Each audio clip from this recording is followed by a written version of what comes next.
A powerful burst of energy occurs, cutting through the sky and creating a hole in reality. A mysterious young man stands next to this epical event and watches what happens. A huge number of runes appear in the air, which contain forbidden information. These runes call the protagonist by the name of Joseph, who was once a great person, but has now been reborn in another body. A swift flying piece of chalk begins to cut through the air, followed by a loud cry, bringing the new name of the main character. Joseph instantly restores the piece by grabbing it with 2 fingers and completely slowing it down. Joseph quickly studies his new memories and realizes that they place him in the future, 15 years after his death. He looks around and sees a giant statue that belongs to him from his past life. Taking a closer look, he wonders if she really belongs to him. He also hears a loud and stern question from the teacher, who asks him about what he allows himself to do. Joseph looks around and tries to figure out what's going on while the teacher asks him why he was late for class. He guesses that apparently he has been reborn, but does not understand how. The teacher asks him again why he doesn't answer the questions. Looking at him more and more intently, she asks him how many ways there are to process a simple concealed weapon. Joseph looks closely at the strict teacher, whose name is Lola, and notes that she has an amazing figure. He also notes that this appearance is deceptive and this girl is definitely a good fighter. Continuing to analyze the teacher, he realized that if he were to give this person the Ice Tribulation Blade, he would be the spitting image of the Red Lotus Martial Empress. However, these thoughts are interrupted by the thought that the martial artist of the 4 elements does not reach her level. Even after this, he gives the teacher a rather all-consuming look from which nothing can escape. Lola feels this man's gaze on her and instantly loses control of herself. She wonders why just one look from this boy makes her lose her mind. However, she firmly pushes this feeling aside and asks him how many ways there are to process a common weapon. Joseph is surprised by such a trivial question and says that everything is obvious here, because there are only 48 ways. This extremely surprising explanation shocks the teacher, and she freezes for a while. The students wonder if their classmate is still asleep and ask him where he got this number from. One of the students states that Joseph clearly did not read the books, since they only contain information on 36 methods. Joseph, with his characteristic truth, says that there are 12 more methods that were once identified by another martial artist, and gives his ancient name. The disciples begin to laugh and say that this is just nonsense, noting that the sage who was this man's disciple could not have made a mistake. Lola cuts off the idle chatter with a powerful slam of her fist on the table to silence everyone. The students turn to look at the teacher in fear, while Joseph continues to act completely indifferent. Lola stated that Martial Emperor Gu Feng was not only the 3rd-ranked martial artist, but also a first-class weapon master. The students try to understand how this is possible and claim that the textbooks say something completely different. But Lola says that ordinary people could not master these techniques, so they were not mentioned. Lola reflects on how everyone says that a student named Joseph is completely unsuitable for martial arts, but now he shows talent in handling weapons. She reflects that if she finds the right approach to this person, he will be able to develop his skills excellently. With her usual sternness, she asks him why it is necessary to add heavenly crystal sand when creating weapons. Lola also says that if he answers this question, he may not come to the next lesson, after which the students say that this is not an easy question. Joseph states that this element is not necessary to add, but for the average craftsman who is not very careful with materials, it is necessary to use it to simplify matters. Lola says that this is very good and wonders why it is possible to fail when using sand in the processing. Joseph says that crystal sand is a water element, so it can fail if mixed with other material. Lola asks him another question about how to remove sand from an alloy of scarlet processed copper and shiny gold. Joseph says that if sand is used, it can be removed from the alloy by simple quenching. Lola stops in her tracks and is amazed by such incredibly accurate knowledge. She also says that she now understands why she couldn't do it when she tried to do it on her own. She also notes that the man's gaze is full of incredible grandeur and movement of such questions. Lola hurries to the classroom door and says that Joseph must return for the next lesson, and the rest must begin their independent work. The students look at their teacher in surprise, trying to understand what she just said. Joseph decides not to waste any time and gets to his feet to leave the auditorium. He grins and says that apparently he will not have to attend classes in the future. The students look at him in surprise and open their mouths, unable to contain their emotions. Some of the students are asking what happened to Brother Joseph today, suggesting that he has come to his senses. This news is a big revelation for all his associates, since they never took him seriously.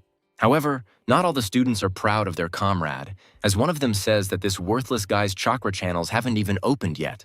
The hooligans say that all this is bullshit because this man is just a simple non-entity. Joseph, meanwhile, decides to go outside and discovers that he has ended up in the capital of the state. He also reflects on the fact that the foolish apprentice who wrote this textbook was lucky enough to become a master of the art of tempering. Looking at the statue, he assumes that this man made it specifically to be respected even more. Coming closer, he realizes that 15 years later, he, the great Gu Feng, was reincarnated into the body of a disciple named Joseph. After some time, he reaches the pagoda where the masters of the art of hardening live.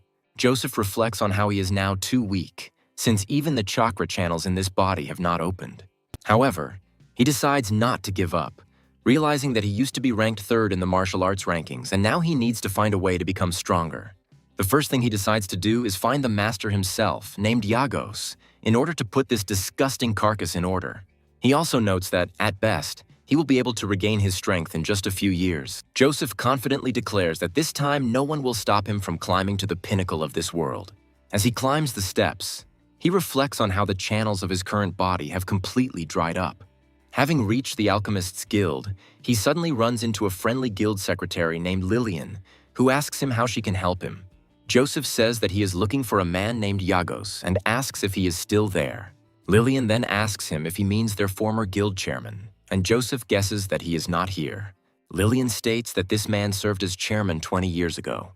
Joseph realizes this is a problem because he was hoping to ask this man to make a breakthrough for him. Joseph thinks about how great, cool, powerful, and incredibly awesome he was back in the day. The thought of his followers praising his name all over the world while he himself has become a non-entity without chakra makes him angry. Without thinking twice, he hands her the recipe and wonders if she can find all the ingredients. After some time, a man approaches the girl and asks her who she is talking to. Coming closer, the tall man declares that the gentleman searched her. Lillian says that it was the student who asked to find some ingredients, but now we will have to look for this person. The alchemist asks to look at the recipe in order to get acquainted with what is written there. Joseph watches the man closely, noting that he is a first-level alchemist who, for some reason, wears a strange gold medal. Not appreciating the great creativity in the field of potion making, the alchemist says that this is complete nonsense and crumples the piece of paper on which the recipe was written. Immediately after this, he throws it away with a face that expresses absolutely no remorse. A great martial artist who held multiple titles cannot withstand such an incredible blow to his self-esteem and realizes that he needs to take revenge. Meanwhile, a first-rank alchemist named Abdul urges the secretary and orders her to go to the master immediately. He also states that this is not a place for children, when he suddenly hears Joseph's voice behind him. Joseph asks the alchemist if he was promoted just 7 days ago. Abdul says that every self-respecting person knows that he was promoted 5 days ago, after which he recommends to treat him more respectfully. Joseph looks at his interlocutor suspiciously and asks him if he is really an alchemist. Abdul, who for some reason found such a question quite offensive to his honor, wonders what he means. Joseph states that his hands are dark gray and starting to peel, indicating that he has come into contact with the loaded windstone. Joseph also talks about smelling like a blood orchid, which indicates that he was using doping and trying to cover up the evidence. Joseph waves his hand and states that he dares to guess that the additional scent of tiger grainstone was the main material used to create the weapon. Abdul looks at his opponent with incredible surprise and wonders how he managed to do it. Quickly turning away, he says that this is some kind of bullshit, while Joseph states that he doesn't know a lot about himself. Joseph also says that the Bloodfire Orchid actually has terrible side effects, and now his pain points will start to flare up every day at noon. Abdul slowly turns to the side and feels a shudder run through his body.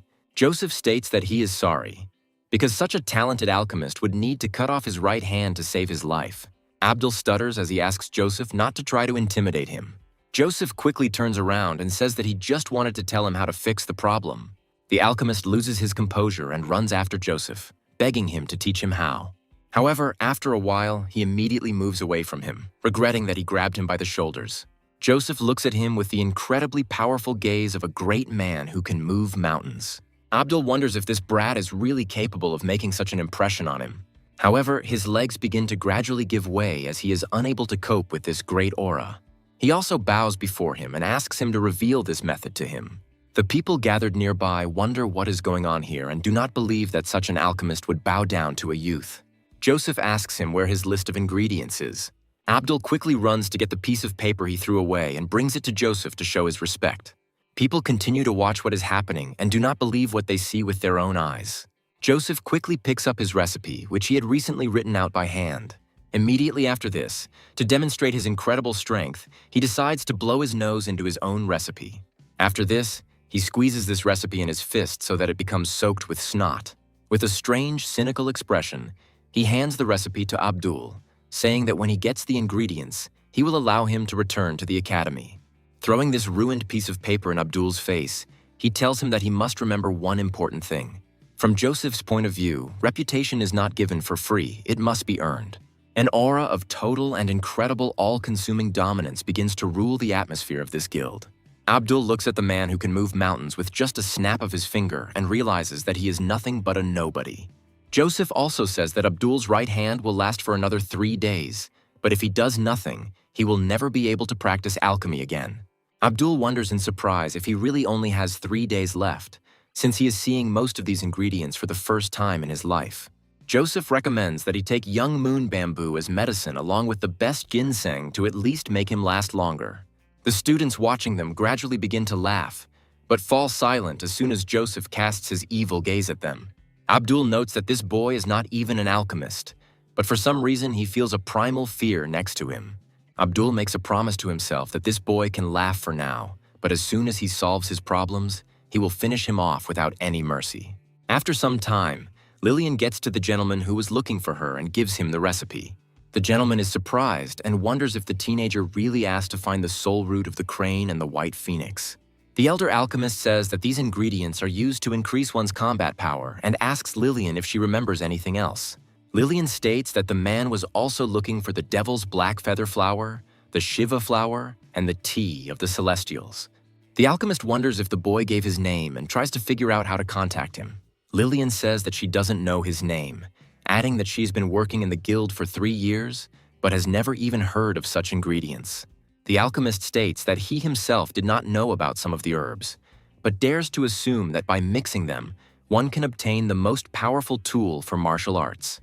He also admits that the result of the combination of some ingredients is unknown to him, but for now he can only admire this young man. Joseph, meanwhile, walks through the streets thinking that these ingredients will most likely be really hard to come by, so he needs to rely on someone more reliable. The first thing he decides to do is turn to a special storage ring that belonged to the previous owner of this body. Without thinking twice, he places it on his finger and causes a small burst of energy, activating the ring. Running his eyes over all the things that are inside, he finds a huge pile of different junk that is not worth his attention. However, he realizes that something might still be useful, which is why the ring begins to sparkle again. Joseph muses that this iron-heavy sword might be useful to him, but he still misses his star splitter. He also comes to the conclusion that he needs to try it out before he opens all his chakra channels. To do this, he heads to the main gates of the academy in the hopes of getting some proper training. 2 figures suddenly appear in his path, preparing to attack him. Joseph does not understand the reason why these people are hostile towards him, but he still quickly dodges their attempts to grab him.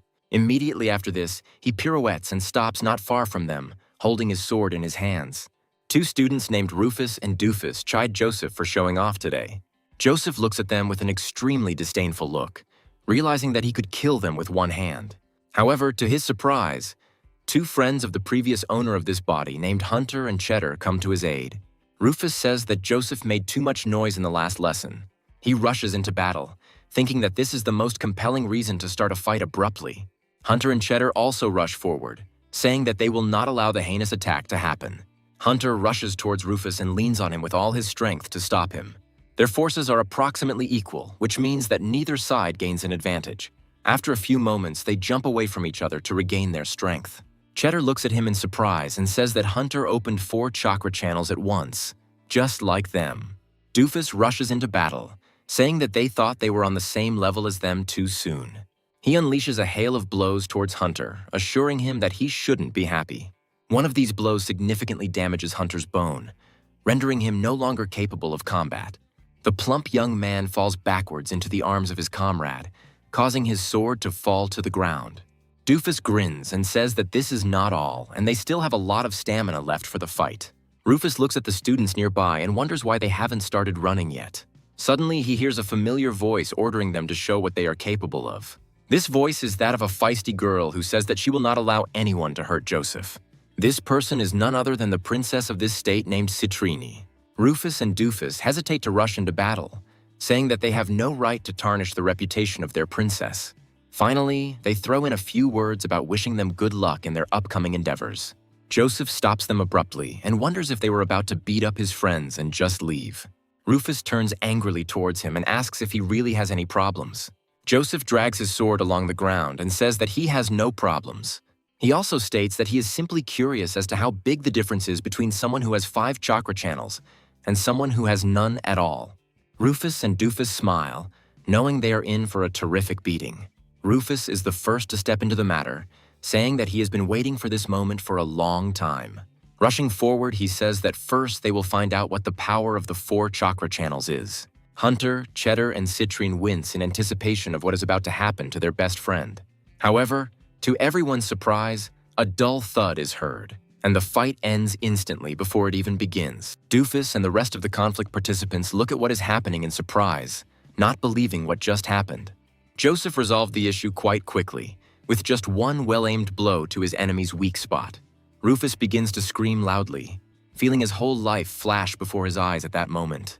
Within moments, he falls to the ground, unable to continue fighting. Doofus tries to blame Joseph for attacking first, but Joseph claims that he simply lifted his leg and Rufus crashed into it.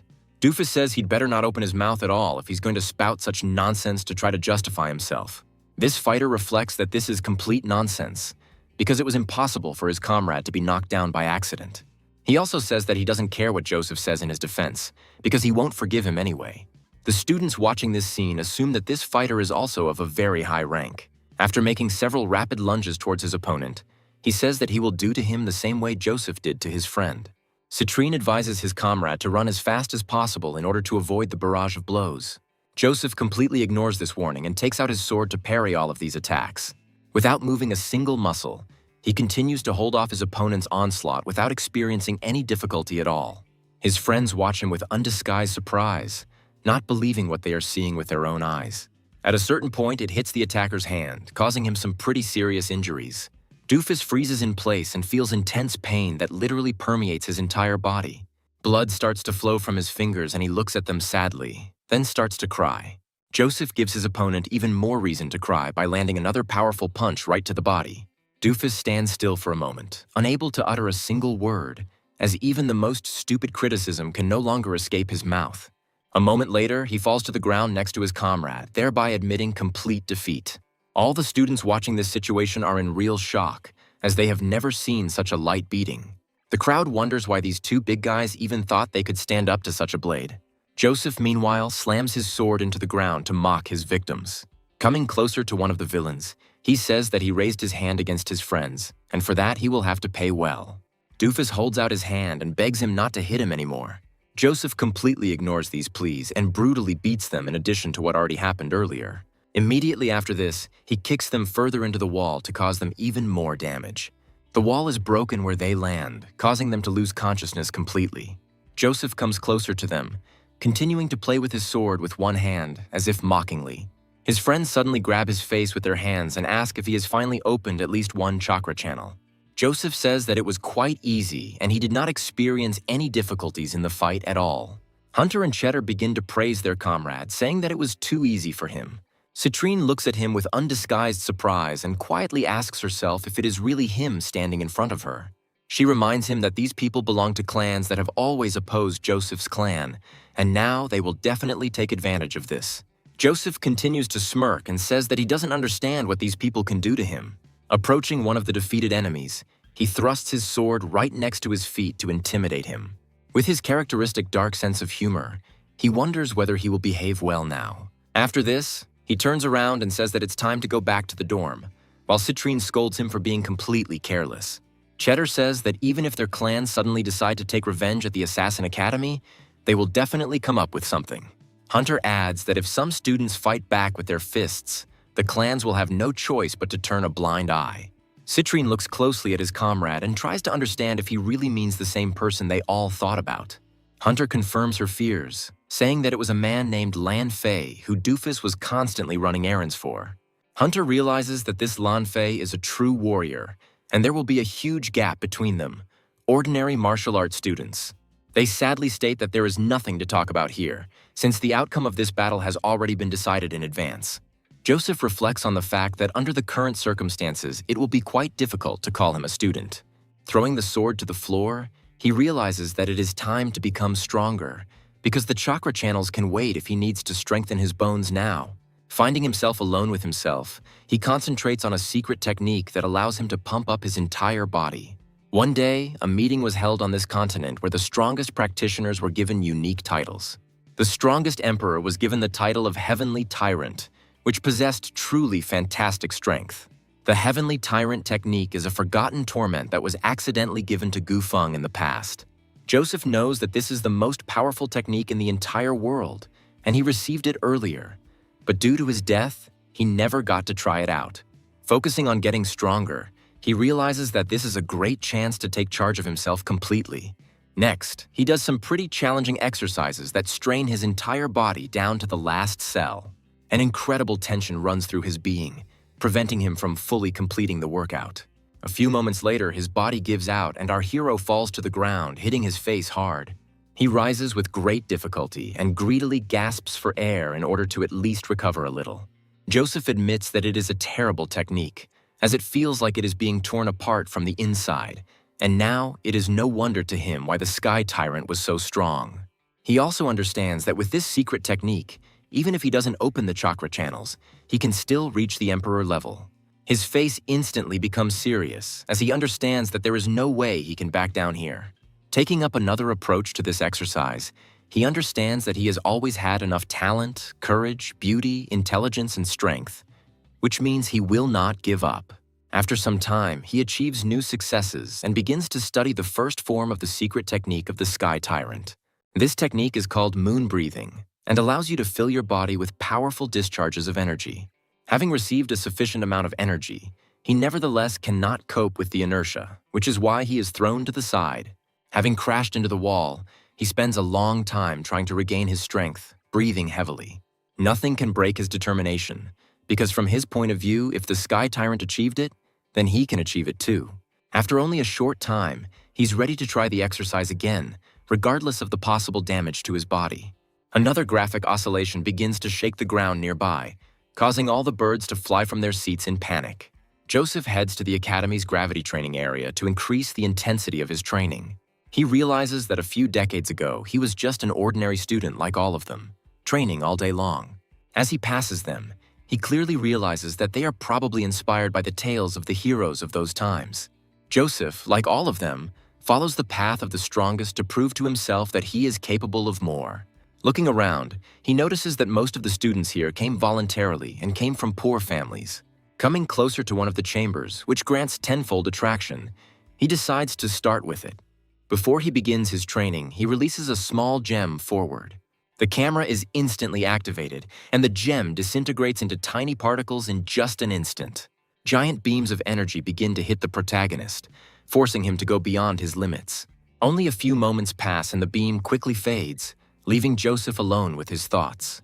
He gasps for air, feeling that his body could barely withstand such a load. Joseph reflects that fortunately, he is mentally prepared for such training, but something clearly needs to be done about it. After some time, he decides to go to the tenfold attraction training hall to pump himself up even more. Looking around, he realizes that there are about 200 rooms here, and many students are waiting for their turn. To quickly look around, he uses the spiritual sight skill and discovers a room that is about to become vacant. This room bears the symbolic number 13, which is usually associated with either good luck or its complete opposite. As he gets closer to her, he thinks about how he needs to master the first form of his technique as soon as possible. Taking a few steps forward, he thinks that when the time comes to open the channels with the help of medicines, he will be mentally and physically ready. The door opens and Joseph immediately moves closer to it to take his seat. The student leaving there freezes for a moment, not expecting to see his classmate in front of him. The other students, who notice Joseph's sudden appearance, immediately notice how conveniently he approached the empty door. They whisper angrily to each other, realizing that some brat has almost accidentally entered a room that many have never even seen. Joseph continues his thoughts about how these pathetic newbies will not understand the incredible power of his special technique. After some time, his path is blocked by one of the students, who politely addresses him. He introduces himself as Hank and says that he is a student with 7 chakras, and this room belongs to him. Joseph once again falls victim to his own pride and, without a shadow of embarrassment, sends this polite student away. Hank looks at him in surprise, while the other students remark that it was indeed very humiliating. He tries to come to a mutual agreement, stating that they can work together at any opportunity since he really needs this room now. Joseph continues to purr pompously and says that he has already sent him where he needs to go. This kind of relationship begins to irritate Hank, and he decides to teach this newcomer a lesson. Laughing loudly, he says that he did not expect to meet such a daredevil among his students. As he prepares for battle, he asks Joseph how such a worthless person dares to speak to him in such a tone. He adds mockingly that it's time to teach this upstart some manners. Joseph looks at his new opponent with concern as the students around him begin to tense up. They realize that Hank is currently concentrating his chi energy, which means there will be a serious fight. Hank, meanwhile, declares that he is in a good mood today, so he will spare Joseph and simply break all of his ribs. By concentrating as much energy as possible, he lets out a loud battle cry to frighten his opponent. Joseph calmly turns around and says that Hank's technique looks decent, but he still lacks speed. The other students, for some reason, take this seriously and say that Joseph is probably stronger than Hank. Hank is about to go on the attack, declaring that he will not spare his opponent. He also adds that this circus must stop immediately and pulls his hands towards Joseph. Joseph, meanwhile, responds only with his powerful and incredibly confident gaze. Turning to the side, in an instant he reveals his murderous aura. This aura, of course, affects Hank, who immediately understands that he is a non-entity compared to him. The students wonder what's going on and why Hank hasn't crushed this insolent guy yet. Suddenly, Hank begins to sense a mortal threat emanating from this man as he approaches. His thoughts tell him that he is being swallowed up by the universe itself, and that he will soon perish. After a few moments, he wonders if Joseph has been waiting all this time for him to rush forward first. Hank reflects on the fact that he fell for such a cheap trick, but he clearly should have had enough physical strength to kill this impudent man. Meanwhile, Joseph continues to show the world his incredible achievements in the field of physical skills. In the blink of an eye, he intercepts Hank's attack and completely shifts the initiative to his side. A moment later, he delivers a powerful counterattack to break his enemy's momentum. Jumping to the side, Hank only miraculously stays on his feet, not falling victim to the first blow. However, this blow is so strong that a loud bang is immediately heard in the air. Joseph reflects that if it weren't for this weak body, he would have finished off this man long ago, but he could only break his arm. The other students wonder what happened here and how a guy with no special abilities could do such a thing. Hank thinks that the man's energy is completely absent, but his movements are perfect. Suddenly, he hears the voice of a girl who tells him that he must stop this farce. Turning to the girl, he tells her that in 5 minutes he will be finished with him, and if necessary, he will give the training room to her. A girl named Liara says that Joseph occupied this room first, which means she doesn't dare interfere. Joseph looks at her in surprise, realizing that he has seen her somewhere before. Liara smiles and says that she didn't expect that even without the ability to improve, he would start to hone his skills and move so well. After that, she says that skills without the necessary strength are completely useless, and this bet will not work. Joseph smiles and says that he agrees with all of her statements. Liara says that this is why she will come out the winner anyway, and then asks him why he goes through all this if he has no talent but has prospects. Hank learns that Joseph belongs to the Lee clan and says that he must be the same young master who is known for his worthlessness. People nearby say that it now becomes clear why they did not feel his energy. Joseph delves into the memories of the past host of this body and remembers that he once sought this girl, but she declared that she would give her heart only to the one who defeated her. Hank also remembers this story and laughs loudly, saying that he just needs to believe in what he needs to achieve in order to get Liara. Joseph, meanwhile, takes a few steps towards his recent opponent, making him nervous. He also says that this is a fallacy because he would not have fought her even if there were no scum. After this, he turns around and says that he doesn't care what others think because he will continue to train. After walking a few steps, he enters the room and loudly closes the door behind him. Liara and a terrified Hank watch his progress without making a sound. Hank wonders why this man would train if he was a talentless loser. He also tries to understand why he trembles from his very sight, and comes to the conclusion that he has lost the final desire to resist him. Liara says that the man was right, because his tiger fist has power, but its form is empty. Liara confidently states that if he knew the basics well, he would have easily stopped him. Hank hears the students around him start to mock him, without any concern for their safety, and he harbors a grudge. Joseph, meanwhile, finds himself in the training room and sees two dummies in front of him. He realizes that these black iron statues are over 100 years old. Coming closer to them, he strokes the metal and says that they have endured long, truly painstaking practice, having entered the path of the strongest. However, he comes to the conclusion that now is not the time for admiration and it is time to recuperate. Thinking that by opening his chakra channels and awakening his energy, he will reach his peak in 10 years, he decides to start training. After some time, he is thrown uncontrollably into the wall, causing it to crack. The blow turns out to be quite serious, and he notes that the effect of his new form has increased several times. Standing up, he says that in less than 3 days, he will reach the level of a martial arts student, and the probability of controlling chakra is 60%. After this, he again assumes the very stance that causes him so much harm. Another wave of energy passes through his body, inevitably crippling him, causing blood to splatter across the walls. While Joseph was training alone, word of his victory over Hank spread throughout the gym. 3 long days pass, which were spent in the most brutal and intense training. Joseph opens the door to his room and looks at the shocked students watching him. His clothes are completely torn, but his body takes on a completely different shape. As he passes by the students, he doesn't even glance in their direction, enjoying the attention being directed at him. The students wonder why they would put themselves in such a terrible state and realize that there was a reason this man defeated Hank. The next student who was supposed to enter this room freezes in horror and lets out a loud scream. His colleagues run up to him and ask questions about what scared him so much. Looking inside, they discover broken statues of black iron, which were previously thought to be indestructible. The students wonder how that guy managed to smash the century-old statues to pieces. Meanwhile, the main character gets to his house and decides to take a bath. Looking at his new body, he notes that his wounds are almost completely healed, and the technique he now possesses is worthy of its title. Opening the door, he goes into his room and begins to dress carefully. He also contemplates that, as a martial arts student, he will be able to try out the simplest material processing technique in order to create some medicines. Before he can finish this thought, he feels a spiritual disturbance heading towards him. Without batting an eyelid, he puts his hand back and blocks the attack that was headed his way. A few moments later, he intercepts the attacker and performs a special flip move. Before Hunter knows it, he finds himself on the ground in incredible pain. He starts whining and says that he is his friend and does not deserve such a fate. Joseph looks at his comrade in surprise and realizes that he didn't expect to see him here. Hunter gets to his feet and begins to feel his arm, hoping that it is not broken. Joseph says that his arm is indeed broken, but it is his own fault because he should not have sneaked. With these words, he quickly approaches him and asks why he came here. Hunter says that Joseph was acting strange last time, so he decided to make sure he was okay. Hunter also asks where he has been all these days, noting that his chakras still haven't opened, adding that teacher Lola was looking for him. Joseph sets his arm and wonders what that mean girl wanted from him. Hunter asks him if he hit his head if he decided to call her that.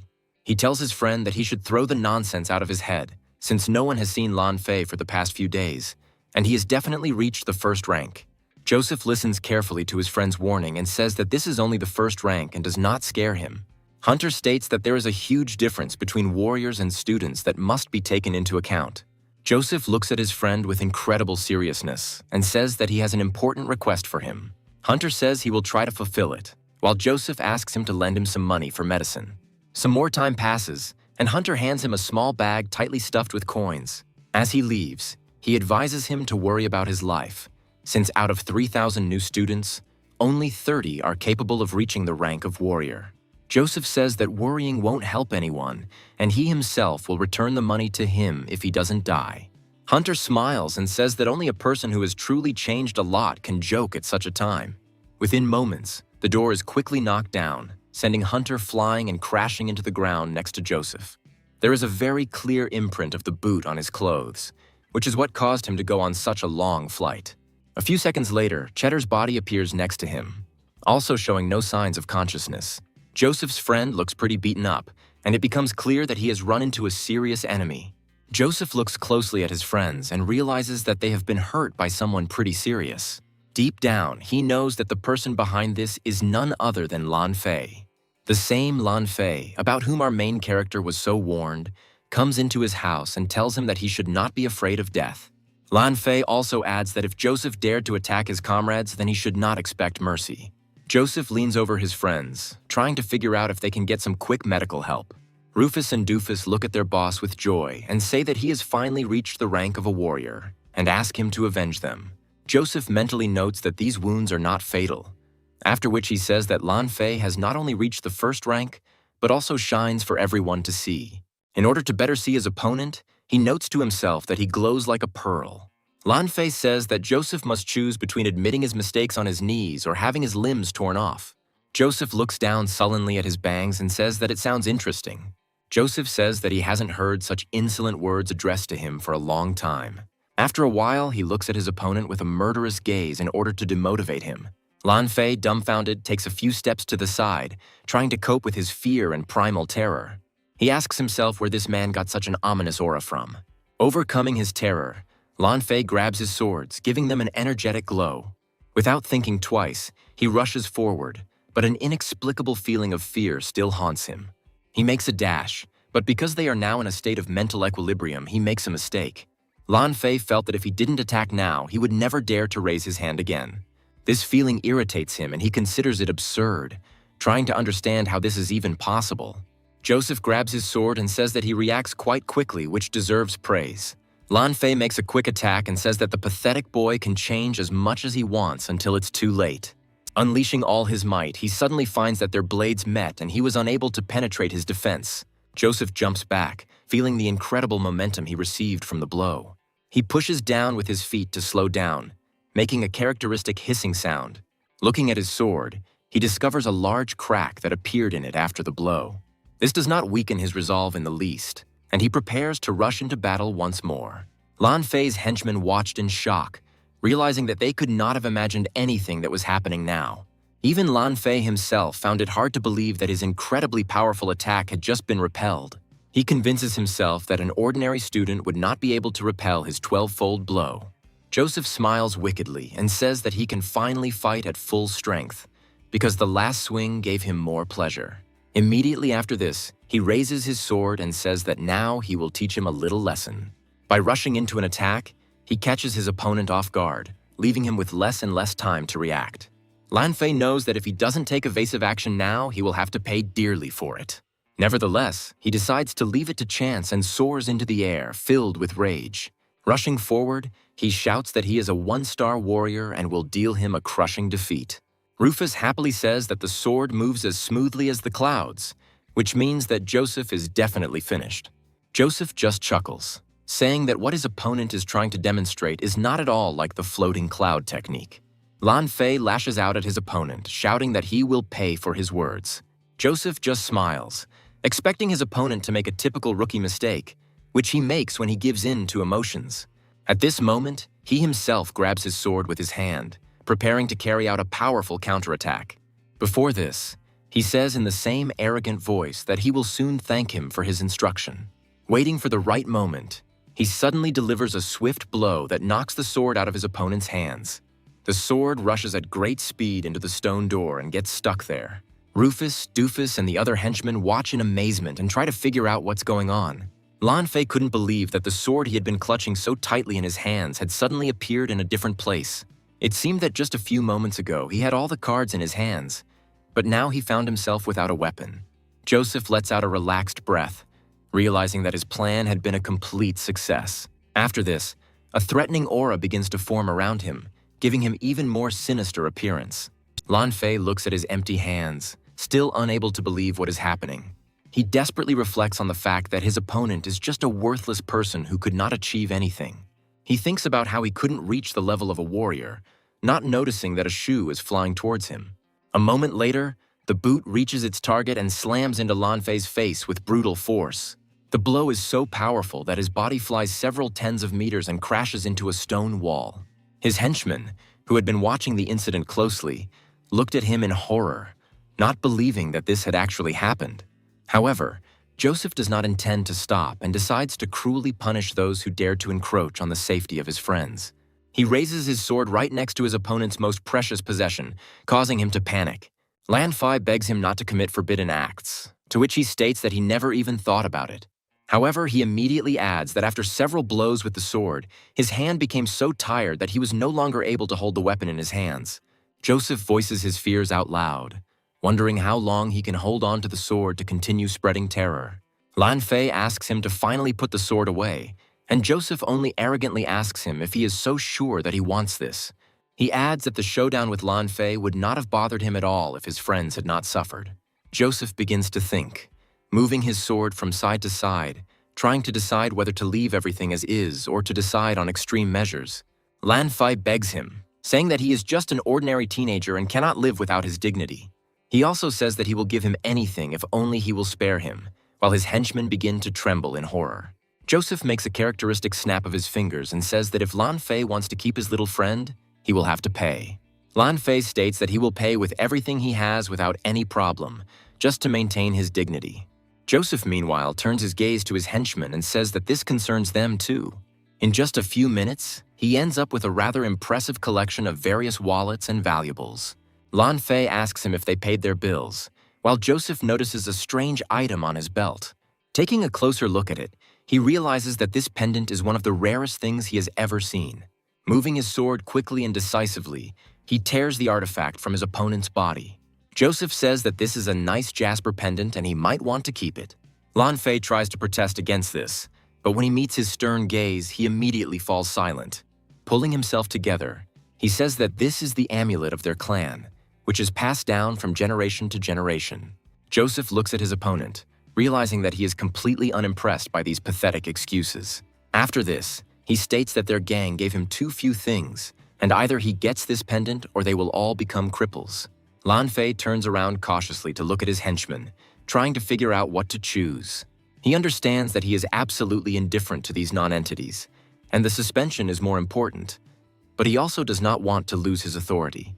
One of the girls, who is becoming more and more scared with each passing minute, asks him what he will choose.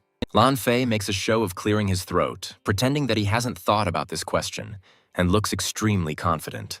With an acting performance worthy of the best stage, he says that the pendant is of great importance, but without his comrades he will not go anywhere. His henchmen are impressed by this revelation, and tears appear in their eyes. Immediately after this, he turns around and gives the command that they must leave this territory. Joseph smirks arrogantly and asks him if he really thinks he can just leave. Immediately after this, the blade begins to sparkle in the air, and the main character takes a few steps towards the enemy. Lan Fei turns around to find out what's going on and is faced with the inevitable. Seeing the blade near his face, he understands that he will no longer have time to dodge. However, he has enough time to grab the girl standing next to him and put her in front of him so that she sacrifices herself to save him. The unfortunate girl understands that she has no chance to survive in this situation. Luckily for everyone, it was just a weird prank to test Lan Fei's spirit. At the last moment, the blade begins to dissolve, returning to the spiritual storage located in Joseph's ring. Flashing the decoration, Joseph asks everyone to relax, saying it was just a joke. Lan Fei looks at his opponent, trying to find the words that can be said in this situation. He calls Joseph a monster, realizing that he himself looks like a pathetic nobody. These thoughts make him even more angry, but deep down he admits his powerlessness and orders his henchmen to leave. Joseph, meanwhile, carefully studies the artifact that he managed to obtain through blackmail. He happily says that this is a real 5-colored divine void stone. Frowning slightly, he adds that he knows perfectly well that he is being watched and orders the man standing behind him to come down. There is only a slight sound of wind, which indicates that someone was indeed there. A few moments later, the person who was watching what was happening decides to show himself. The man jumps into the air, doing several somersaults to land softly. Joseph doesn't even move, despite the fact that this aura clearly didn't belong to his enemy. Luckily for him, this shadow turns out to be Abdul, who had been watching what was happening in amazement the whole time. The alchemist reflects that even though he saw everything with his own eyes, he still could not understand how Joseph was able to defeat Lan Fei. Abdul initially wanted to attack Joseph from behind in order to neutralize the poison, but this battle completely convinced him otherwise. Abdul hands our hero a piece of paper, saying that he has only collected 6 ingredients, as some things can only be found in the wilderness.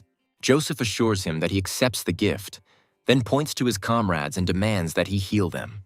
Abdul immediately falls victim to his own pride and says that he will not allow himself to be commanded. Joseph says that in that case he is not much use and it is better for him to leave. Abdul reflects with irritation that he is an outstanding first-level alchemist and far from the last person. However, the thought of why this brat allows himself so much makes him literally boil. He understands that he is forced to behave exactly as he does and approaches these people in order to cure them. After thinking for a long time, he takes out special potions that should help with such severe injuries. Abdul says that he has finished his job and fulfilled his part of the deal, and then asks to tell him how to be cured. Joseph smiles and says that thousands of people asked him to command them, and only a few got the opportunity. He also adds that Abdul will most likely be begging him for this very soon, and immediately loses patience. The alchemist says that he no longer wants to hear any excuses or lies. Joseph asks him why he, a young master, would deceive a destroyed first-stage alchemist. Abdul says that an alchemist of any level is an influential and high-ranking person. Catching the recipe flying at him, he says that he will now study it carefully. Having glanced over what is written there, he is surprised and thinks that this recipe is simply a masterpiece. A small smile appears on his face. He understands that he was not deceived. The recipe is really reliable. As he heads out, he says that they are now even and he is grateful to Joseph for keeping his end of the deal. Joseph says his recipe will help neutralize the poison, preventing any side effects. He also states that Abdul must have already felt his spiritual energy weakening. Joseph sits him down on the steps and says that the antidote also neutralizes the powers, and he wants to recover as quickly as possible. But normal cultivation can only slow down this process. Joseph adds that with his abilities, the hope of returning to his former heights is too great, but he may get very lucky. After this, he throws out the suggestion that the recovery time will take 50 years at best. Abdul understands that this is a very serious term, and if a miracle does not happen, he will remain a senior apprentice for the rest of his life. Joseph continues his blackmail, saying that he only knows a way that will allow him to become a first-level alchemist in a measly 50 days. Abdul says that this can't be true because there is no way to restore energy in such a short time. He again accuses Joseph of deceiving him, to which Joseph replies that a non-entity is not worthy of being deceived. Abdul is greatly impressed by this pompous saying, without even paying due attention to its semantic content. He thinks about it and realizes that it is difficult to believe this boy's words. He also realizes that the desire to become an alchemist outweighs any doubts about the procedure. Abdul apologizes for being so hasty and asks him if he really knows a way to recover so quickly. Joseph says that he knows not the way to restoration, but the way to become a first-level alchemist. Abdul looks at his interlocutor in surprise and asks him what he needs to do for this. Joseph sits down on the steps and proudly says that for this he must become his slave. Abdul says that this is sheer impudence, and no one dares to ask such a thing from a master of alchemy, because such a thing is not seen anywhere. Joseph tells him that he need not worry because he is not worthy of the title, and therefore will only become a slave for 50 days, and then he will be thrown out. Abdul wonders how this man can say such meaningless things so calmly. This strange behavior, usually characteristic of moody teenagers, confuses him, and he cannot find any logic in it. Joseph asks him if his proposal is really that offensive to him. Abdul grits his teeth and realizes that no person with normal self-esteem would accept such a discussion. However, after a few moments, he looks up at the protagonist and feels incredible pressure. Abdul feels like a cornered fish with only a second left before death. The pressure gets stronger and stronger with each passing minute, causing him to fall to his knees. The alchemist wonders what is going on, unable to understand where the child got such power from. He literally feels as if the soul of this man is suppressing his will and holding him in silent horror. Joseph gives the alchemist 3 seconds to think, expecting him to agree. Abdul understands that if he agrees, he may achieve the desired heights, but he may also regret it for the rest of his life. A lump forms in his throat, making it quite difficult for him to speak. After remaining silent for 2 whole seconds, he nevertheless says that he agrees to this proposal. After a while, he flops back down, trying to figure out how he got to this point. Joseph praises the alchemist for his courage, saying that a little later he will understand how lucky he is today. Immediately after this, he throws him a prescription, saying that he must follow this prescription for 5 days, and if he passes the certification, then he will be accepted. Abdul carefully examines the bundle of paper that was just thrown to him in order to find out what is inside. Only a few moments pass before he suddenly starts shouting that he sees the recipe for the soul-sensing technique. Joseph says that this is not the most effective method, but it will be enough to pass the certification and recover. Abdul reflects that he could never have dreamed of learning such a technique. Joseph recommends calling him young master, adding that if he proves himself as he should, he will not skimp on the reward. Abdul bows respectfully, addressing Joseph by the title he has been given. Back at the guild, Abdul reflects on how there are believed to be ways to sense the soul directly, but all of this was considered legend. Among his colleagues, he wonders if he really managed to obtain such a legendary thing. Abdul mooses that he has begun to guess where the feeling of fear came from, suggesting that a soul trap technique was used. Looking around, he comes to the conclusion that such technology probably does not exist even in the royal family. Smiling, he realizes that for the sake of such treasures, one can even become a slave. Despite all of the above, the question of who this young man is continues to torment his curiosity. Meanwhile, while they are being treated, Hunter and Cheddar slowly lie in bed, regaining their strength. Joseph meditates, thinking that after the compression, his spiritual powers are not even up to the level of a first-stage alchemist. He also realizes that he wants to surpass the achievements of his past life and make a legendary breakthrough. While cultivating at a very high level, he came to the conclusion that he was not relying on his memories or the Heavenly Tyrant's technique at all. With maximum concentration, he begins to use the divine technique of Tao. Energetically charged letters containing important information and runes begin to appear before his eyes. Joseph reflects that no one has ever heard of this method, because it goes beyond any idea of the art of cleansing the soul. He comes to the conclusion that if he works hard on this technique, he will be able to restore his spiritual strength in the shortest possible time. On this continent, ascetics are usually divided into those who practice martial arts and those who practice alchemy. The first ones mainly improve their energy, and a minority of them also improve their body, because they are considered ordinary fighters without pathos. Alchemists perfect their soul, and all three groups correspond to such entities as spirit, energy, and soul. By reaching the peak of perfection of even one of these entities, a person can become a threat to the entire continent. Joseph had refined his energy and soul to the level of a martial emperor in his previous life, and understood the importance of the relationship between the three elements very well. Some emperors reached the peak in two entities at once, which provided them with absolute superiority, but they still ran into a certain development ceiling. Gu Feng wanted to obtain the Heavenly Tyrant technique by any means necessary in order to reach the final stage and learn the third aspect as well. His spiritual power should recover very quickly, and at this rate, his soul would reach the peak of Emperor quite soon. Joseph comes to the conclusion that when the time comes to combine all three entities, he will surpass all limits and become invincible. Looking at the divine void stone, he contemplated that he needed to fill it with spiritual needles, which would be enough to release its full potential. He also praises Abdul, who prepared good materials that fully met his requirements. Once in the training room, he takes out a small bag from which some material begins to pour out. Throwing it into the air, he mentally destroys the shared bag, releasing all its contents. A few moments later, the room is transformed as light begins to reflect off the multicolored powder. A mysterious symbol appears in front of the main character, which allows him to further improve his skills.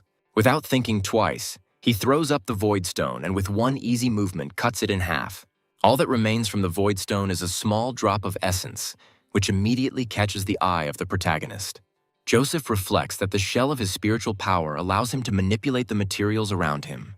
This kind of progress in improving his own skills gives him pleasant emotions.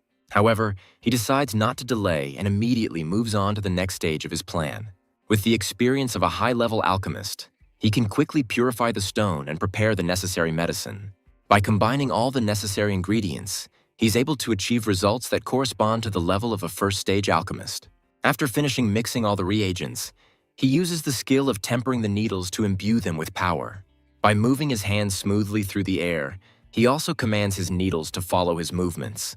A few moments later, his medicine is completely perfected.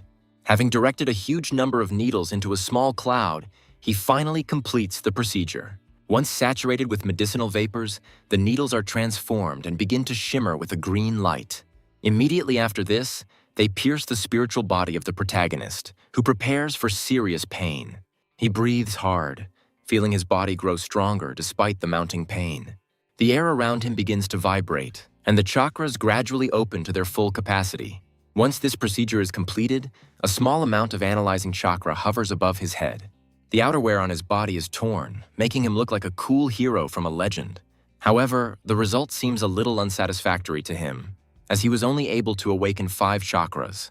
As he quickly dresses, he thinks about how he needs to get the rest of the needles from the Lan clan to release the full potential of this body. Hunter and Cheddar jump up from their seats and tell him that he went too far when he challenged Lan Fei. They assume that someone poisoned him, and Joseph looks at his green skin, remembering that the effects still haven't worn off. After a while, he explains why his skin turned green, which leaves them completely shocked. They bombard him with questions about how he managed to defeat them all and still open his chakras. Joseph tells them that it wasn't a particularly difficult task, causing them to look at each other in surprise. Cheddar grins and says that he knew it, because the son of a general cannot be a loser. Hunter states that it's great that Joseph opened the chakras, but now the problem has become even bigger, since a real hunt will begin for them. Hunter also says that in the entire state, there are only 2 people who have reached the 5th rank, and among them is the director of the academy named Charles, who is considered the strongest warrior of this state. Cheddar says that in this case you need to rely only on your own strength, because in their academy fights between students are not prohibited. Hunter states that Lan Fei is not a problem, but they need to focus on the student who is ranked 3rd in the academy. They realize that he is talking about a disciple named Lan Xuan, who is Lan Fei's half-brother, but this does not frighten Joseph at all. Hunter says that Lan Xuan is graduating this year, and there are rumors that his strength has already reached the level of a master. Cheddar says that after graduation, this man will probably be immediately taken into the guards because being a master at 18 is simply incredible luck. Hunter and Cheddar begin to worry about their fates, but Joseph reassures them, saying that this man himself will come for him. He also states that if this person does not come, he himself will go and challenge him. Hunter and Cheddar ask him to stop rocking the boat, but Joseph is adamant that he must take the Void Stone. Meanwhile, the scene moves to one of the temples of the Lan clan. Lan Fei says that he has every right to be indignant, but his elder relative advises him to shut up. He asks him not to make a fuss, saying that Lan Xuan is currently meditating, and if he is disturbed, the many years of work that his mother put into him will collapse in an instant. Lan Fei assured that he simply wanted Lan Xuan to teach the loser a lesson and help him release his pent-up anger. The academy teacher was surprised and asked if Lan Fei really thought his brother was a good person. Taking a step forward, he declared that those who called themselves the scum of the Li clan were nothing, and that Lan Fei needed to understand one simple thing. Putting his hand on his shoulder, the teacher said that Lan Fei's main enemy was his half-brother, because he had lost the clan's heritage symbol. He explained that if this was found out, Lan Fei would at best be reprimanded and lose the support of the clans, and at worst, lose the right to direct succession. Lan Fei asked what he should do now and was told that the teacher was his sister's son, and that Tim apparently had nowhere else to go, so he took pity on him. The teacher said that in a week there would be an annual assessment, and if Joseph did not show a chakra glow, he could be expelled from the academy. He added that after this, Joseph's family legacy will be taken away, and then the consequences will be clear. Lan Fei expressed his annoyance and said that he would have to remember this shameful day for the whole week, because he wanted to take revenge as soon as possible. The teacher replied that if Lan Fei couldn't pass such a test, he couldn't be trusted with important matters in the future. He also admitted that he was now worried about his sister, since there was a huge gap between Lan Fei and Lan Xuan. Lan Fei gritted his teeth and declared that he would listen to his uncle and have fun during the tests for the last time. His eyes sparkled, but he added that this did not mean he was giving up. He proudly declared that he was not going to take the test lightly and knew how to take revenge. Uncle asked if he was going to share his brilliant evil plan. Uncle said that it was a good day, and if everything went well, there would be no need to wait for certification. Hours passed, night fell, and Joseph continued to meditate. Suddenly, he heard strange noises and wondered who could be interfering with his practice. Using the spiritual pattern, he saw several silhouettes and assumed that they were thieves. He instantly stood up, quickly opened the door, and noticed some paper falling down. Looking down, he found a note with his name on it. Unfolding it, he saw an invitation to meet at the full moon in a maple grove. The note was signed by Liara. Joseph wondered if a woman as attractive and powerful as Liara would want to meet him in the maple grove. Without thinking twice, he began to prepare and left the yard. Suddenly, Lan Fei's henchmen appeared in front of him, rejoicing that they would do everything quickly. They opened the door and were surprised that Joseph believed in a date from Liara. In fact, Joseph didn't believe such nonsense and decided to circle around to observe. He wondered with surprise what these people were doing here.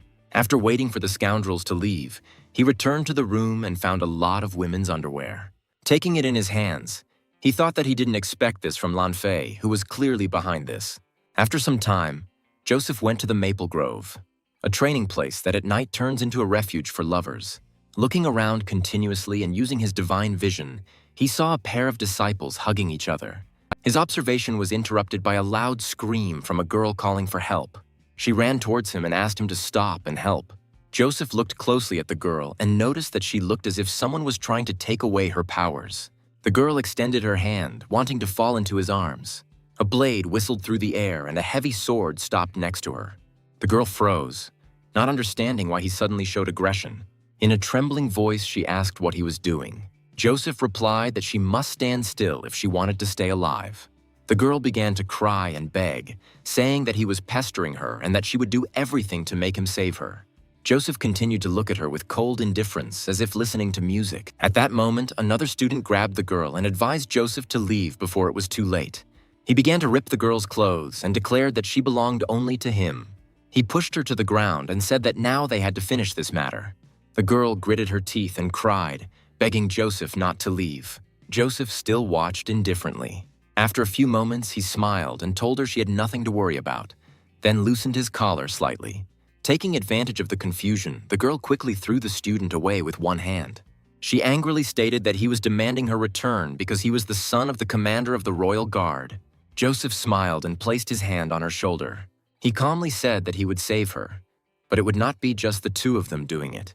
Then he said that help was already on the way because other people appeared nearby, and a second later they were surrounded. Among them was the head of the Academy's academic department, Frederick, who asked the student how he could commit such a shameful act. The fake student assumed that he would now find out why Frederick was nicknamed the God of Murder. Lan Fei's henchmen continued to watch from afar, trying to figure out why things didn't go according to plan. Meanwhile, Frederick called out the offending student and dealt him a powerful blow with his hand. Hunter said that they too would not stand aside and must finish off this animal in order to punish the offenders of the younger student. The students rushed forward to inflict as much damage as possible on the immobilized enemy, and Frederick asked the girl her name. The girl introduced herself as Megan, and Joseph pulled her close, noticing that she was shaking so much that she couldn't put two words together. He also said that as long as he was by her side, no one would dare to hurt her. Megan blushed and wondered if their plan had been so easily discovered and exposed. Frederick also reassured her, saying that there was nothing to fear, but if Joseph had not warned him, the consequences could have been catastrophic. After that, he asked Joseph to look after Megan while he went to save the villain. Otherwise, he would simply be killed. Rufus and Doofus asked Lan Fei what they should do now, because if they didn't save their comrade, it would be the end for him. Lan Fei said that it was better to save their own skin, because if they went out now, they would fall into a trap. Other students who were busy throwing things in came up to them and declared that the job was done. They also noted that they can be relied upon and are more reliable than their comrades Rufus and Doofus. Lan Fei said that Joseph had gotten out of the situation, but he would no longer be able to remain so pure and innocent. Meanwhile, Joseph continued to hug Megan, wondering what he should do next. A smile flashed across his face, and he hoped that the hero of the occasion would finally show himself. Only a few moments passed before the head of the academic department appeared behind him with the culprit in his hands.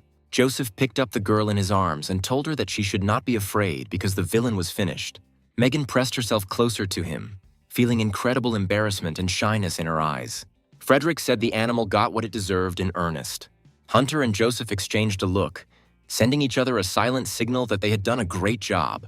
Frederick announced that everyone should return to their rooms and he would report to the director. He also noted that there was no point in keeping Megan any longer and asked if anyone knew where she lived.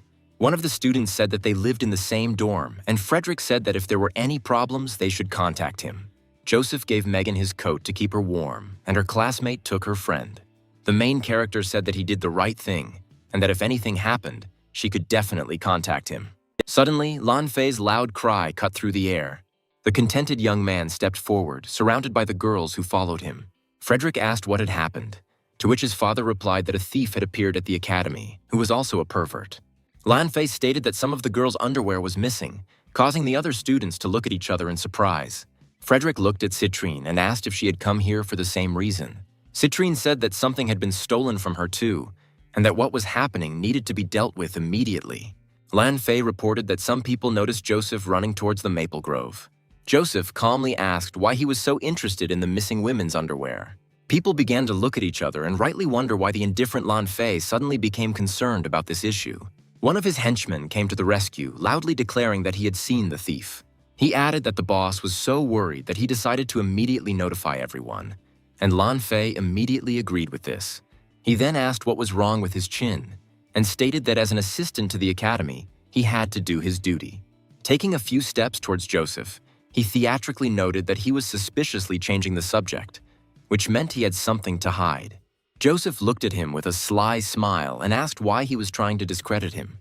Lan Fei said that in that case, to prove his innocence, they would look at his room, and if he refused, he would become the first suspect. Citrine noted that she knew that her friend was definitely not one of those people, and asked the witness if he had definitely seen Joseph. The witness realized that lying was punishable by criminal penalties. At best, he would be beheaded. At worst, the entire class would be slaughtered. However, he turned his gaze to his boss and felt him increase the pressure. Unable to contain himself, he said that the man he saw definitely reminded him of Joseph. Joseph approached the teacher, said that he would not waste time, and invited everyone to his place, adding that if it turned out that he was innocent, Lan Fei would be checked. Frederick cast a serious glance at Lan Fei, who proudly allowed such a thing. Joseph smiled and said that in that case he would rely on the fair assessment of Teacher Frederick. After that, he turned to Citrine and assured her that she need not worry, for heaven was her witness that evil would not prevail. People who watched him gradually came to the conclusion that he was rather an honest person, but Megan did not believe it. Joseph smiled and invited everyone to come into his home to make sure he was not involved. Citrine guessed that someone had decided to set Joseph up, while he knew perfectly well that his soul was pure and there was nothing to fear.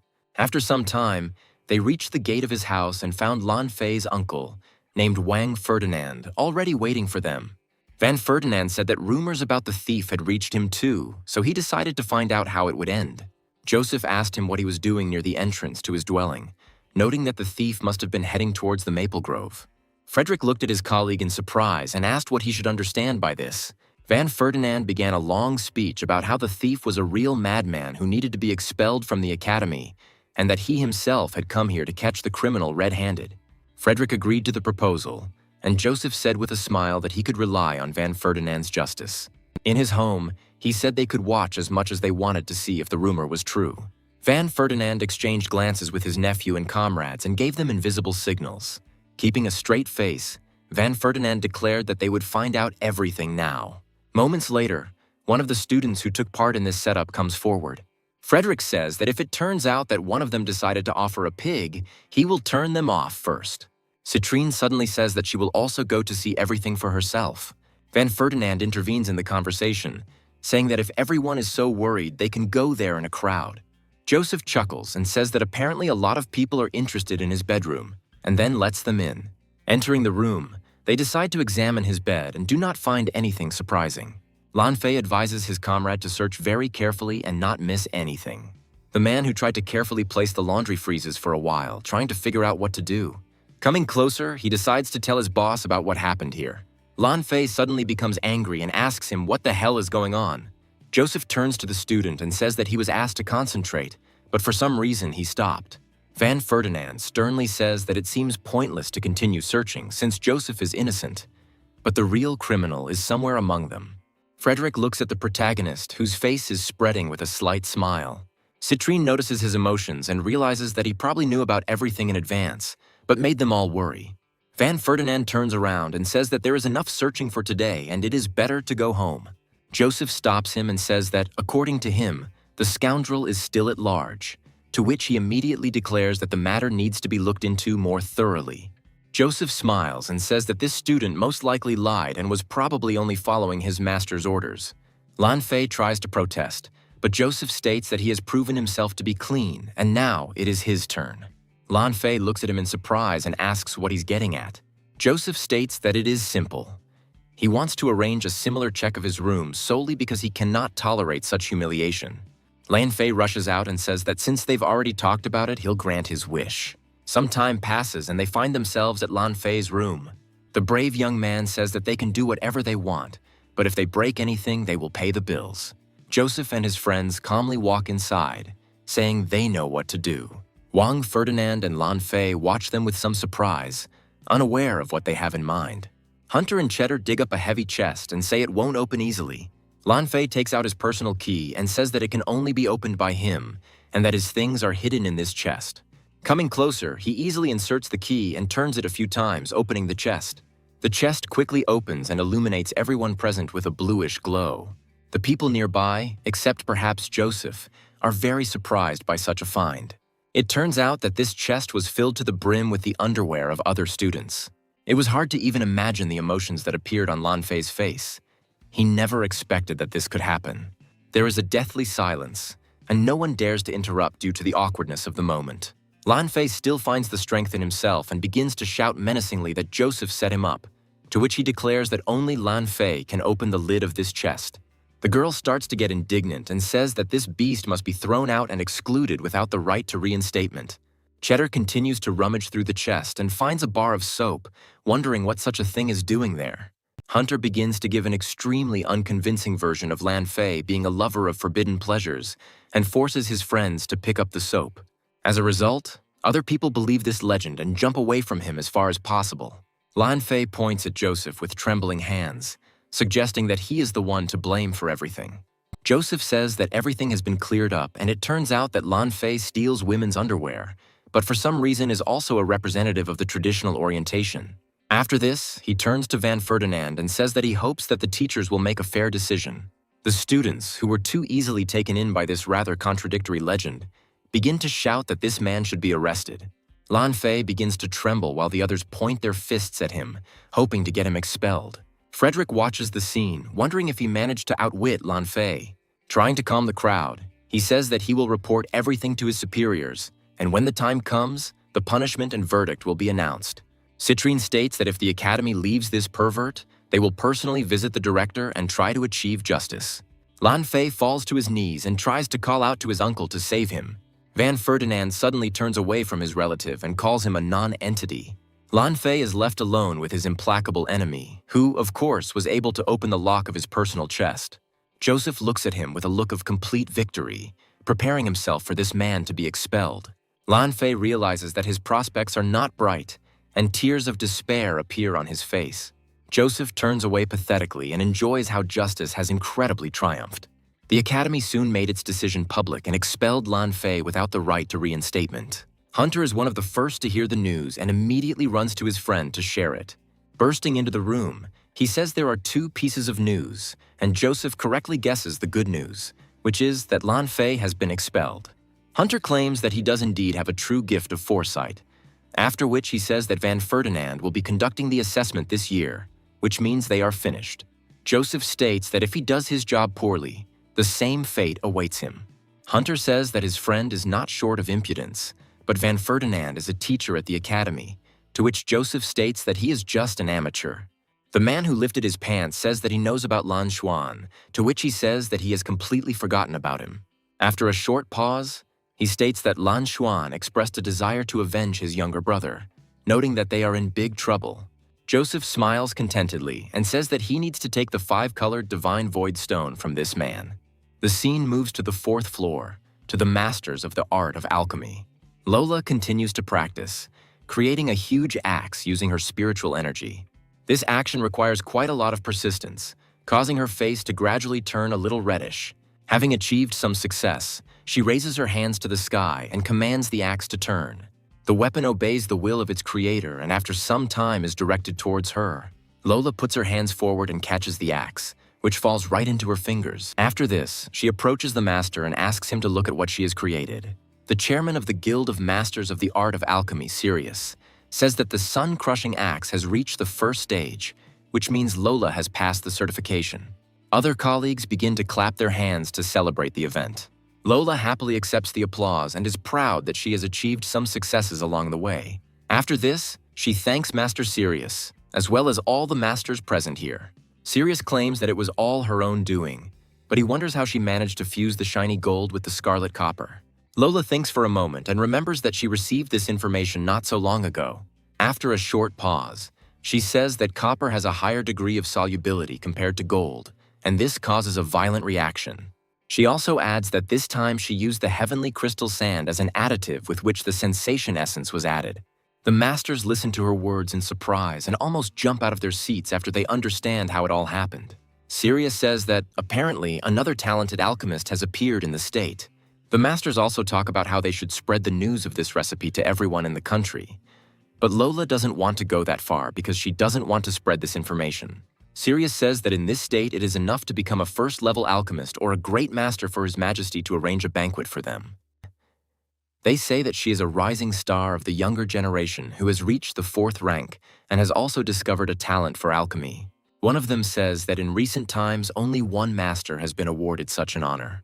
Sirius sadly says that Great Master Yagos, who had the honor of achieving such heights, you bowed to a certain Gu Feng so that he would take you as a disciple. Sirius also says that this year 2 first-level alchemists joined them at once, which are Lola and Abdul.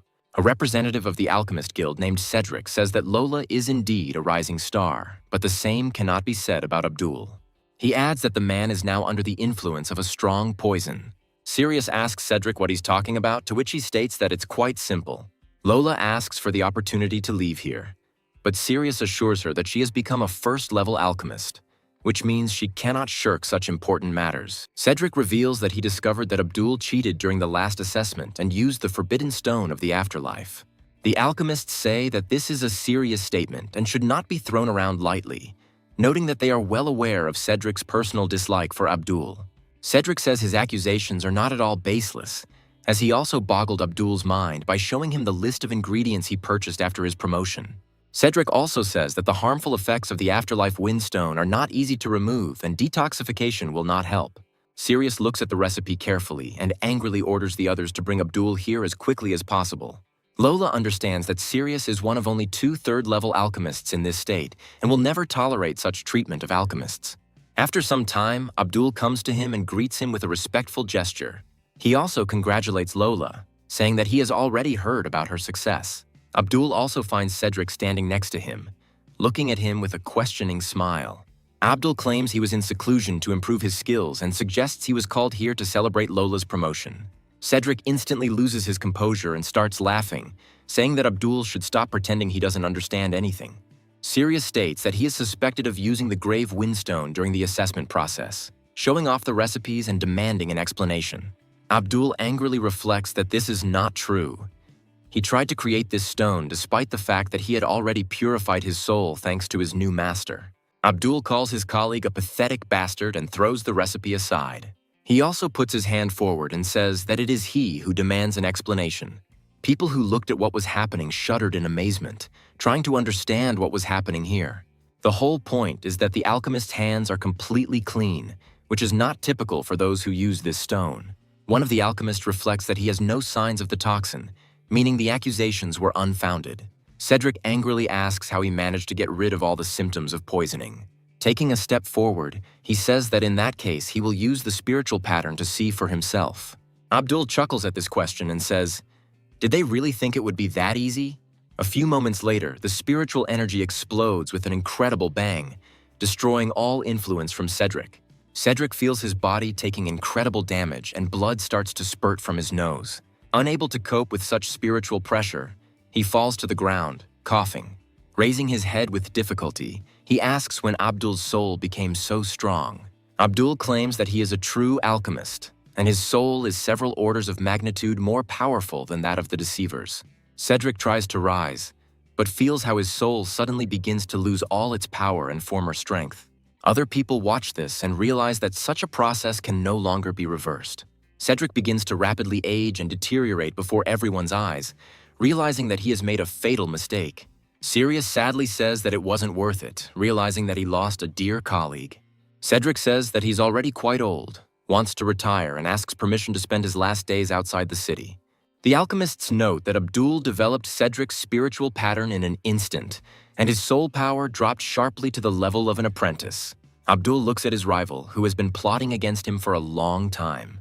He happily reflects on how, with the help of a 5-day soul purification practice, he was able to cause irreparable damage to Cedric and thanks his master. Sirius tells Abdul that he is sick of his progress, because since the day of his promotion, his soul has become much more stable. After that, they all decide to go to the library together to find the alchemist badge there to reward Lola. Lola asks Abdul if he would like to take her on as an apprentice.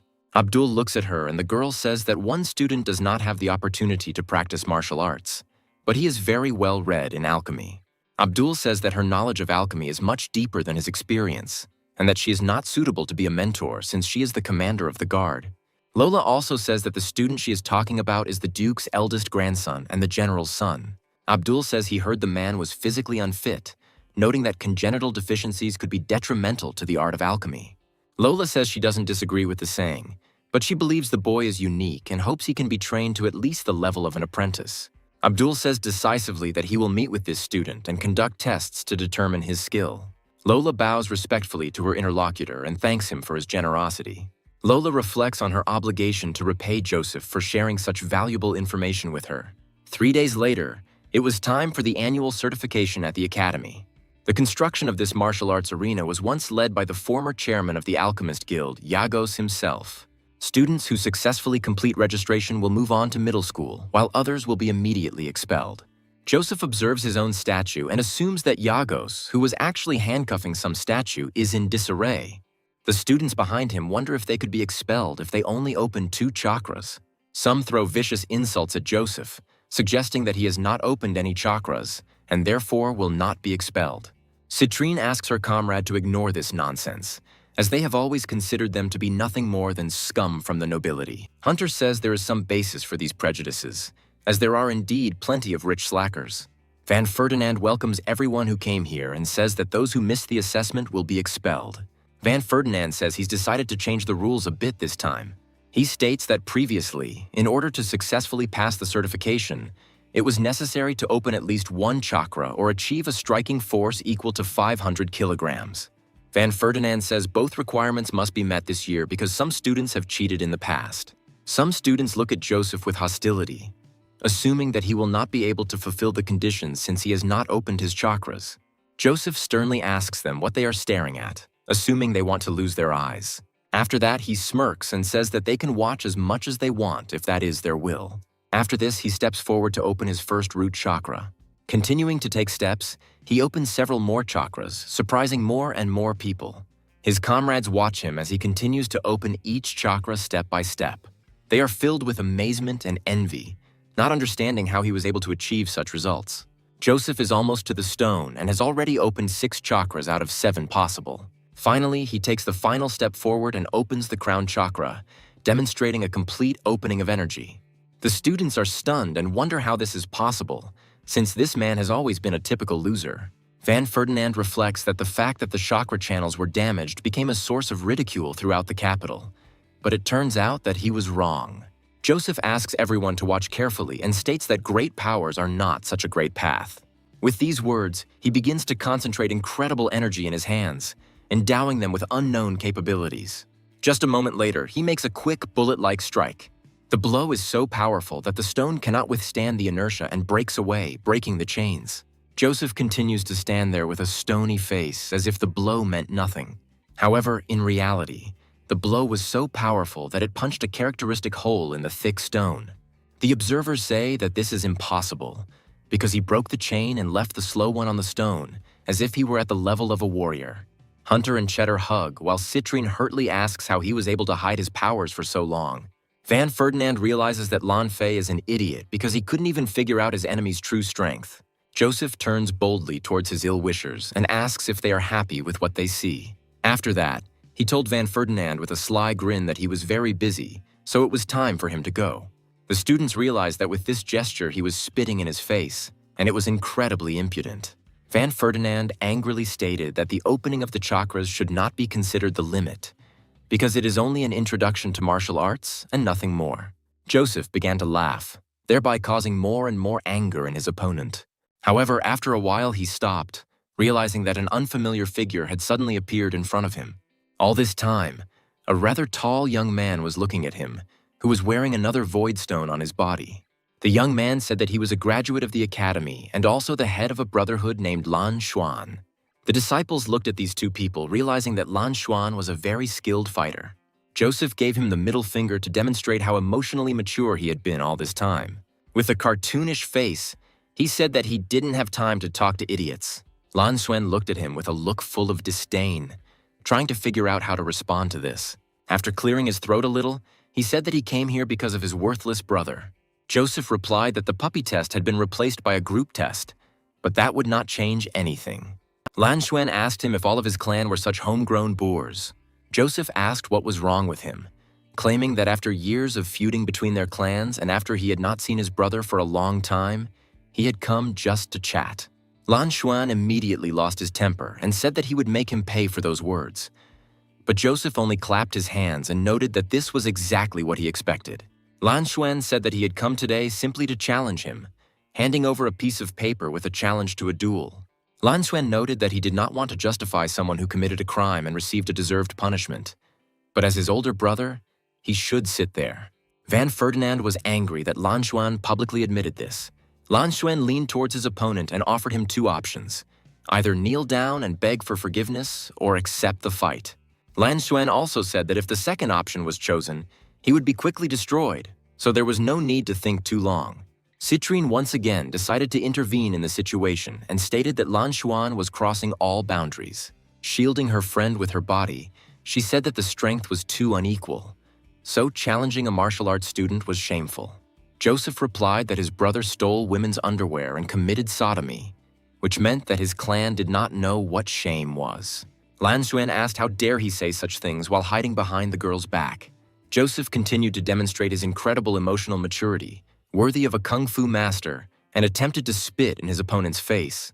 After that, he quickly snatched a challenge to a duel before his opponent had time to get his bearings. After making another cartoonish face of a 14-year-old teenager, he said he would accept the challenge.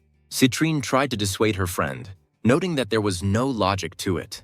Joseph realized that the previous owner of this body was able to make friends, but he remained lonely throughout his life. Although the reasons for this were quite obvious. To at least somehow thank the people who still protected him, he placed his hand on Citrine's shoulder. He looked at her with kind eyes and told her that she shouldn't worry because he knew what he was doing. Citrine immediately felt incredible sympathy for her friend, while the rest of his friends looked at him in surprise. Lan Xuan angrily shouted that if he didn't show up here in 3 days, there would no longer be a place for him in the academy. Lan Xuan said that he swears that if he does not destroy him, he will not be able to bear the surname of his clan with dignity.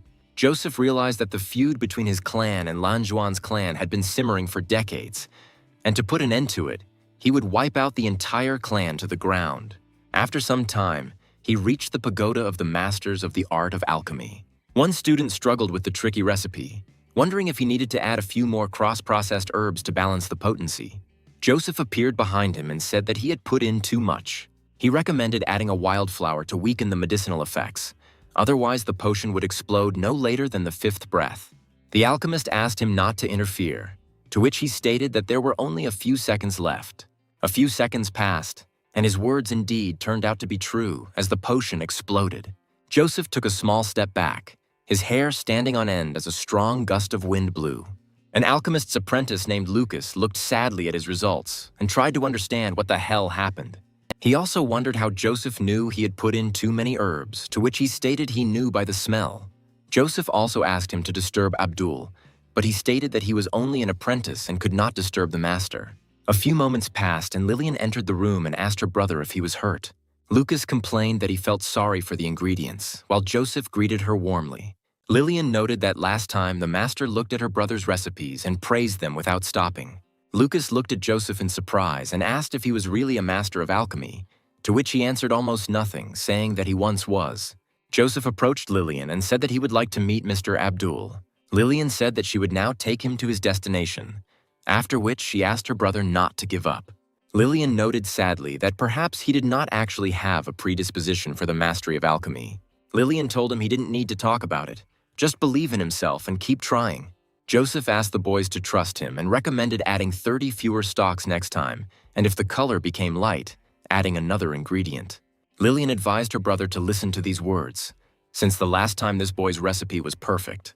Lucas returned to work, saying that this time he would change his approach dramatically and try to follow this advice. Joseph followed Lillian into a large round hall that had new doors. Lillian walked him to the door, saying that they had finally arrived. After a while, she started knocking on the door to attract the master's attention. A disgruntled cry came from the room, and Lillian took a few steps back in fear. Joseph unceremoniously stated that a young master had come here, which meant he had to open the door. There was more noise in the room, followed by the sound of stomping. Abdul opened the door and rushed forward as quickly as possible, trying to embrace his master. Joseph quickly kicked him in the face and told him that Lillian could return to her duties. Lillian wondered what had happened to the arrogant Abdul, because from the outside it all looked very strange. Abdul told his master about his successes, thanks to which he made several breakthroughs. Joseph, with his usual arrogance, said that he had no time to listen to this nonsense and that he had come to make pills. He explained that the first pill was needed to affect the beginning, and the second one was needed to explode the beginning. Abdul said that these two types of pills could only be made by a second-stage alchemist, and he had recently reached the first stage. Joseph told him that there was nothing to fear since he was nearby and advised him to quickly make the pills. Abdul assumed that the young master was going to personally show him how to make these pills. Realizing that this was too good a deal, he quickly collected 3 bags of pill-making ingredients. Joseph asked him why he had prepared 3 sets of ingredients if he needed 2 pills. Abdul reminded him in surprise that a first-stage alchemist could only make pills with a 60% chance. Joseph said that they should begin and advised him to follow his instructions strictly. After this, they began their preparations, during which Joseph constantly nagged Abdul. After some time, the preparation was finished, and in front of them were 2 almost perfect pills.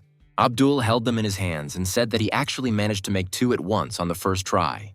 Joseph studied the pills carefully, while an elated Abdul thought that he would definitely be able to become a powerful alchemist. These thoughts completely blocked his critical thinking, which is why he did not realize that he had made several mistakes. Joseph called it a habit, saying that the pills were too low in purity. Looking at Joseph, tired of such procedures, he came to the conclusion that he would have to do everything himself. However, he stated that his apprentice soul would be enough for a simple purification. Abdul asked in surprise if it was really possible to sense not only the ingredients, but also the finished pills. The alchemist watched what was happening with difficulty, holding back the desire to scream in surprise. He thought that he had never seen such secret purification seals as the young master had placed. Joseph, meanwhile, completed the sensation procedure, looking at the 2 pills lying in his hands. He said that this was all he could do now because his soul power was too weak. He also noted that with the pill that affected the beginning, he would be able to break through to the first rank in 3 days, and he would leave the second one just in case. Abdul looked at the pill in surprise and realized that it gave him an incredible feeling of admiration. Abdul thought that the young master was not only able to refine the finished pill, but also make it even more flawless. Joseph left the office and headed to his home to take care of other business. As he passed by, he discovered that Lucas had finally succeeded in his endeavors. Lillian noticed Joseph passing nearby and greeted him with a sincere smile. She bowed several times in his direction to thank him for what he had done. Joseph made an approving gesture, thinking that he needed at least a little privacy. Lola, meanwhile, was talking to the director and saying that Joseph's combat power had exceeded 500 kilograms and that he had opened his chakras. The director noted that many interesting events had occurred during her time at the academy. From all points of view, given families that were constantly at odds with each other, he was not as interested in the truly hopeless person.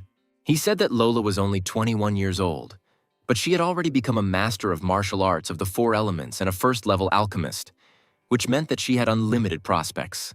Lola was adamant that they had to stop these people from fighting. She also claimed that Joseph had almost no chance of winning, meaning he would definitely die. The director said that this guy was previously homeless and was considered some kind of burden. After thinking for a moment, he said that it was possible that he had been hiding some far-reaching plans all this time. Lola said that the child was still not strong enough to compete with such formidable enemies. The girl admitted that Joseph did a good deed by giving valuable advice, thanks to which she was able to successfully become a first-level alchemist. The director said that in that case he would also go to find out what level, frankly, their students were at. He knew he was going to have to watch the 3rd place in the ranking of outstanding people fight, and that it should be interesting. Instead, he was transported to the academy, to the 10 Gravity Hall where people hone their skills. Hank told Liara that the loser would be fighting Lan Xuan today and wondered why they weren't going to watch it. Liara replied that she didn't have time for that since Lan Xuan was ranked much higher than Joseph. She also said that only the elder brothers of the Xuan clan could be called truly strong. Hank became angry and said that in that case he would go to watch this fight alone, since he was very interested in how he would resolve this issue. Liara mentally called the man a wimp because he wanted to enjoy watching Joseph get beaten by someone else. A few moments later, a figure that seems very familiar passes in front of her, and she quickly turns her head in its direction.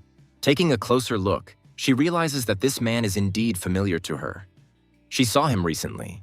A look of surprise appears on her face, as standing in front of her is none other than Joseph, who has undergone additional training. Instead, the action moves to the Martial Arts Academy, to the arena where the fight is to take place. Lan Xuan prepares to enter battle, spending his final moments in deep meditation. The students around him whisper excitedly, unable to believe that Joseph would actually come here, thinking it would be better to be disgraced than to die. Citrine expresses hope that their comrade will give up the fight and choose a more prudent path. But faith in this is rather weak. Cheddar replies that it is better to die standing than to live your whole life in disgrace, even on your knees. Citrine disagrees with this view, but their argument is interrupted by loud shouts. This loser has finally appeared in the arena.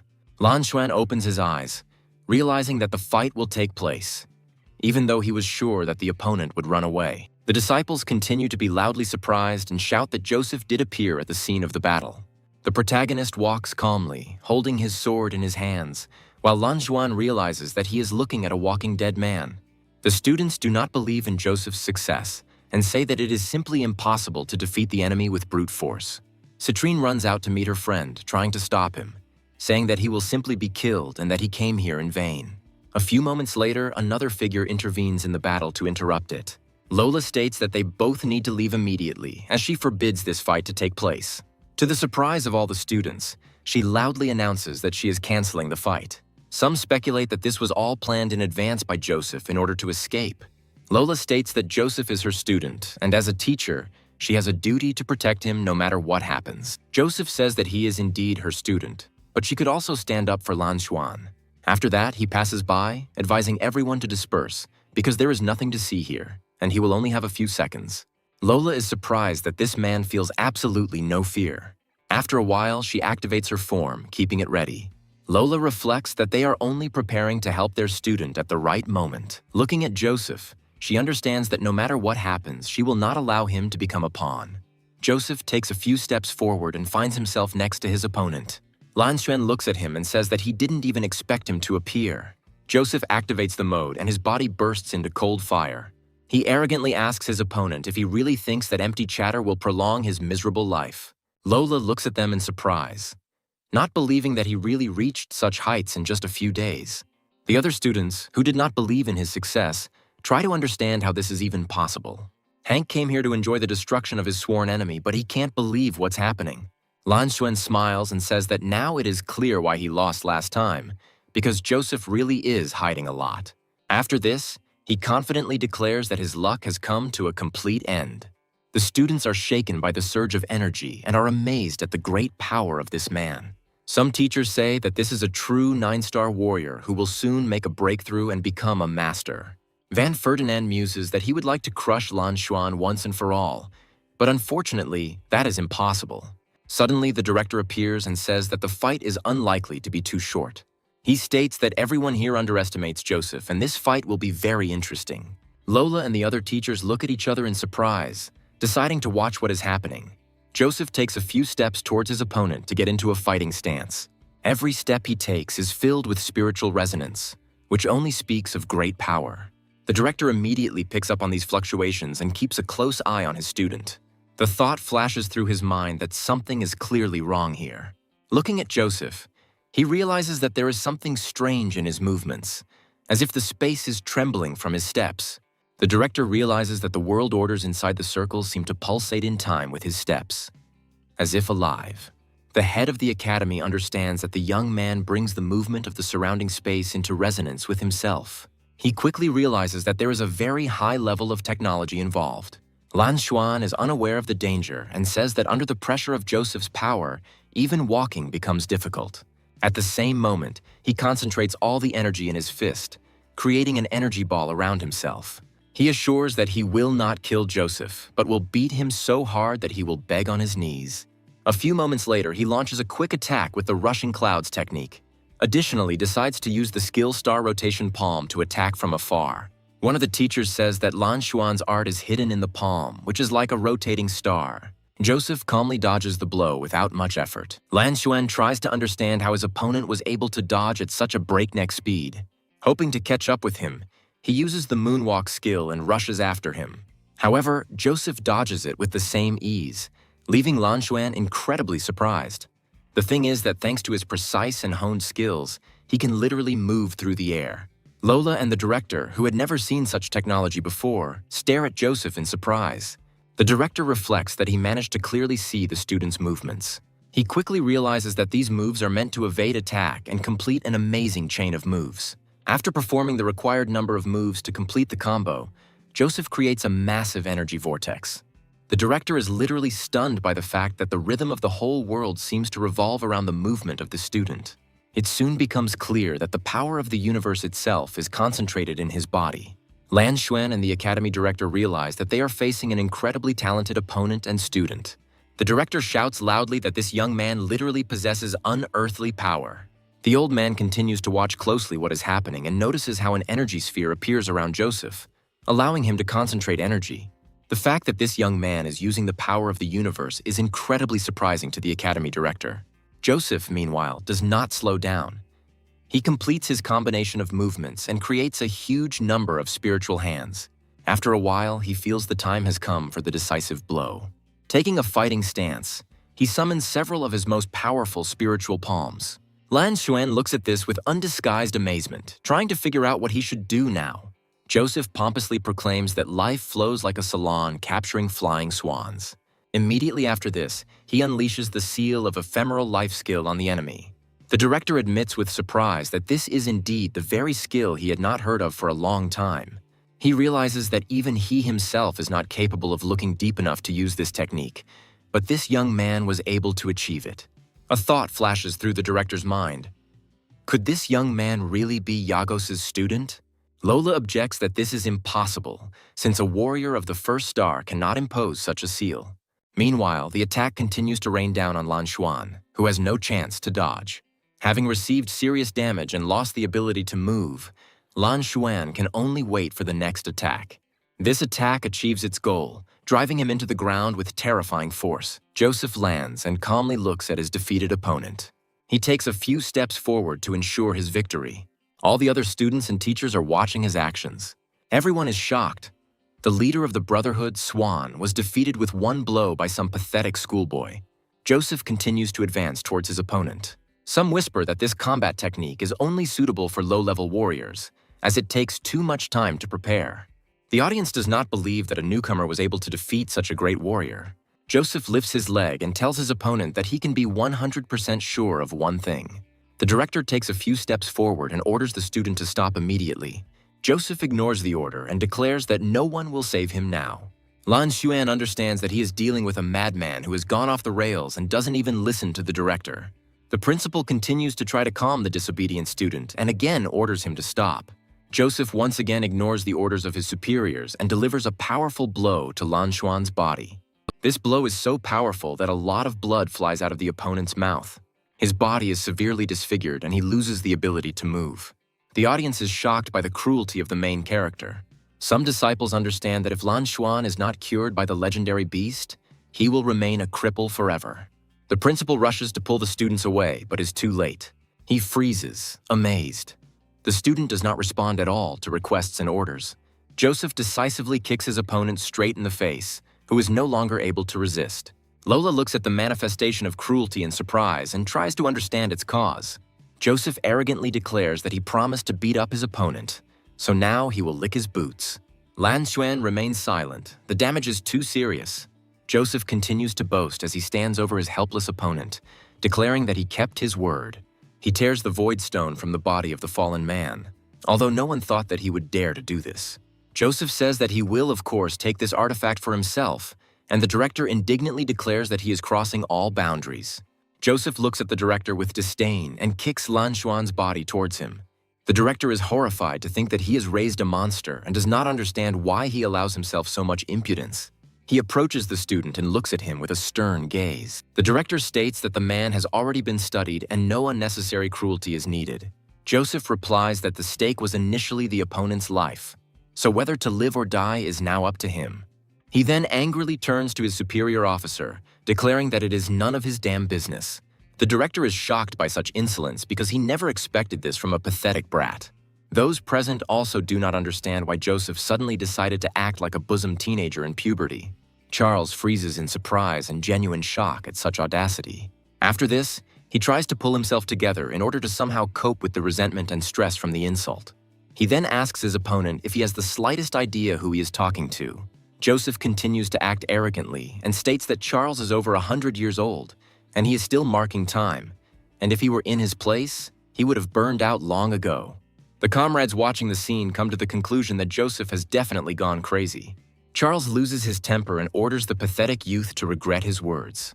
Immediately, a serious force begins to press on him, causing him to tremble. Joseph struggles to resist the pressure, creating currents of air around himself.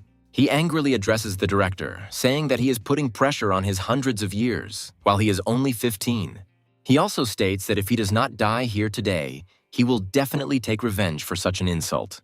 Charles ignores the teenage chatter, reflecting on how, under the onslaught of his power, this puny warrior still holds his ground. So he notes that he is amazed that the young man is 4 steps below him in strength, but is still able to show such determination. Charles wonders where this inflexibility and defiant spirit that resides in this boy's body comes from. Lola calls it a question and wonders why this image evokes so many familiar emotions in her. In search of an answer, she turns around and suddenly realizes that the answer was right in front of her eyes all this time. She takes a few steps forward to make sure everything is as it should be. She looks at the giant statue that depicts Gu Feng, who is just now transmigrated into the body of a 15-year-old teenager. Lola looks at him closely and realizes that there are definitely some similarities between them. In a life that affirms the face and manner of not giving up no matter what, it finds a response in the image of Joseph. During this time, Joseph continues to show himself to the old man, despite the fact that it costs him his health. He says that even though he may die now, he will take his opponent with him. With these words, he uses periods of exploding energy to swallow her. After a moment, his spiritual power briefly increases, giving him additional strength. Charles wonders how he can deal with this monster, as he would not want to spoil such a promising student. However, after a while, he looks at his opponent in surprise and realizes that he has underestimated him again. Joseph gains an extra boost of strength to confront Charles. Joseph closes his eyes to enter a battle trance state. Lola stares at him in surprise, not believing that this man is so strong. Joseph begins to move his hands very quickly, making it seem as if he has several of them. He directs air currents to help him deal with this enemy. The clouds behind him are gathering, creating serious weather patterns that could help him. Lola talks about a hurricane coming and wonders how such power is even possible. Charles, having lived for hundreds of years and seen a lot, is also surprised that one can command nature. He looks up at the sky and realizes that powerful gusts of wind and incredibly thick clouds are approaching. A grimace of genuine surprise never leaves his face. He says that this is really so. Looking at Joseph, he wonders in his mind why he, being the strongest master, turned so cold in the face of a pathetic warrior. He notes that due to this youth's movements, a strong wind arose and clouded the sky, and apparently, this is Mr. Gu Feng himself, his hurricane palm technique. Joseph, somehow managing to master serious techniques despite being a weak warrior, continues to amaze everyone else. In the old days, at the top of the Sea of Clouds that is located on the snow peak near the Temple of the Gods, Gu Feng defeated all his opponents with just one technique and went down in history.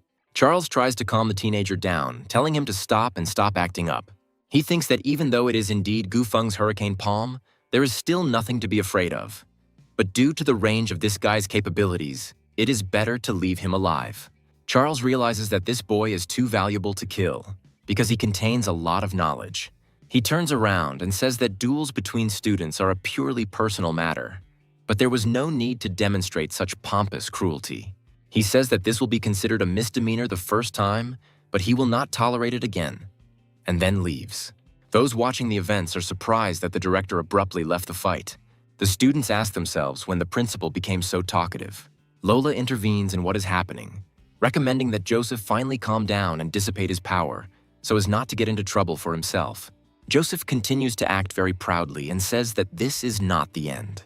He looks after the director and says that he is lucky that he runs fast. Immediately after this, he kneels down and assumes a pose in order to conquer and steal. Lola looks at him and understands that this pose hides some unspoken rule and notes that the power of this man should not be underestimated. She sits down and watches closely as Joseph becomes immersed in the process of meditation. After some thought, she suggests that she could use the power of this rule to speed up the process of her own improvement. Those watching the events are surprised to note that the captain of the guard suddenly decided to take full meditation. Frederick tells everyone else that the fight is over and everyone should disperse. He also exchanges a bow with his colleague and tries to lead the students out. After this, he turns his gaze to the two meditating fighters and realizes that something is wrong here. However, he does not dare to disturb them, after which he turns around and walks away. Meanwhile, Joseph and Lola's energies begin to intertwine, exchanging valuable information. Lola draws a huge amount of resources for her own improvement, just by borrowing a little power. A strange glow begins to appear above her head, allowing her to improve. Lola reflects on how she managed to break out of the deadlock and solve the problem that was preventing her from breaking through, and now her rank has increased. She also asks what happened to him recently and where these unnatural techniques came from. The meditation routine comes to an end, and she slowly opens her eyes. The first thing she sees in front of her is Joseph, who is looking at her intently with his head tilted to the side. Lola starts blushing for this reason and asks him what he is doing here. Joseph says he just came to congratulate her on her promotion. Lola asks Joseph in surprise if he has already become a warrior of the stars, and she can't believe her ears because it sounds too cool for her. Joseph states that Lola is a product of the 4 elements. For her, rising in rank is like a walk in the park, but for him, it is just an accident, like some kind of fleeting success. Lola grabs him by the ear and asks him not to pretend to be an idiot, because in her opinion, he became a warrior only recently, and there's no point in pretending anymore. Joseph says that his wounds haven't healed yet, but in a couple of weeks he'll rest, and then he'll definitely explain everything in detail because now is not the time. Lola looks at him carefully, studies every scratch, and understands that he really does have wounds, and for a reason.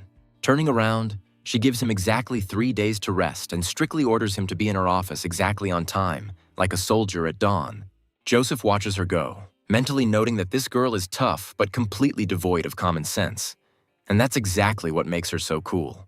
Smiling, he says that despite everything, her talent is quite worthy of being under his supervision, as if he were the main guru here. After a short while, he quickly heads to the gravity room to pump up and improve his skills. He thinks that he needs to urgently use this pumping to absorb the remnants of the original chi that are left from the pill, otherwise there will be no sense. He passes by his classmates, who stare at him in surprise and try not to get in his way, as if he were someone important. Liara notices him and wonders with a question in her eyes if he really managed to get out alive after that fight. Afterwards, she overhears the conversations of the other students, who are discussing how cruelly this guy treated Lan Xuan, and are surprised.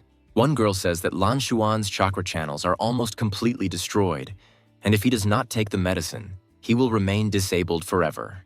Liara is shocked and watches what is happening, not believing that someone could deal with such a strong warrior with one blow. Meanwhile, Joseph continues his unstoppable victories and enters the training room, where he intends to level up even more. After a few minutes, he becomes a warrior at the peak of the 2nd star, and his soul power is restored to the 1st stage. He breaks everything in his path because now he can make weapons and all sorts of cool things for combat on his own. After some time, the action moves to the protagonist's restroom, where he is after grueling training, trying to catch his breath. He casually approaches his bedroom door and is about to enter, but suddenly freezes. It is at this moment that he realizes that he is in deep trouble, because much more than 3 days have already passed, and he is still relaxing here. He turns around to escape responsibility, but Lola immediately stops him. A few moments later, she opens the door with a distinctive creak and steps out into the fresh air. She looks at him disapprovingly and asks if he has already missed her for 3 days, as if it were a survival test. Joseph tries to give a weak excuse that he was improving and therefore lost track of time. Lola stops for a second and carefully studies her charge. She quickly notices that he became a warrior at the peak of the 2nd star and notes that he rose quite quickly.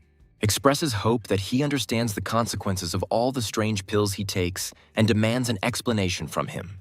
Joseph asks what exactly he should explain to her, realizing that this time he can't get out of it. Lola bombards him with fair questions about how he learned to perform such powerful techniques, because just recently he was completely different. The main character understands that it will be very difficult for him to give normal answers to all these questions, because he himself is not yet fully aware of them. Joseph asks her if she thinks Principal Charles is behind all of this, and slightly surprises Lola with his suggestion. Lola states that the director is the one who once trained Joseph under Yagos, and Joseph immediately realizes that things are hot. He thinks that blaming everything on Yagos is logical and fair, and besides, he will have to meet him face to face in the near future. Lola ruins his brilliant plan by saying that it is nonsense because their clan has never crossed paths with Yagos. She also says that Mr. Yagos never knew how to perform a hurricane palm, so there is no point in blaming him. Joseph looks at her in surprise and cautiously asks how she knows that Yagos did not possess this technique.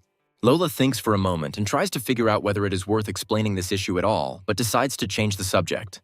After a while, she says that if Joseph doesn't want to tell, she won't force him, showing that she respects his personal space.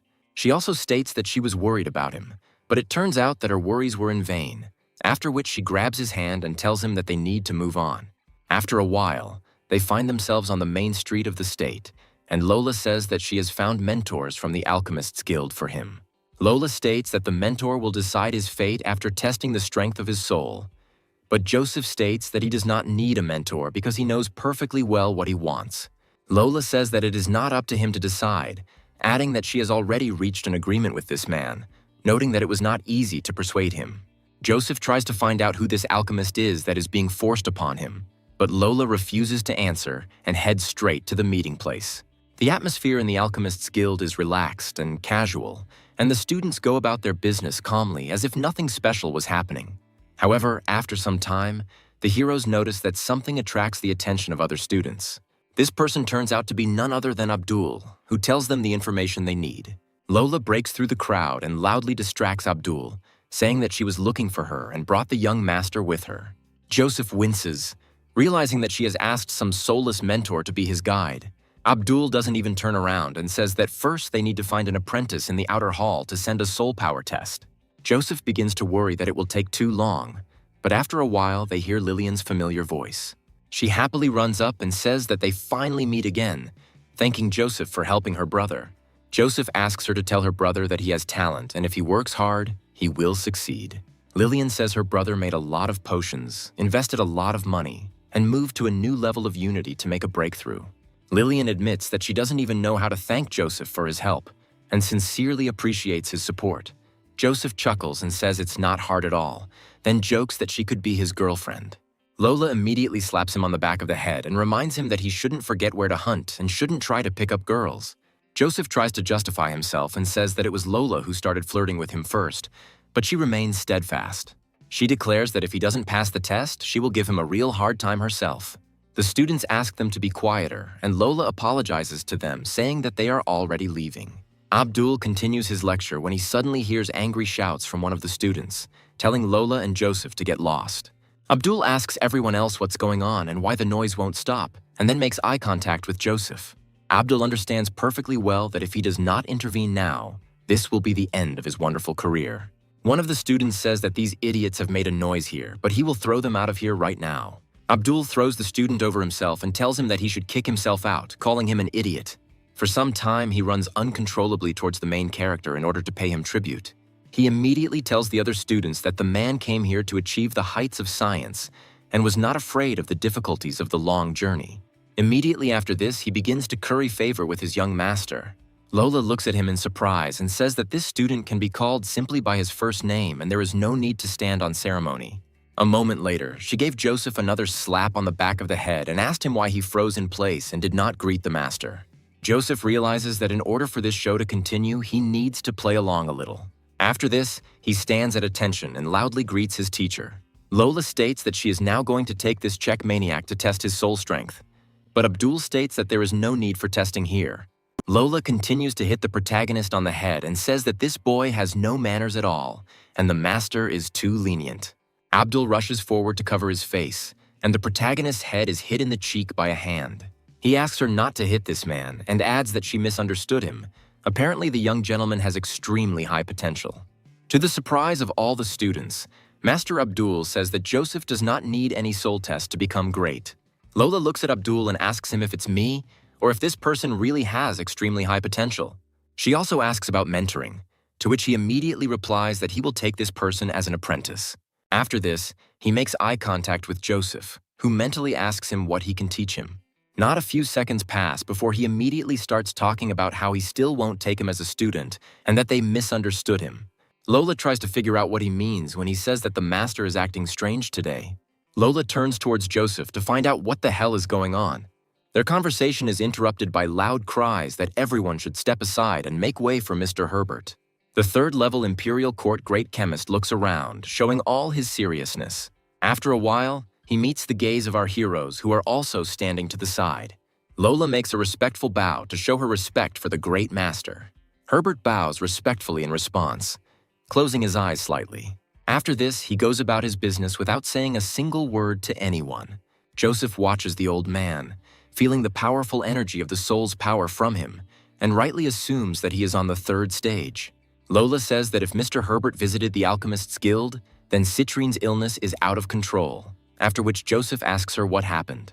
Lola says that this is not a secret at all, because Citrine has suffered from the fact that 5 yins are tearing her chakra channels since birth. Joseph says that if the rank 8-5 dragon break is not applied, this illness will finally kill the princess. Lola says that the 8th rank break can only be made by a legendary alchemist, who is the equivalent of a divine being. Joseph smiles at his teacher and tells her that she should return to the academy as he wants to speak with Master Abdul alone. Abdul immediately plays along with the main character, saying that there is no need to worry about this, since he will certainly follow all the instructions and will not let them down. Joseph walks away with confidence and calls Abdul to follow him, saying that they need to find a quieter place to think things over.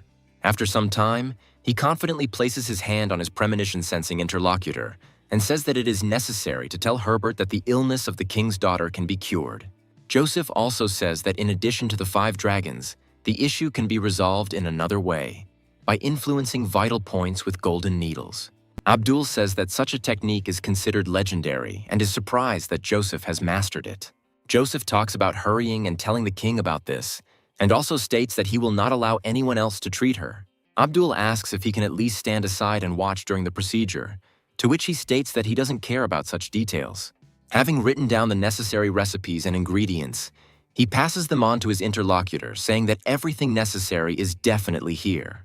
Abdul watches what is happening with interest, realizing that he has a chance to learn the legendary technique. However, after reading it, he still asks why there are so many ingredients, noting that it looks like he is going to make a weapon.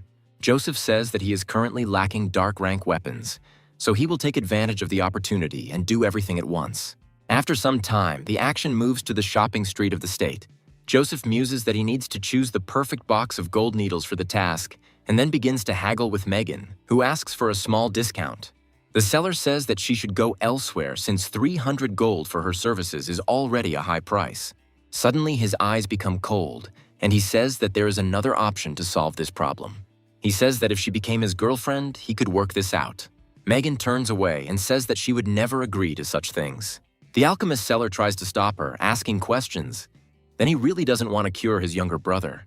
Megan stops, and he immediately comes closer to her, saying that one day he will become a real alchemist, and she will remember the moments spent with him in her dreams. Megan says that she at least wants to get this bottle of living water now. She has been saving money for 3 months and will return for it until the last minute. The alchemist does not give up his attempts to get closer to Megan and says that he will agree only if she remains his girlfriend for a while. A loud click suddenly resounds in the air, instantly echoing throughout the impudent salesman's hand. He asks the man who stood up for this girl what he is doing here and where he came from.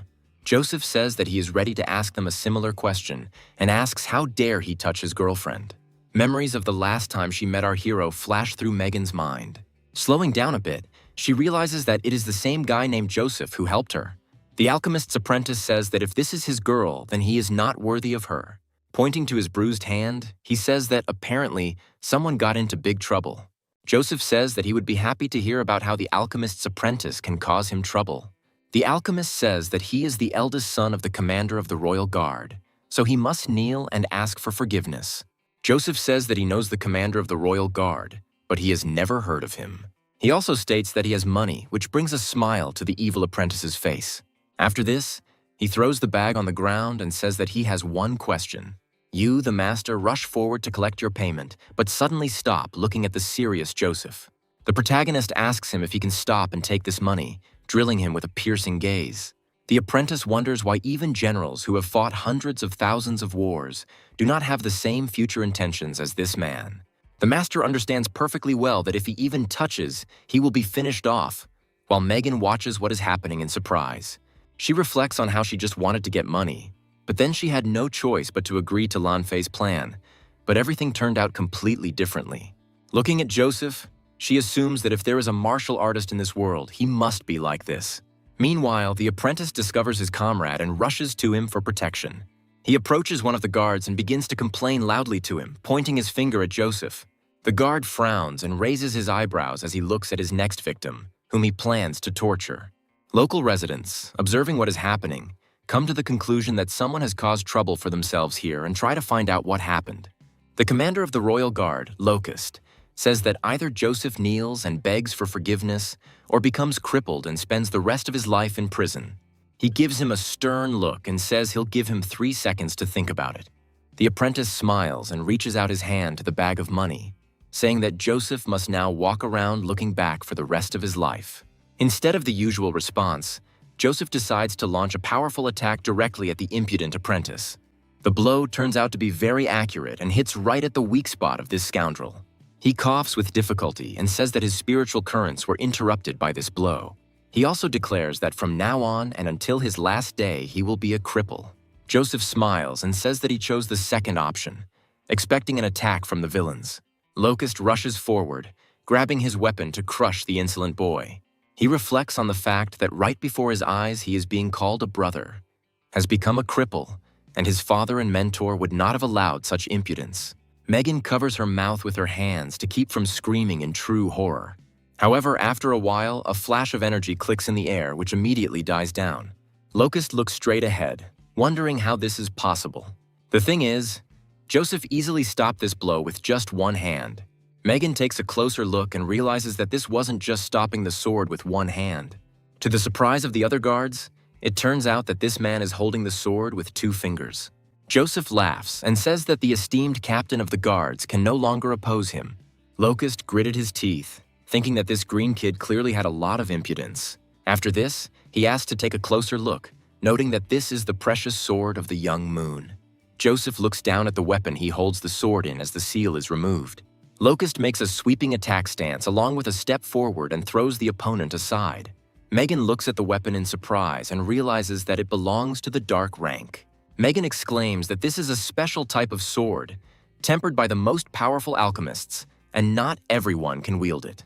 Locust says that this is a young moon's precious sword made of frozen iron and was made by a second-stage master. Locust says that Joseph is the 3rd person to witness the seal being removed, as well as the 3rd to draw the blood sword. Joseph, with his usual arrogance, says that this is the most useless dark rank weapon at the 1st stage. He then makes a quick sideways move to avoid the attack. Locust attacks, but Joseph confidently parries with his sword. Joseph, seeing that the weapon had resonated with his spiritual energy, smiles and begins to mock. Immediately after this, he delivers a huge number of blows, blocking Locust. The captain of the guard hears strange vibrations of spiritual energy and concentrates. Looking at his weapon, he realizes that his precious sword seems to be screaming. This is despair. He asks what happened and how to restore this weapon now. Raising it up, he again casts a special spell to remove the seal on his blade. Despite all attempts, the blade remains silent and does not change its shape. The other guards watch their chief's futile attempts, but the result remains the same. Locust sadly says that it was the treasure of their clan, because they begged the master thousands of times to agree to make it. Joseph then asks arrogantly if this is all he can do. Locust turns his gaze, full of despair and hatred, to the protagonist, realizing that he hates him more than anyone in the world. After this, he and his friends rush at him and say that he must be finished off immediately. The guards grab their weapons and order Joseph to go to the next world.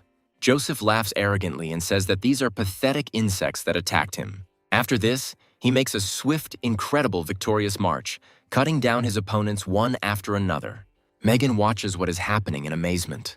Her breath is taken away by surprise. She asks him if this is a martial technique or a dance combined with it. Joseph says the name of this technique refers to the emperor who created it, who began to go mad towards the end of his life. He continues to strike one blow after another and says that this emperor never ceased to be able to dominate talented people. The emperor created this technique to show that even through chaos, one can catch the enemy off guard. Within moments, all of his opponents are airborne and unable to do anything against him. Joseph takes the weapon from the guard and says that the sword is still worth money, which means it can be sold. After that, he breaks his knees and asks if there is anything else. The opponent falls to the concrete floor and struggles to get up despite the incredible pain. Locust says that his father is the commander of the royal guard, and if he dares to steal anything, his people will slaughter his entire clan. Joseph continues to laugh in the face of such threats and says he would like to see such attempts. After some time, another group of guards comes to the market and wonders who caused the disorder here. Locust informs his superior that this man attacked law enforcement officers.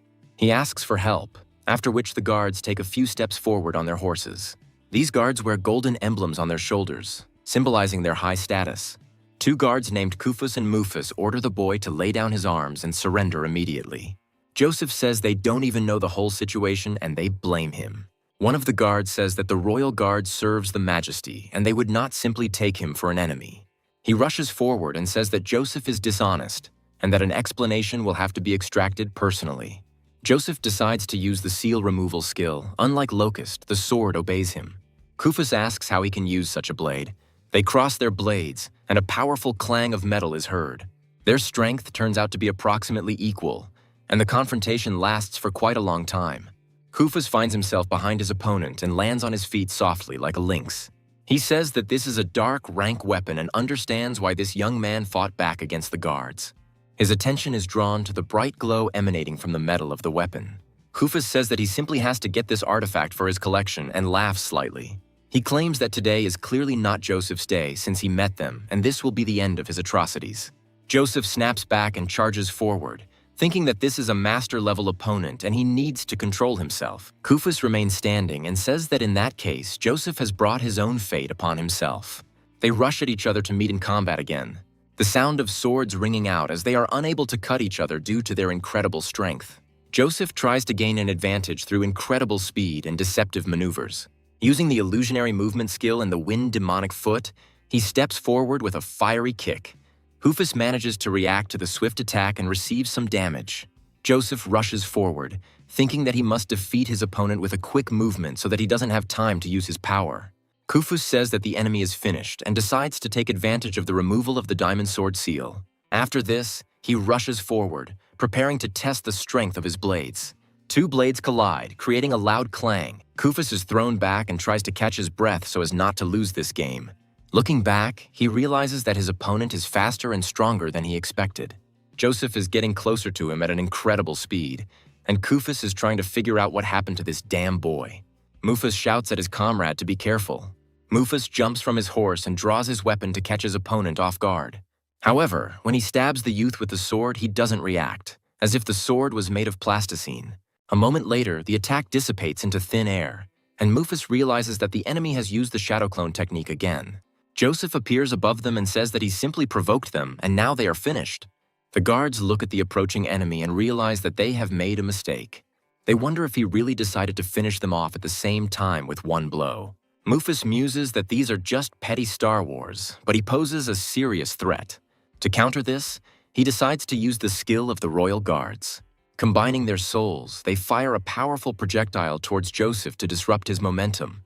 Joseph realizes that his opponents have a technique for joint attack, and he did not calculate this possibility. He thrusts his weapon forward, hoping that he can block her. Realizing that his attempts are doomed, he reflects on the fact that the calculations did not make sense in the first place. A few moments later, an arrow pierces him through and through, causing him serious damage. The inertia from this blow is so strong that it throws him back 10 meters. Joseph finally stops, having lost all momentum, while the rest of the people watch what is happening, unable to recover from the shock. Megan also looks at him in surprise, realizing that she does not believe what is happening because of its implausibility. She reflects on the fact that this man just forced the guards to use such a serious technique. She immediately remembers that during the flight, he decided to look back and tell her important things. Joseph told her to run away from here as quickly as possible before it was too late. Megan looks at the body of her savior, wondering why it all ended this way. Looking up at her potential offenders, she realizes that they are still standing and capable of catching up with her. Locust says that the girl needs to be grabbed, after which she turns around and runs, thinking that she needs to quickly go get help. Meanwhile, the commander of the guard turns to his comrades and realizes that they have all been disarmed. Hufus and Mufus look around and analyze the fight that took place. One of them ponders that a warrior of 2 stars single-handedly forced them to use a common technique, and this seems unrealistic to them. Without thinking twice, they decide to take the necessary things and leave in an unknown direction. Locust asks them why they are taking the precious sword of the new moon. Kufus states that they helped them capture the criminal, and in the future they expect him not to interfere. After this, they announce that they are leaving and ask him not to see them off. Locust sadly reflects on how the entire family fortune was spent on this sword, yet he was still left with nothing. Standing up, he calls his colleagues pigs and orders them to detain this bastard. Locust angrily says that he has lost his sword and will now make Joseph regret being born. Megan continues to move in short bursts, looking around for someone who can help. She urgently needs to find someone to enlist support and save her comrade. The thought that this man sacrificed his own life to save her from humiliation brings tears to her eyes. After some time of her thoughts, she suddenly finds herself near the gates of one of the residences. A smile appears on her face as she realizes that she has arrived near the Lee family's residence. In the garden of the residence, one of the fighters is busy, saying that he has already placed a seal on a weapon capable of demonstrating great power. After a while, he falls silent, hearing a strange sound of footsteps heading straight towards him. He turns to his servant, 9527, and asks him where he is running to. The servant states that there is a girl at the gate who said that Joseph was captured by the royal guards and asked to be informed that he requires support. The warrior says that this good-for-nothing should be hanging around the academy and wonders when he even managed to run into the royal guard. The manager of the clan's residence, Oswald, simply tells this girl that the respected gentleman already knows everything, and she need not worry. The servant salutes and then heads out to keep an eye on the girl. Megan asks him when they can help the gentleman, to which he states that the matter is being handled by the authorities, and she can rest easy. Megan recalls that the Lee clan's master is the country's top military officer and an important figure who is nicknamed the Peacemaker. She also tells herself that after the current king, the 6 wisest have the greatest power and authority. She also notes that if one of these influential people intervened in the matter, then one can take a breather, but a heavy residue languishes on her soul. The action moves to an unknown dungeon, where our hero finally opens his eyes. He reflects on how all the channels in his hands hurt like they were broken, and he cannot use even half of his strength. He also clenches his teeth to relieve some of the pain looking around. Raising himself up on one elbow, he discovers that a large number of strange figures have gathered around him. Looking around, he realizes that he is in the underground prison of the Long clan, about which there were dark legends. The old man asks his new comrade if he is awake, and then asks him questions about where he is. The old man says that he has heard about the man because the guard said that he managed to crush the hands of the young master. Joseph asks him why they are not in the secondary prison, to which he replies that it is a private prison where they put whoever they want. Joseph says that this family has too high an opinion of themselves and they will answer for it. The prisoners say that when he was about his age, he ended up in this dungeon by chance, passing by the gate near the family's house, and he still lives here. After this, he points to his cellmate and says that when he was 8, he went with his father to the city to buy food and inadvertently looked at some beauty from the clan. Joseph smiles and says that he will definitely be able to get out of here and then he will free the rest of the prisoners. Hearing such words, the old man only clenches his yellowed teeth in sadness. He advises the boy to stop dreaming and sit still, noting that there is no escape from here anyway. He tries to calm the new prisoner down by saying that they still feed him regularly once a day, even though the food is not the freshest. Joseph, meanwhile, decides to come to his senses using the Sky Tyrant technique, which uses the elegant form of a lady. Some prisoners say another one is refusing to accept the reality, but the cell leader says it's only a matter of time. Joseph, meanwhile, reflects on the forces leaving the zone and beginning to penetrate the destroyed canals. Feeling a surge of strength, he realizes that the Heavenly Tyrant technique is actually the best technique for training the body. Instead, the action is transferred to the alchemist's laboratory on the 4th floor, where a meeting has already been scheduled.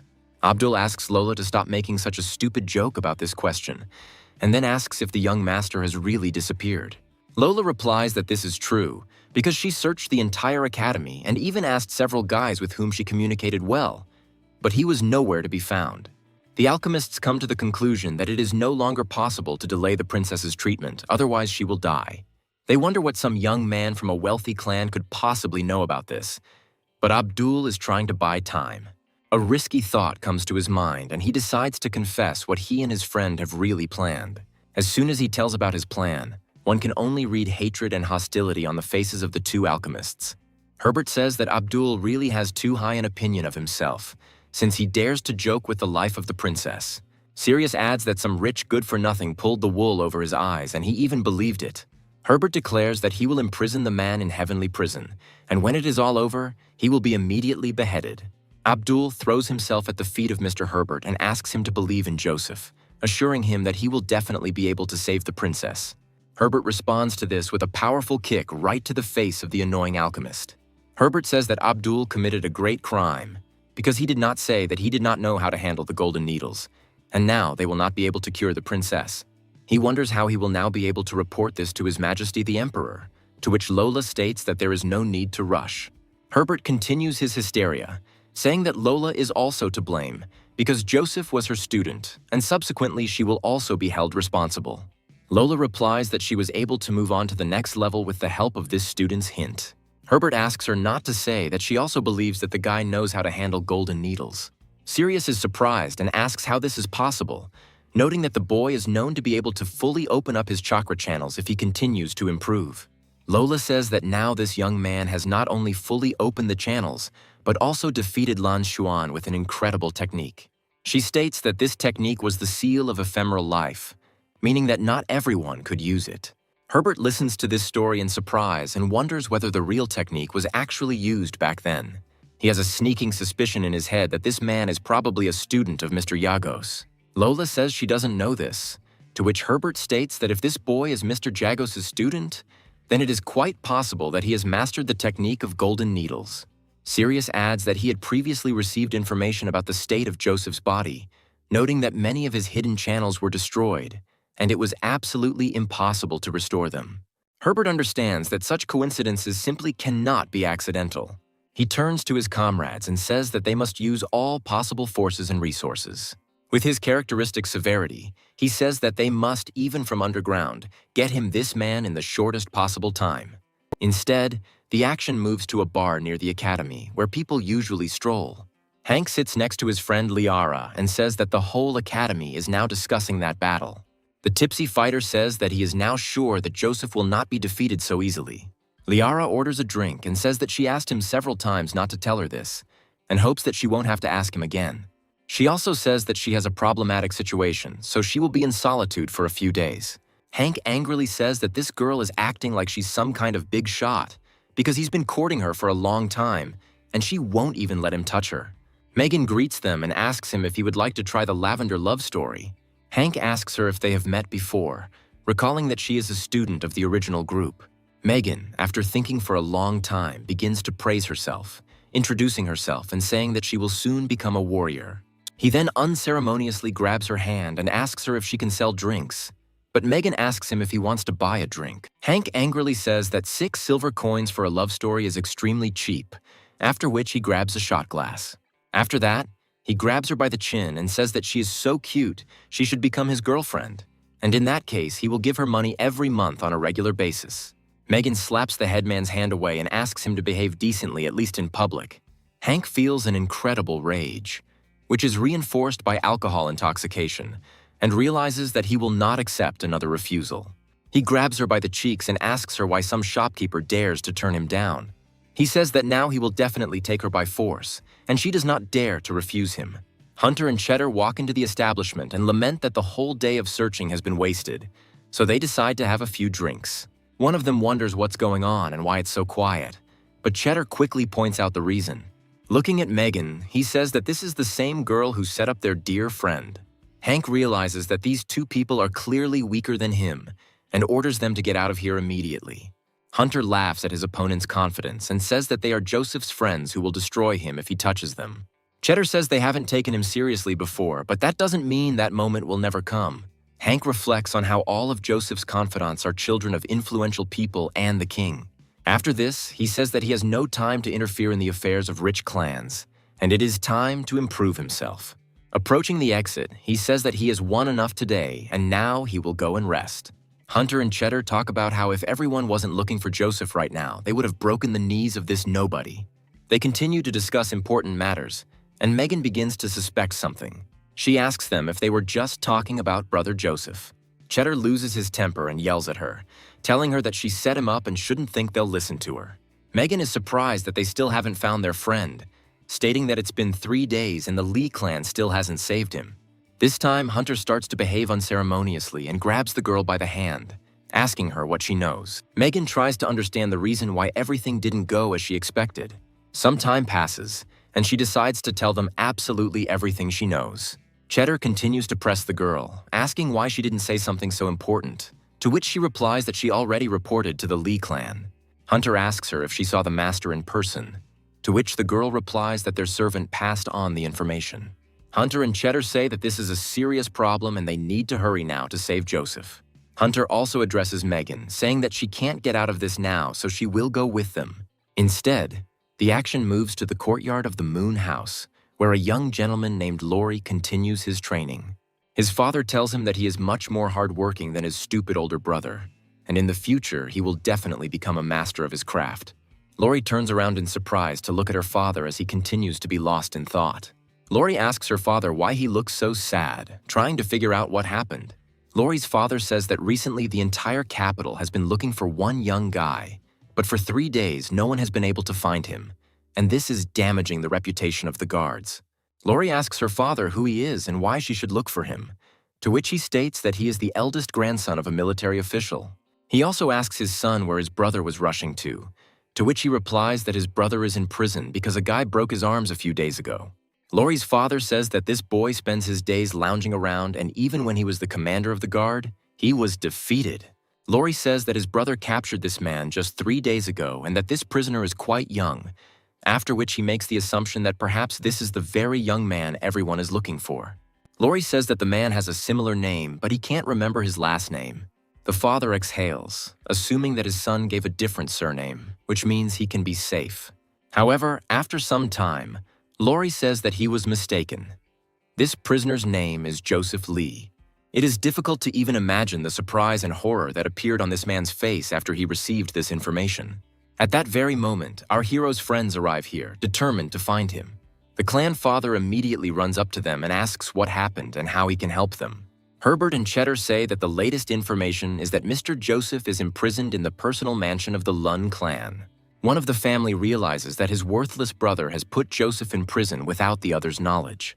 He asks his colleagues where this rumor came from, thinking that he is ready to finish off his son right now.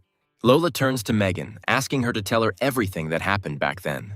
Megan carefully recounted everything that happened that day, including every detail and particularity, leaving nothing out. Abdul wonders if all this happened because of his student, whom he accepted into the ranks of alchemists too carelessly. Herbert grabs the head of the family and says that now they are interested in only one question.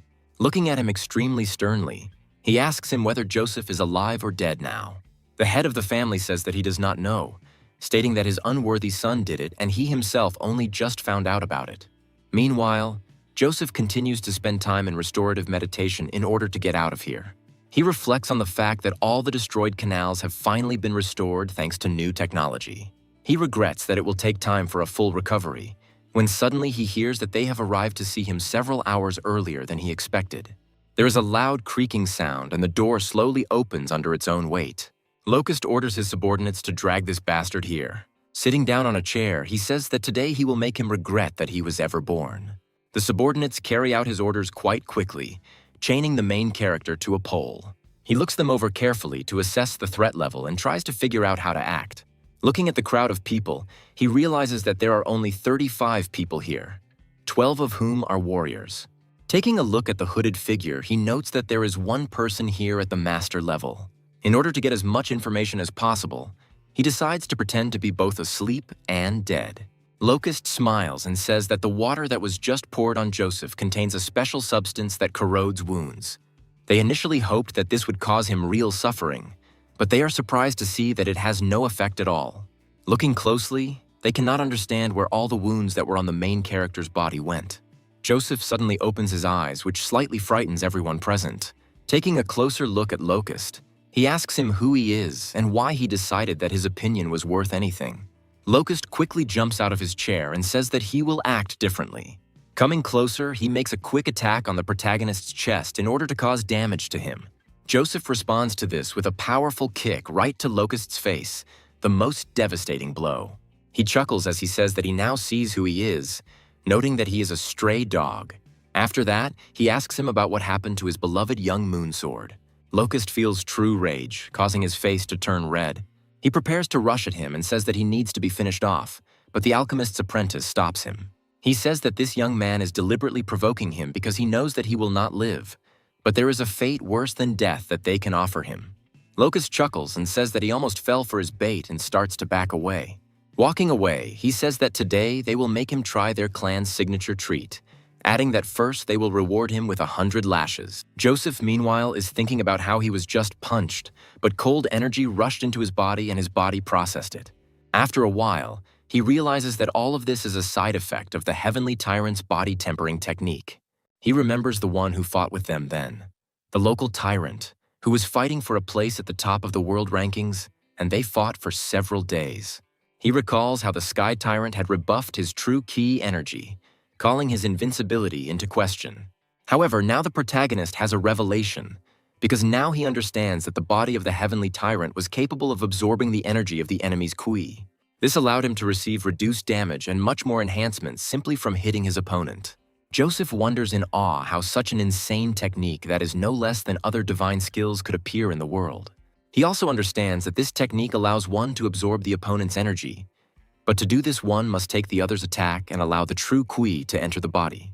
Joseph reflects that no martial emperor would dare to accept an attack from a strong opponent, and even the Sky Tyrants would not allow it unless absolutely necessary. Joseph reflects on the fact that he doesn't like all this, because even this technique, upon further examination, turns out to be less than ideal. His thoughts are interrupted by a powerful blow that leaves a serious mark. The jailer asks the protagonist where his pride has gone, declaring that he can easily deal with him now. Immediately after this, a huge number of blows rain down on his body. Joseph tries to endure the pain by telling his opponent that he should have tried harder. At that very moment, he decides to use the true chi restoration skill to heal himself. The hooded figure suggests that Joseph has strong bones, because after so many blows, he never cried out. The apprentice laughs, saying that it's even more fun this way because it wasn't for nothing that they prepared so much. Joseph reflects that he only has to endure a few dozen more blows before he can be sure that he has broken through to the level of a 3rd-star warrior. Locust suddenly gives the command that they stop shooting him blanks. Smiling, he says that he really underestimated him because he was able to hold out, and so they prepared a special dinner for him. Joseph is happy because now he has fully recovered to the 2nd star and can get out to freedom at any time. He understands that trying to escape now would not be very wise, since there are master-level warriors here, and it would be better to scout out the situation first. The apprentice says that the powder prepared in this jar is a remedy called yam madness. Coming closer to find out what it is, the alchemist takes the powder with his hands. After this, he throws some of the substance in the face of one jailer and then another. Their eyes turn red and their movements become stiff for a while. However, after a while, their skin turns light red and their eyes become filled with a maddening desire. The apprentice says that if anyone else had tried even a pinch of this remedy, he would have already died of lust.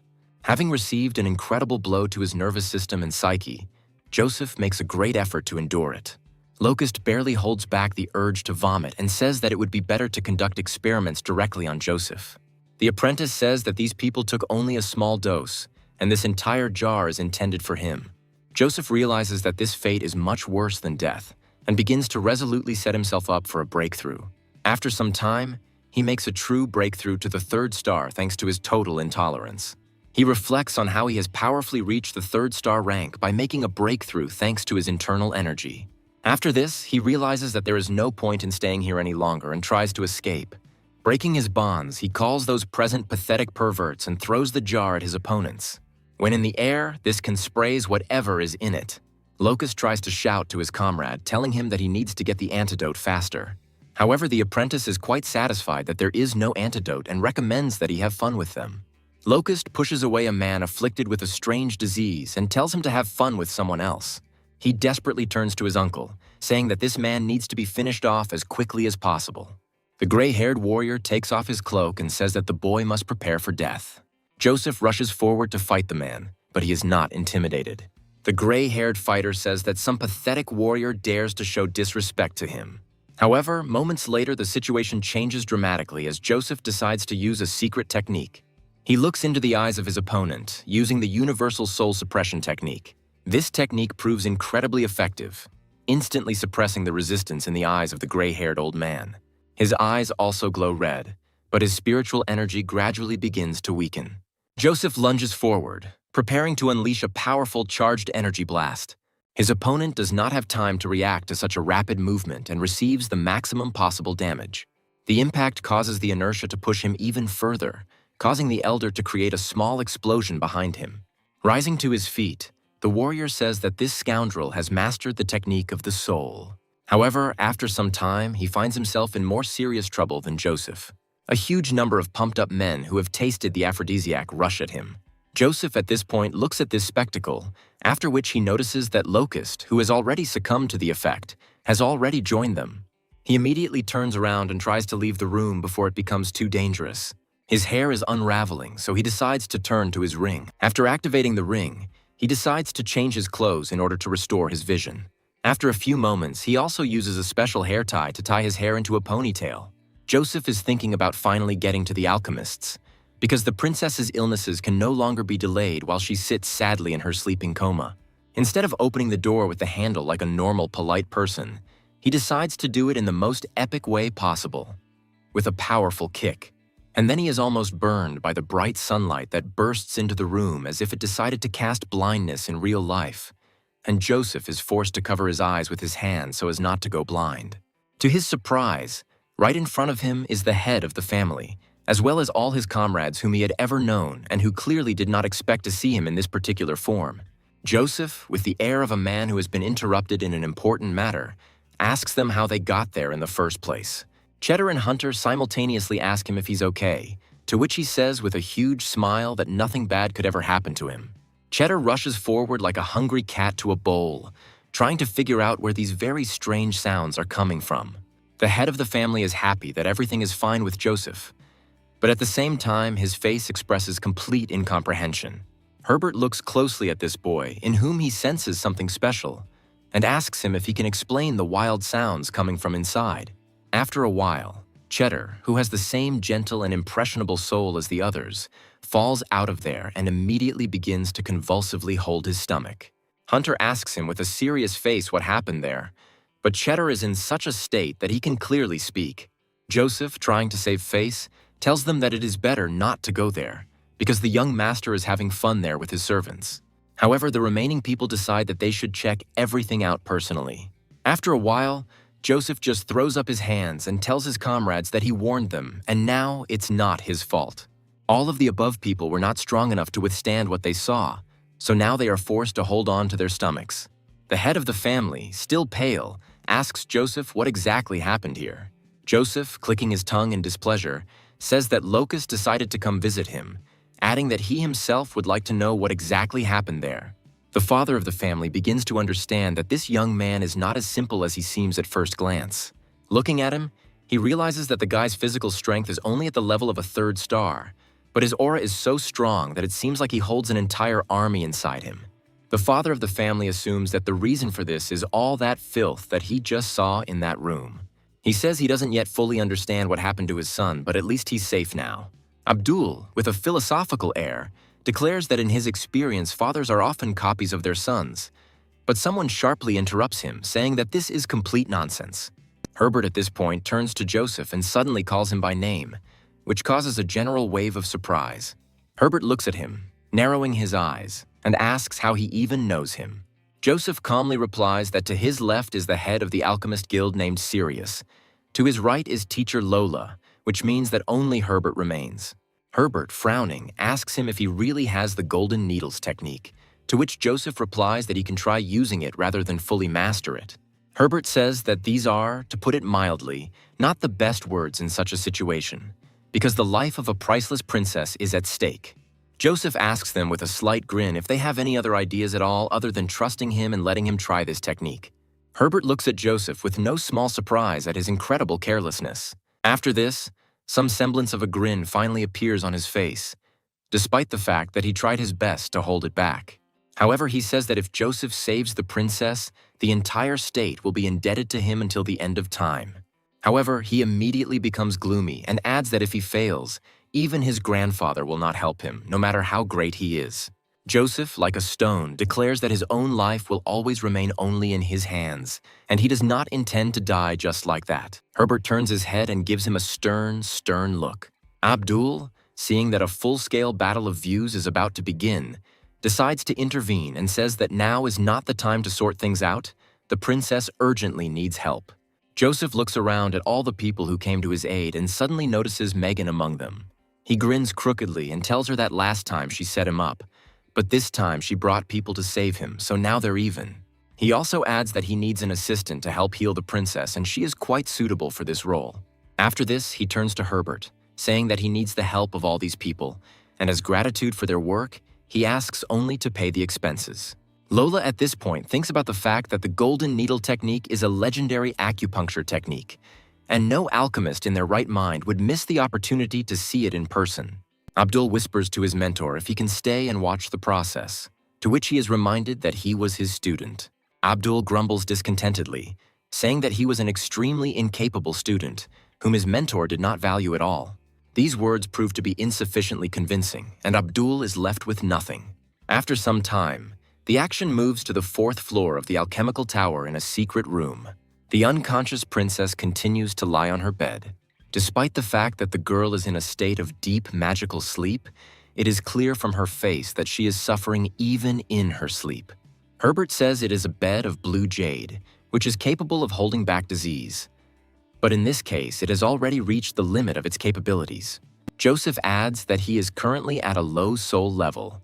Otherwise, he would have discovered long ago that the problem of the destruction of the chakra channels could not be delayed any longer. Lola asks him, looking worried, how confident he is that this procedure will be successful. Herbert asks him to tell him honestly what the chances of success are, saying that in any case he will inform His Highness of the risks in advance. Herbert gloomily reflects that if Joseph fails, he will have to say goodbye to the princess forever. Joseph says that if she were in a male body, he would perform the operation directly, but since she is a girl, he will have to operate the needles from a distance of 15 meters. He also adds that what happened in the Long Clan's house left him quite exhausted, and he still hasn't fully recovered his strength. Herbert, his eyes wide, asks him how he dares to throw needles through the curtains while being 15 meters away. Sirius says with a philosophical look that his master once told him that if the alchemist's soul does not reach the required level, then the impact on vital points will be useless. Lola responds by giving him a resounding slap on the back of the head and asking why he is so frivolous at a moment like this. Lola also adds that everything is extremely serious now and therefore he would not like anyone to get in the way. He claps his hands, saying that Lola should stay behind the curtains and Megan will hold the princess. Herbert says that there is no need for any curtains here because he must act directly, because the princess is priceless. Joseph intercepts the curtain and says that the princess is priceless, which is why the curtains are needed, because for the operation she will have to be completely undressed. Joseph says that if he acts directly, then according to the decree of His Highness he will be obliged to marry her. With a confidence worthy of a better cause, he asks them if this is really what they want to achieve. After this, he turns around and lifts his nose almost to the ceiling. Herbert does not understand why this man treats such a serious matter as the utmost stupidity. Joseph states that if the destruction of the canals continues, the next attack will finally end the princess's life. After this, he sits down and asks his henchmen to undress the princess and prepare the curtains. A moment later, he takes out one of the needles and, using his kinetic abilities, spins it in the air. He says that now he will throw the needle to teacher Lola right at the point of the cloud gate, and it will enter by 7 millimeters. Lola doesn't even have time to squeak before the needle suddenly appears right at the right spot. The needle stops after traveling exactly as far as the main character planned. Lola looks at the work done and understands that a direct hit was achieved. She reflects on the fact that her underwear is made of golden silk, and it is unlikely that he could have known in advance how much force would need to be applied. The girl asks how he even knew what kind of underwear she wears. Joseph says that when they were outside, he noticed that there was a golden glint on her neck. After this, he adds that this underwear has really become popular among girls lately, but she cuts him off, saying that she would prefer not to hear this information. After this, he says that it is necessary to start as quickly as possible, since success now depends on them. He also says that he would not be able to remain so calm if the princess were lying in front of him without curtains. Joseph addresses Megan, telling her to hold the princess as tightly as possible. After this, he gives the command to the needles to move forward, and they immediately obey his command. The needles pierce the curtains that tightly close the image of the girl from him. A moment later, these needles are pierced into the princess's body in order to heal her. Lola follows the process closely in order to highlight certain nuances that may be useful to her in the future. Meanwhile, Herbert, Sirius, and Abdul are waiting for the procedure to be completed outside the door. Sirius asks what he thinks of the whole procedure, while Herbert rubs his forehead tensely. He says that if things have come to this, then there is no other way out. Abdul tries not to catch his boss's glances, thinking about the urgent need for help. After a while, strange noises come from the room and they hear the sound of approaching footsteps. Joseph opens the door and stretches serenely to regain his strength. Herbert yells at him menacingly, asking if he hasn't even started yet. Joseph calmly tells him that he is actually already finished and the procedure was successful. Sirius asks him if he really managed to do the impossible, to which he states that everything went as well as possible. Nearby alchemists are trying to figure out if this procedure could have been completed in just a few minutes. Abdul reflects on the fact that now everything will definitely end for him, not only in his master's life, but also in his own. Herbert raises his hand to his interlocutor and says that he is laughing impudently if he dares to play with the life of the princess, making him nervous. Lola stands up for her student, saying that the princess has really gotten better. When Joseph looks into her eyes, he says with confidence that the princess is now truly safe and sound. Herbert and his colleagues stare at Lola in surprise, trying to understand what is going on. Herbert asks her if she really decided to play a joke on him. Sirius runs into the room and says that he can't believe that the princess is actually getting better. They all look around the room in surprise and try to figure out if all of this is really true. Herbert tries to understand how it took this young man only a few minutes to heal the princess from a serious illness. Abdul is happy about what is happening, realizing that his life will finally be saved. Herbert approaches Joseph and asks him why the procedure went so quickly, assuming he is not telling him something. Joseph angrily says that unfortunately he used 18 needles, and if he had 18 knives, he would have stabbed him instantly. He also says that this procedure should not take much time, and scolds him for being the chief alchemist but being completely incompetent. Abdul understands that the situation is escalating and hopes that he will not be held accountable. Herbert finds himself in a stupor, but the feeling seems surprisingly familiar to him. He recalls that the only person who called him stupid was his teacher, who constantly hit him on the head for any misdeed. He realizes that he is experiencing a strange feeling, but now he does not feel angry, although he was initially furious. Herbert asks the protagonist if he really called him stupid, but Joseph asks him if he would mind. Lola taps the protagonist on the shoulder and tells him that he must immediately apologize to the master. Joseph, with his characteristic arrogance, says that this master must first learn a little to operate needles at a distance, and then it will be possible to at least think about apologizing. Lola bows respectfully before the master and says that she is very ashamed of her student. Herbert says that this young man understands everything perfectly and was not mistaken at all. After this, he says that since the princess is no longer in danger, they can go their separate ways, and he is going to spend the next few days here. Hunter and Cheddar try to run home, but Lola quickly grabs them by the shoulders. She says that they will both go with her to clear things up.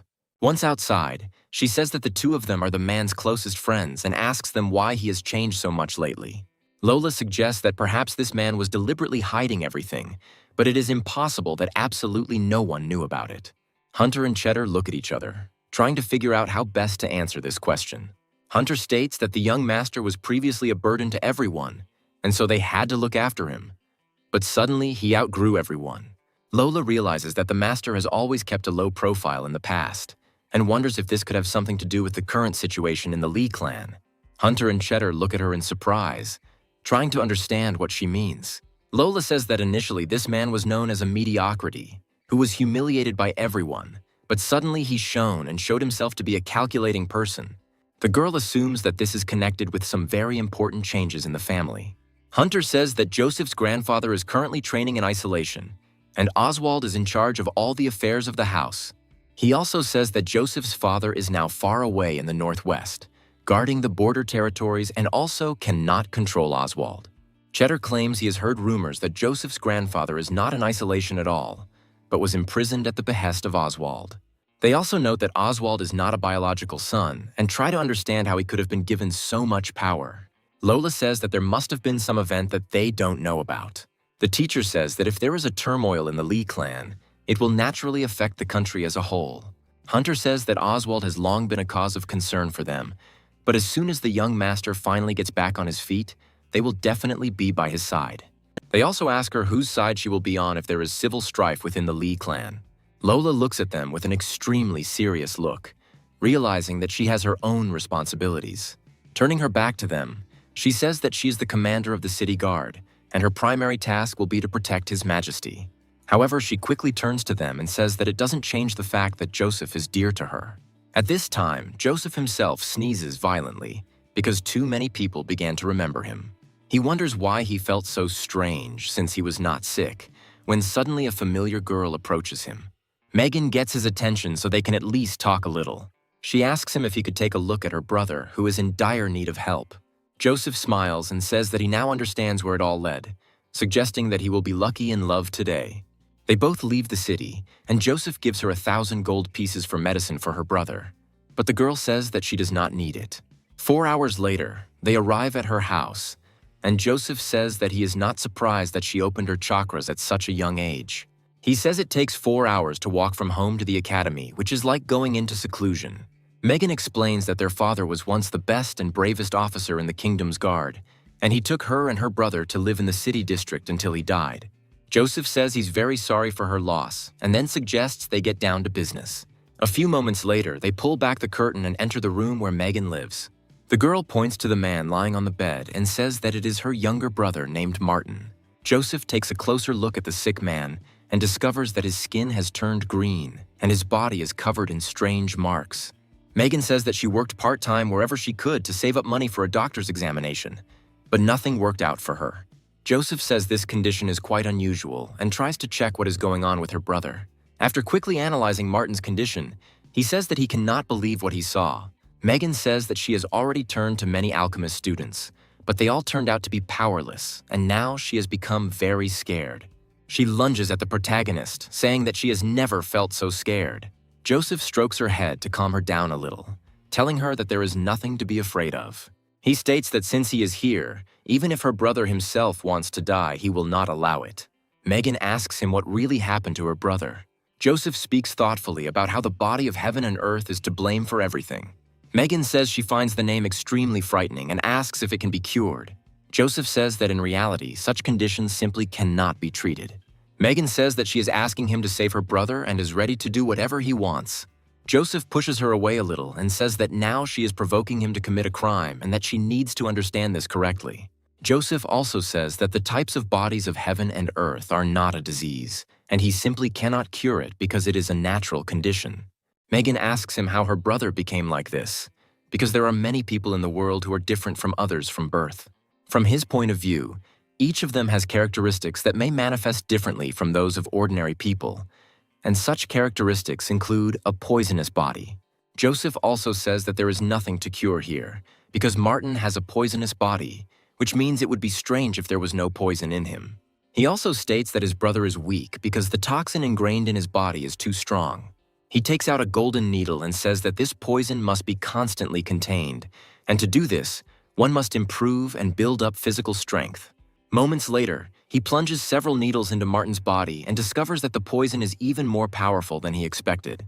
After this, he removes the needles from his body and places his hand on his forehead to continue the procedure. Megan sadly talks about how the gold needles didn't work and tries to figure out what to do now.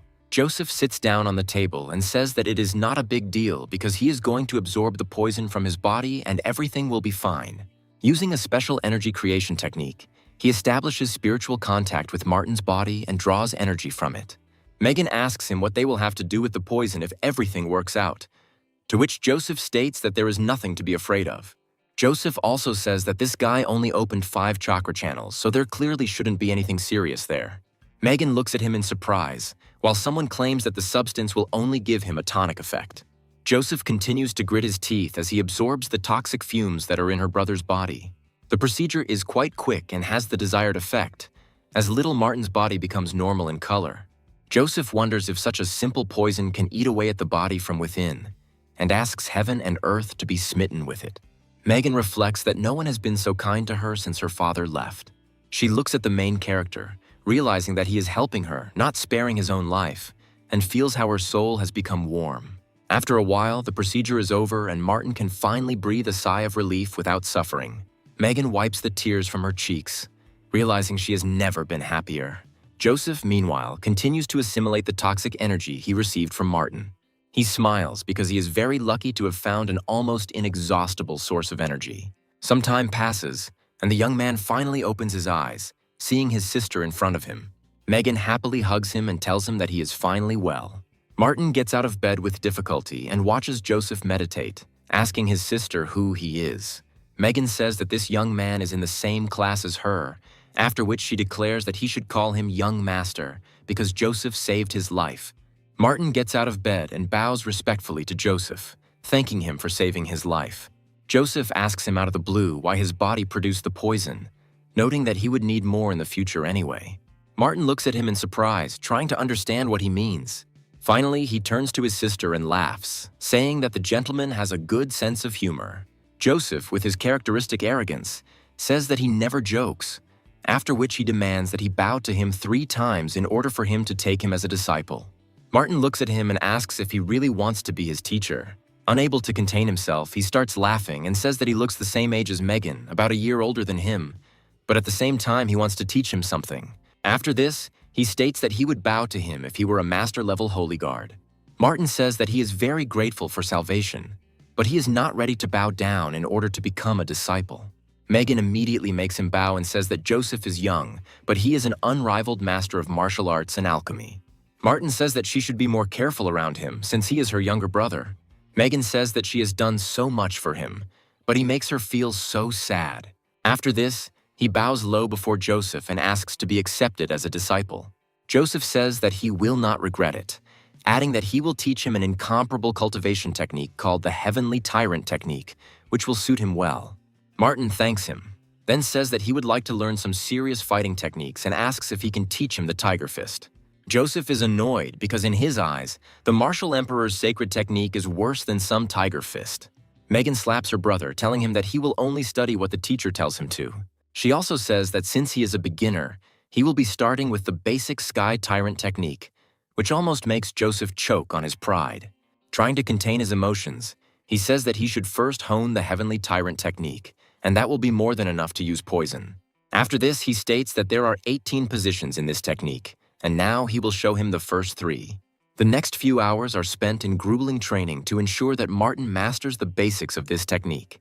Joseph says that they started with the basics, but he must practice them diligently day and night, and later he will be able to touch on martial techniques. Martin says that if these techniques turn out to be worse than the Tiger Fist, then he will not learn them, to which Joseph angrily declares that he forbids him to remember this technique. He also states that he needs to trust the master's instincts, since now he must constantly strengthen his body and increase the level of poison. Looking around, he suddenly notices unprocessed ore stones nearby. Martin says that he used to always go with his uncle and the others to mine ore until the poison took over his body. Joseph looks closely at the bag of stones and realizes that he senses something unusual here. Taking one of them, he looks at it carefully, feeling strange spiritual vibrations. Martin states that this one was clearly different from the others, and he felt a strange energy in it, so he took it with him. Joseph quickly cracks the stone shell and gets to the most valuable part. Joseph asks Martin where he found them and if there are more like them, to which he states that there are many such minerals in the Five Peaks homeland. Joseph says that it is a very useful thing, which they call the Purple Sunstone, and it is capable of generating gravity. Martin asks him if it costs a lot of money, to which he states that it is quite rare, but that gravity rooms are built in academies. He says that Purple Sunstone is a 5th-level material, but it is usually almost impossible to find it on the market. Martin talks about how amazing this thing is as the protagonist brings his ring to the stone. After a few moments, the stone disappears, and Martin asks why the teacher is taking his students' things. Joseph says that he will save this stone for the future, and when he can use it, he will definitely return. After this, he leaves and says that he must train, reinforcing the 3 positions of the technique day and night in order to fully develop it. As he leaves, he reflects that with such a powerful ability, this boy will become one of his most outstanding followers. The first thing he decides to do is finally make a mystical weapon and heads to the Alchemist's Guild. After some time, the action moves to the same Guild of Alchemists, when the hero's energy is directed to me. Herbert draws his weapon and says that today they must find Joseph. Joseph arrives there quite late, at a time when the next day has already begun. He approaches Lillian and says that he would like to use the enhancing information and asks why Sirius and Herbert are looking for him. Lillian says that these people will tell him better than she can and asks him to follow her. Joseph sadly reflects on how everyone wants something from him lately and he can't be alone. After a while, they enter a large room where Sirius and Herbert are already waiting for him. Lillian asks them for permission to return to work, while the protagonist continues to move forward. Sirius and Herbert rise from their seats to address him, but he walks past them unceremoniously. Sitting down on the sofa, he asks them why they were looking for him, not hiding the displeasure in his voice. Sirius and Herbert look at each other, trying to figure out why this man is acting so strangely. Herbert hands him an invitation from the Royal Highness, who is holding a reception for his close associates, to which he can take 5 companions.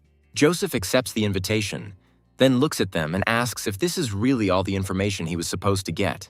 Herbert chuckles and prepares to ask him another question.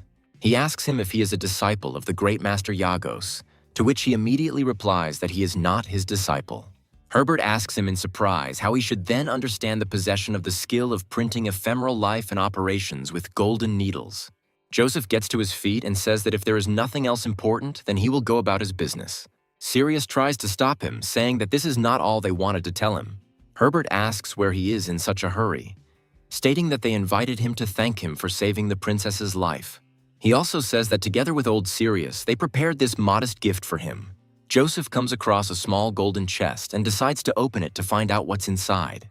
Looking at the special badge, he guesses that this is the badge of a second-level alchemy master. Sirius claims that his golden needle technique is actually an order of magnitude superior to a second-tier alchemy master, but he is not allowed to issue the next rank badge. Joseph closes the chest and says that this thing is really not bad, and he is more than satisfied with such praise. After this, Sirius shows him the chest closer and tells him that he should look at it. Joseph says that even with your eyes closed, it is clear that this is a mystical weapon. Looking at this dagger, he carefully examines every detail of it, noting how it sparkles. Herbert asks him what he thinks of the weapon, reflecting that he has to part with what is most precious to him in order to learn this technique. Joseph says that this weapon is not bad despite the fact that it has too many effects, but the fact that with the power of a third-stage alchemy master, he was able to control this weapon is impressive. Herbert and Sirius reflect on the fact that after such words one can die of anger, because this is a very valuable sword. Joseph notices this emotion in their eyes and says that they apparently do not agree with his discussion. After that, he states that the main material from which this weapon was made is the illusory iron of the northern waters. He also says that the improper manufacturing of these weapons makes them less durable and has also disfigured the weapons. Herbert realizes that this problem had never even occurred to him before. He had always thought only about increasing his rank. Joseph says it is important to make a choice between hand casting and application, as true flame does not make a perfect weapon. He suggests that the hand casting technique is rather crude and the stages are not well coordinated with each other. Herbert looks closely at his weapon and realizes that he now sees more and more flaws in it, and it is not suitable for combat. Joseph continues to look at them with some reproach, causing them to exchange surprised glances. Sirius reflects that there was no one in the state who could give them instructions in the art of alchemy. They both feel that a hidden path is opening up before them, where a huge amount of knowledge is hidden. Herbert asks Joseph to share information on how to then make high-quality mythical weapons. Joseph says that he will now use their lab, since he himself needs to make a weapon, and they should keep an eye on him. Then they will learn something. Both alchemists look at their interlocutor in surprise, not expecting such irresponsible impudence. Abdul is glad that the master took the trouble to invite him to learn from his achievements. Abdul also says that he called all his students and gave them a severe beating, sending them into seclusion. Joseph ignores these words, saying that he didn't even think that the state had this kind of auxiliary information that would help the smelting. Sirius says that this information was established here during his lifetime by Mr. Yagos himself. Joseph asks Abdul if he prepared the materials he instructed him to obtain, to which he states that they were ingredients for the pills. Joseph states that he has an apprentice and is going to help him make the first poison-resistant abilities, adding that he will make them along with the weapons. This loud statement surprises all participants in this process. Joseph asks Abdul why he is frozen and demands his materials, to which he states that such simple preparations are already made. Joseph turns to him seriously and says that he suspected that he would not be interested in watching the weapons being made. Without waiting for further instructions, Abdul quickly takes out all the materials that someone asked for. Sirius says that one formation is not capable of supporting two different processes and performing the smelting of two pieces of information separately. This is an unheard of miracle. Joseph turns to him and says that now they will not only hear, but also see this miracle with their own eyes. Herbert stops his colleague and tells him that young people often react violently to everything, and he needs to be allowed to make mistakes so that he can think about his mistakes. Joseph taps on half of the camera several times to activate it. After a few moments, the chamber is filled with energy, which begins to emanate from it in all directions. The materials that Abdul brought quickly fly towards Joseph. A few seconds later, the camera starts rolling and Abdul asks Joseph if he requires two types of pills, to which he states that he does. Abdul is incredibly surprised by this, trying to figure out how it is possible to prepare two different types of pills in parallel with creating weapons. Herbert tries to understand how something like this is even possible, suggesting that they are simply being led by the nose. Sirius is also quick to be disappointed in this man for some reason, assuming that he is only deceiving them. They assume that they have fallen for his trick, forgetting the fact that he recently surprised them with the golden needle technique. Joseph throws himself into the air to perform an incredible alchemical miracle. Due to his rapid movements and the techniques he uses, the formation is activated. The first step is to begin the process of preparing pills in this alchemical furnace. Once in the right place, he takes the necessary stance to add depth to the process. At this point, he uses the weapon casting formation skill to initiate the creation of the blade. Sirius asks what is going on here, realizing that the formation has not been fully activated. Herbert says that the formation can either activate or not activate, and concludes that Joseph is simply not strong enough. Joseph calls them a bunch of good-for-nothings and orders them to shut up and watch. He states that this large formation activated by the spirit consists of a total of 48 main formations, which corresponds to 48 different smelting methods. He says that this whole scheme is called reinforcing auxiliary information, and if you activate it every time, it will be too expensive. He also says that he is now going to make simple pills and first-stage mystical weapons, which means he will use 20 basic techniques.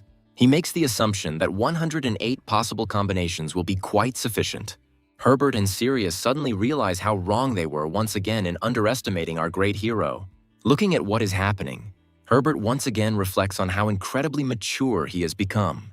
Thoughts come into his head that on the path of alchemy, full of hardships and searches, completely new gates have opened before him.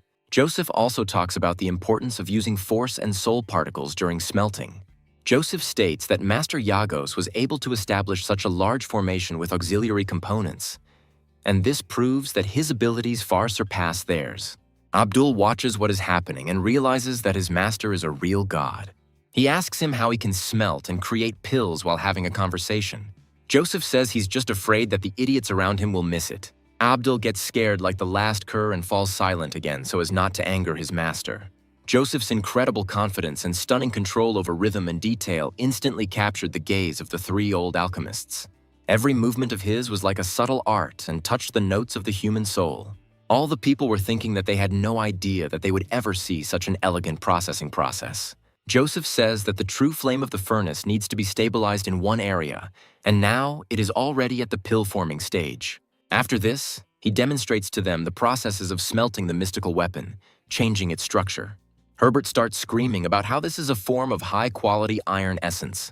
Joseph says that a first-degree alchemist must handle materials responsibly, and only in this way can he understand what the original materials are made of. Immediately after that, he takes out the most powerful purple sunstone and sends it upward as an ingredient. The purple sunstone is carved into an alchemical cloud, creating even more vapor. Abdul says that he can't see anything in this eerie fog, but Sirius advises him to use the power of the soul. Gradually, something resembling a blade begins to form from this shapeless cloud. Joseph holds his fingers straight and commands this information to freeze. The chemical substance instantly obeys the will of the protagonist and begins to harden. Joseph adds his incredible strength, straightens his arm and exerts force on it. The blade begins to spin rapidly and heads towards our hero's hands. A few moments later, there is an explosion that attracts everyone else's attention. When the smoke clears, it is revealed that a giant blade has been thrust into the ground. Joseph immediately performs incredible moves, surprising everyone else involved in the process. Finally, he spins the formation, which completes the pill-making process. The three alchemists watch this process and reflect on the fact that, apparently, he is finished. Abdul watches his master closely and notices that he is tired. He immediately rushes to him and asks him not to rush, handing him a small bottle. Joseph says that the elixir of cleansing the heart and restoring the soul of such a low level is only suitable for animals. Herbert hands him a highly purified elixir that will definitely help him. Sirius also decides to make an offering to him, saying that he has spiritual fruits and a few other things. Joseph goes ahead and shows off the phantom white crane move and asks Sirius if he knows it's a powerful aphrodisiac. Sirius laughs and says it's for old business, and Herbert tries to find out what it's about. Joseph glances at you without ceremony, as if now people are saying this will come in handy. After that, he sits down, radiating energy and saying that everything else is just garbage that will not help him recover any faster than his own body. Abdul asks him if he knows he just ate a second-stage aphrodisiac. Joseph assumes a meditative pose and creates a huge amount of energy for his body. The impression that Joseph made on these people this time turned out to be fateful. Joseph exhales tensely, feeling that he has partially recovered. After this, he states that his energy has only been restored by a third, since such smelting takes too much energy. Abdul asks him why his entire soul was only restored by a third. Joseph states that he only has the power of a first-stage warrior, and it is normal that he recovers faster than them. Abdul says he is at stage 1, but every time he tries to fully recover from a melt, it takes him a week. Joseph asks him in surprise if he already or just tried to compare them to each other. After a while, he takes his blade and says that it turned out almost exactly as he intended.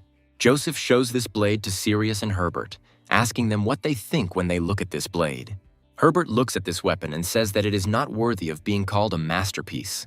After this, they decide to use the technique of spiritual vision to fully admire it. Joseph smiles contentedly and asks them what they think about this weapon. Herbert concludes that this is a high-quality first-stage product, and its structure is completely unique, as if it was born from heaven and earth. Herbert praises the weapon and asks if he can remove the seal from the weapon. Joseph states that he put more energy pulses into the sword during the smelting process, making it impossible to remove the seal in battle. It is also said that during the smelting process, he added the purple sunstone, and Sirius asks him if it is the key material for creating gravity. Joseph says that this is exactly the case, adding that he combined 2 gravitational informations in this form of Syrian weapon. He then raises his weapon and commands it to release its seal to release its power. The alchemists observing this guess that a 10-fold attraction has just been produced. Joseph says that he has only released 1 gravity form, and there is another one that can create a 100-fold attraction. Joseph says that he could add another form, but the weapon would not withstand such power and would be destroyed. This information greatly impresses Sirius and Herbert, causing them to look at him in surprise. Herbert asks our hero if he can lend them this sword for research for a few days. Joseph indignantly asks them what he should do himself, hinting that he has no other weapon.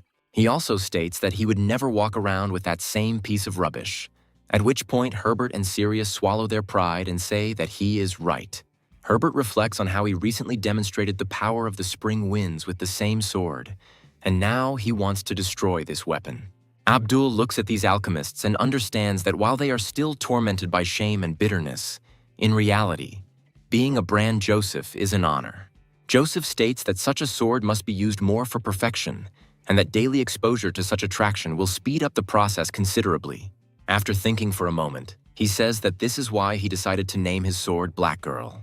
Abdul asks him how the name of this sword is connected with the purpose that is being prepared for it. Joseph hits him on the head and tells him to name the weapon whatever he wants.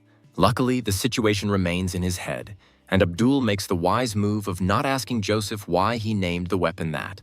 Meanwhile, our hero decides to take out his weapons and says that it's time to get the pills. Herbert inhales the scent and ponders, for the aroma of the pill is so strong that it lifts his spirits. Once you open the door, it becomes obvious that the pills inside are pure art. Abdul is happy that his master has made these wonders with his own achievements. Joseph says he's grateful for the lab being lent to him because he's put so much effort into enlightening them. Sirius and Herbert happily come closer to ask him a question. They were both honorable people, but only in this state.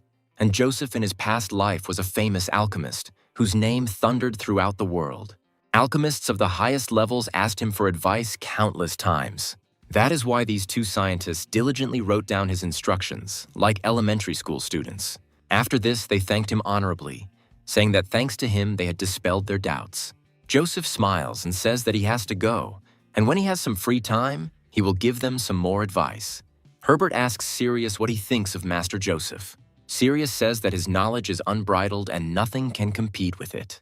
Herbert agrees with these words, saying that in the past he had the good fortune to study with Mr. Jagos, and only then did he experience similar emotions. Herbert also says that he personally would not trust the legend that Joseph is a disciple of Jagos. He shares his feelings that this man is much more accurate than even Mr. Jagos himself. Meanwhile, Megan returns home from work and wipes her face tiredly. A few moments later, she discovers that she is not alone at home and asks Joseph what he is doing there. Taking a closer look, she is suddenly surprised and takes a step back. Joseph looks at her with a menacing gaze and asks her how Martin is feeling. Megan states that he is feeling much better, so he goes into the mine with his neighbor's uncle. Martin soon appears at home and greets the master, taking off his basket.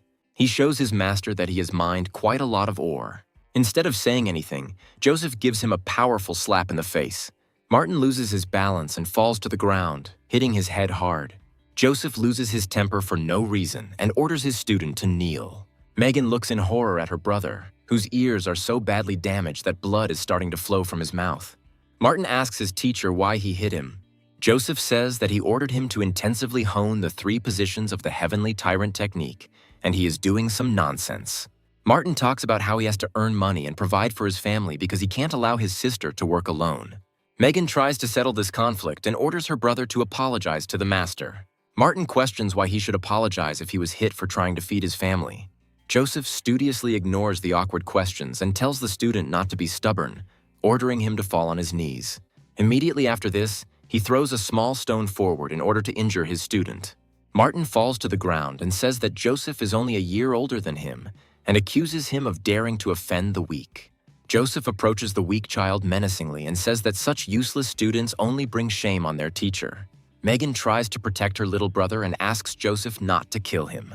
She also accuses her brother of making her cry, ignoring the fact that he was trying to earn money for food. This strange noise brings another man who tries to figure out what is going on here. Martin turns to Uncle Louvre, begging him to save them. Louvre asks his comrade what happened here and tries to find out the cause of the noise. Martin says that this man decided that he was his teacher and is now threatening to kill him. Louvre sees potential in Joseph's case and suggests that the path of violence is not for everyone. Joseph continues to act like a depressed teenager and asks him why he cares how he raises his student. The Louvre says that it is time to teach this impudent fellow a lesson, whose milk has not yet dried on his lips. Martin says that now he wants Uncle Louvre to be his teacher. Louvre says that when they break through and become warriors, they will organize a mercenary army and their income will be much higher. He also states that he will first deal with this incomprehensible teacher who beats a small child. Megan tries to stop her uncle and says that there is no need to resort to violence. Louvre says that he does not intend to beat the man, but only to leave a few marks on him. Joseph says that in this case he will stand and not move, and if they can even touch him, he will lick Louvre's boots. Louvre rushes forward, saying that he doesn't really like conceited people. He prepares to bring down the full force of his fists on him.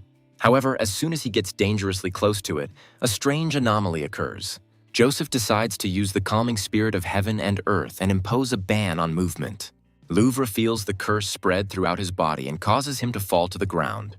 Martin and Megan watch what is happening in surprise and look at their neighbor with pity. Joseph continues to display his cruelty and pride by ordering Louvre to kneel and come to him to lick his boots. Martin looks at his uncle in horror and asks him to get to his feet. Unfortunately, his prayers go unanswered as the curse proves too strong. Louvre, unable to control his movements, bends down to Joseph's feet to lick his boots. Joseph delivers a powerful punch right to his face to knock him back. Martin looks at this man and realizes that he is facing a real villain. Louvre falls to the ground unconscious, much to the surprise of everyone except Joseph. Joseph continues to threaten the defenseless child and says that now it is his turn. Martin looks at his teacher with fear and asks him not to come closer. Megan tries to stop Joseph and says that her little brother doesn't understand anything yet. She also says that if anyone is to blame, it is her because she raised him poorly. Joseph sighs and says that this man has good natural abilities. Turning around, he declares that he is a bad student. The convenient regime. The fact that Martin worked in the mine in order to feed his family. Martin realizes that common sense rarely concerns people like Joseph and tries to persuade him not to leave. With great difficulty, he falls to his knees before him in order to at least somehow influence his inflated pride. Megan looks sadly at her brother, who crawls to humiliate himself in front of the protagonist. Martin grabs Joseph by the leg of his pants and tells him that he was wrong and wants him to teach him martial arts. Joseph arrogantly says that he doesn't need students. Such mediocrities. Martin hits his forehead on the floor and says that he was actually wrong and asks for forgiveness. Megan begs for mercy from Joseph and says that she will no longer allow him to go into the mine and will force him to improve himself diligently at home. Martin tries to help his sister and says that she will not be able to support the family on her own, and he can still go to the mine, but also finish his education. Joseph continues to ignore Martin's obvious problem and says that he is giving him one last chance, because in 5 days he must open 7 chakra channels and move to the rank of warrior. Megan looks at him in surprise and says that it is impossible to achieve such a breakthrough in 5 days. Martin topically says that if the teacher gave him such a deadline, it means he is absolutely sure that it is possible. Joseph turns around and says that in 5 days he will personally check his students' results. Finally, he declares that this is exactly when they will see each other, not a second earlier, and no delay. After some time, he goes to his hotel room to begin improving his skills. At the same time, things are not standing still in the Alchemists' Guild. A stormy and eventful life continues there. Sirius and Herbert announced for the first time in decades that they were going into seclusion, and this mysterious decision gave rise to many guesses and rumors. After 5 days, Joseph returns to Martin, having achieved a breakthrough to the rank of a 4th-star warrior. As he gets closer to the house, he hears Megan and Martin discussing what is about to happen. Joseph opens the curtain and hears words that if Martin makes a mistake, he could die. A truly strange sight appears before his eyes. Martin is completely covered in a green tint. However, his efforts were not in vain. He finally made the breakthrough he was asked to make. Bursting home, inspired by the title of a warrior of the 1st star, he says that he was finally able to achieve what he had planned. Megan immediately starts running away and says that they need to find Joseph urgently because only he can help. Joseph smiles and says that there really is a lot of poison here. That's exactly what he needed. Martin happily says that he made a breakthrough and in fact, it only took him 5 days. Joseph states that he is very happy for him and will now begin to absorb this poison himself. Immediately after this, he sits down at the table opposite and begins to extract dark energy from himself. Martin asks why, after he steps away, his body not only absorbs the poison but also loses a huge amount of strength. Joseph explains that he has a poisonous body, and therefore the energy of the poison is perceived by him completely, but at this level he cannot yet contain it. He adds that as the cultivation level increases, the ability will become stronger, as will the power of this poison. Joseph says that with more powerful abilities, he will become absolutely invincible. Martin asks how to obtain such abilities, to which Joseph replies that there are many different traits in this world that need to be learned. Martin asks if the poisonous body is really such a good thing, to which Joseph states that otherwise he wouldn't have consumed it. Martin suddenly guesses the reason for Joseph's affection and asks if he simply wants to become stronger at his expense. Joseph avoids answering the awkward question and decides to switch to his ring. He says that this pill will help keep the poison in the body for 3 days, and when Joseph is not around, Martin can use it.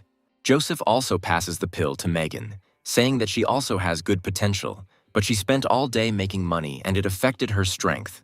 Megan takes the pill and says that the best quality goods in the market cost more than 1,000 gold each. Louvre decides to visit his neighbors and asks Martin if he will go to the mine today. He quickly notices Joseph, who looks at him with an indifferent gaze. Martin quickly runs up to his uncle and says that he has broken through to the rank of warrior. Louvre nervously says that he is very glad to see this, adding that he was taught in a very strange way. Joseph turns to him and says that he wants him to come to him quickly. Martin asks his teacher not to create problems for their neighbor because he is a kind person. Joseph asks the man his name, to which he states that everyone calls him Uncle Louvre. Joseph is surprised and asks if he really wants to be called Uncle Louvre, and he replies that just Louvre will do. Joseph learns that Gauguin himself sealed the deposit where these stones were located and instructed Joseph to infiltrate it and find the purple sunstones for him. As soon as the Louvre leaves for its business, he turns to Martin and Megan and tells them that they should dress up and go with him to the banquet. They ask what banquet they are talking about, to which the Louvre assures them that it is a banquet in the Imperial Palace. Sometime after that, they go shopping to find a suitable dress for Megan. The all-powerful hero who conquered entire worlds turns out to be too weak to last a few hours in a clothing store. Blushing, he says that he has very important things to do and decides to run away. Finally, he shouts something to his allies that he will wait for them in the evening. At the square, he says that it is still much better and more pleasant to be alone. After some time, a man appears behind him and speaks to him in a whisper. Immediately after this, he begins to run away, attracting Joseph's attention. Taking a small stick, Joseph says that no one can fool him. Taking careful aim, he throws the stick towards his opponent so that it follows him on his heels. The man in the covert suit suddenly turns around and tries to take an evasive maneuver. But he doesn't succeed, and a needle quickly pierces his arm. The young man looks at his wound and wonders why the stick smells like beef. Joseph grabs him, and the scout feels that the energy of his entire body suddenly stopped functioning. Joseph makes a powerful leap 50 meters into the air, surprising everyone else. After some time, he goes to a secluded place and throws the scout to the ground. He asks him who he is and what he needs here. The scout replies that he was going to take the young gentleman to a deserted place to deliver a message, but things turned out the way they did. After this, he takes off his mask, and it turns out that it is his old friend named Sinister. Joseph asks why he is not with their fourth uncle and what he is doing here. Sinister compliments Joseph, who asks him to get to the point. Sinister says that news has reached the fourth uncle and asks if he's going to attend the banquet, to which Joseph states that he continues to waste his time. Sinister says that rumors about Joseph have reached Oswald, who will now actively try to make his life difficult if he comes to the banquet. Joseph responds by stating that Oswald is an ordinary child, whom the Lee family simply gave the surname to for good behavior, nothing special. He continues that he never took the man seriously, but if he shows enough impudence, he will quickly teach him a lesson. Sinister looks at his young master in surprise and realizes that there has clearly been some change in his character. He tries to stop Joseph and says that this man is not only a green rookie, but also has good support because he is currently under Oswald's control. Sinister adds that Joseph's father and uncle are very worried about him, which is why no one has yet decided to settle the matter. Joseph states that he is not going to play these political games, but at the same time notes that the king is probably behind Oswald. Sinister is amazed at how easily Joseph was able to unravel this whole political tangle, like an experienced master detective. He asks the hero how he came to this conclusion, to which Joseph replies that it is obvious, since his grandfather is a recognized leader in military circles.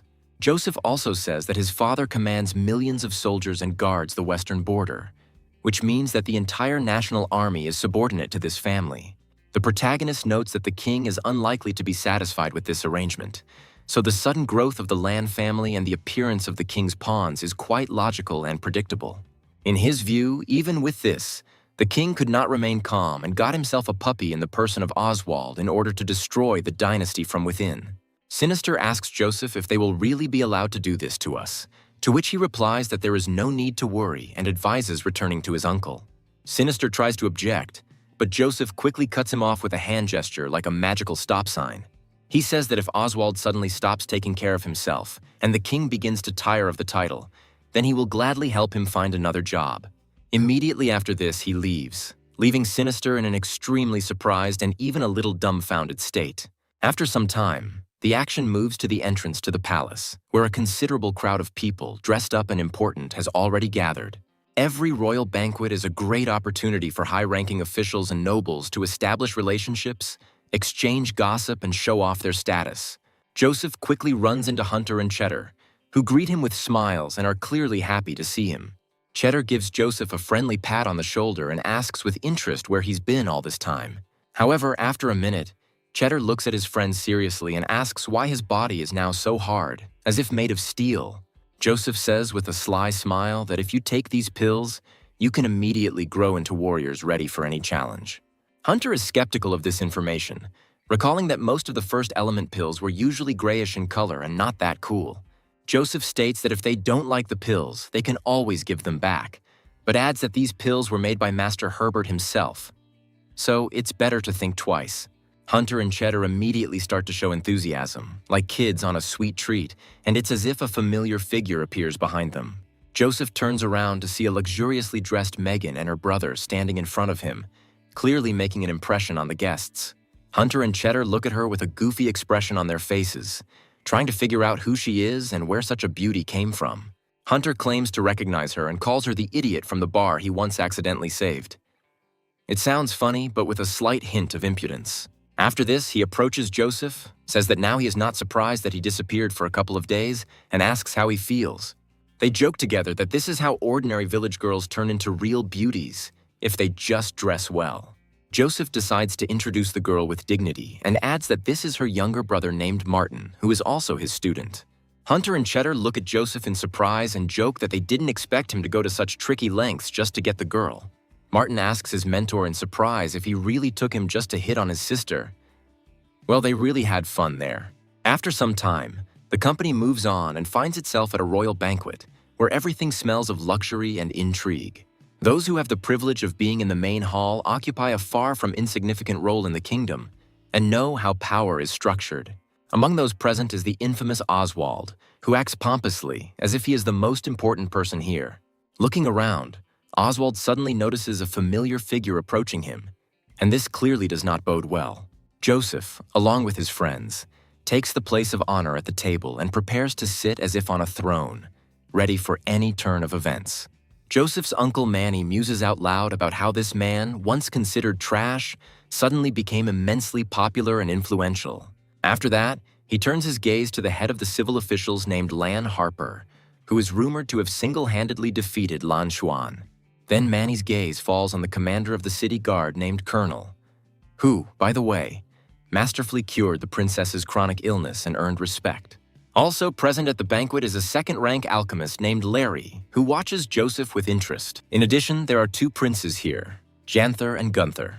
Oswald states that since he came here, he should get up and sit next to them, because they are all members of the same family.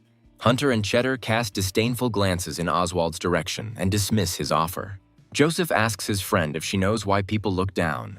Megan asks him why he thinks that, and is told that if people looked up all the time, it would be a real problem. He pauses briefly and says that if that were the case, their noses would be full of water when it rained. People nearby start to burst out laughing. It's hard to imagine how subtle and creative the humor must be to make this company laugh. Even the captain of the guards admits that this is an incredibly funny joke. Oswald slams his fist on the table, and one of his servants immediately jumps forward. The servant takes a swing at Joseph and declares that the family member must immediately kneel and apologize to the head. After this, a swift blow is delivered, which, however, does not reach the target. Joseph slaps the servant, says that he has been waiting for this moment for a long time, and asks why he is not on his knees yet. Having received a powerful blow, he does not have time to dodge another powerful finishing move. Such severe injuries force him to fall to his knees and he loses consciousness. People nearby are amazed at Joseph's incredible strength and agility. Oswald, of course, loses his temper because no one can forgive such a provocation. He asks Joseph how he dared to do such a thing, since he claims that he used his foot and kicked the servant aside with unprecedented strength and determination. Joseph responds sarcastically by saying that Oswald was a good slave and that the family gave him their last name, then calls him slave number 8527, as if it were a cliché of humiliation. He also states that slaves must know their place or risk becoming dog food. However, Joseph, with great irony, states that this is His Majesty's banquet, and that is the only reason he is not going to tear Oswald to pieces in front of everyone. Oswald realizes that such an insult can only be washed away with blood, and quickly draws his sword from its sheath. Rushing forward, he orders our hero to die immediately, not realizing what a real monster stands before him. As soon as he rushes forward, an unknown force stops him right in the air. The captain of the guard is shown to be responsible for this, making characteristic gestures. Moments later, Oswald is thrown aside without achieving the desired result. Colonel says that today is a holiday, and His Majesty has arranged a reception for his officials, so there is no need to spoil everyone's mood. One of the officials agrees with Colonel and asks the others to clean up the place and reserve everything at young Master Joseph's table. Joseph calmly assumes the appropriate pose like a regal cat and pours himself some tea. Oswald continues to hurl insults, stating that Joseph should prepare for serious consequences. Joseph replies with a haughty grin that barking mongrels usually don't bite and continues to calmly drink his tea. Colonel appears to be the protagonist of the scene, realizing that his movements were incredibly fluid and easy, which speaks to his status as a successful and experienced warrior. He even admits that he himself cannot boast of such a deep understanding of martial arts, which in itself is an honest admission. After some time, the herald solemnly announces that His Majesty the Emperor has arrived, and the atmosphere is filled with anticipation of a great event. The Emperor's arrival is accompanied by a huge amount of fanfare and loud shouts, as if the entire palace is frozen in anticipation of the important moment.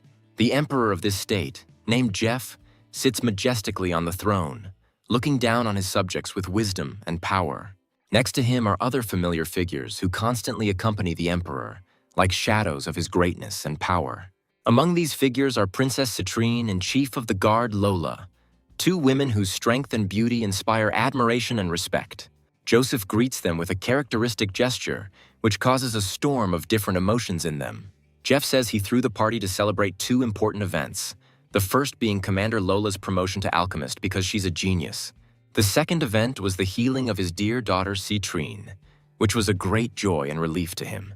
Lan Harper declares that this is a great fortune and that the heavens have blessed the imperial family, then proudly steps forward.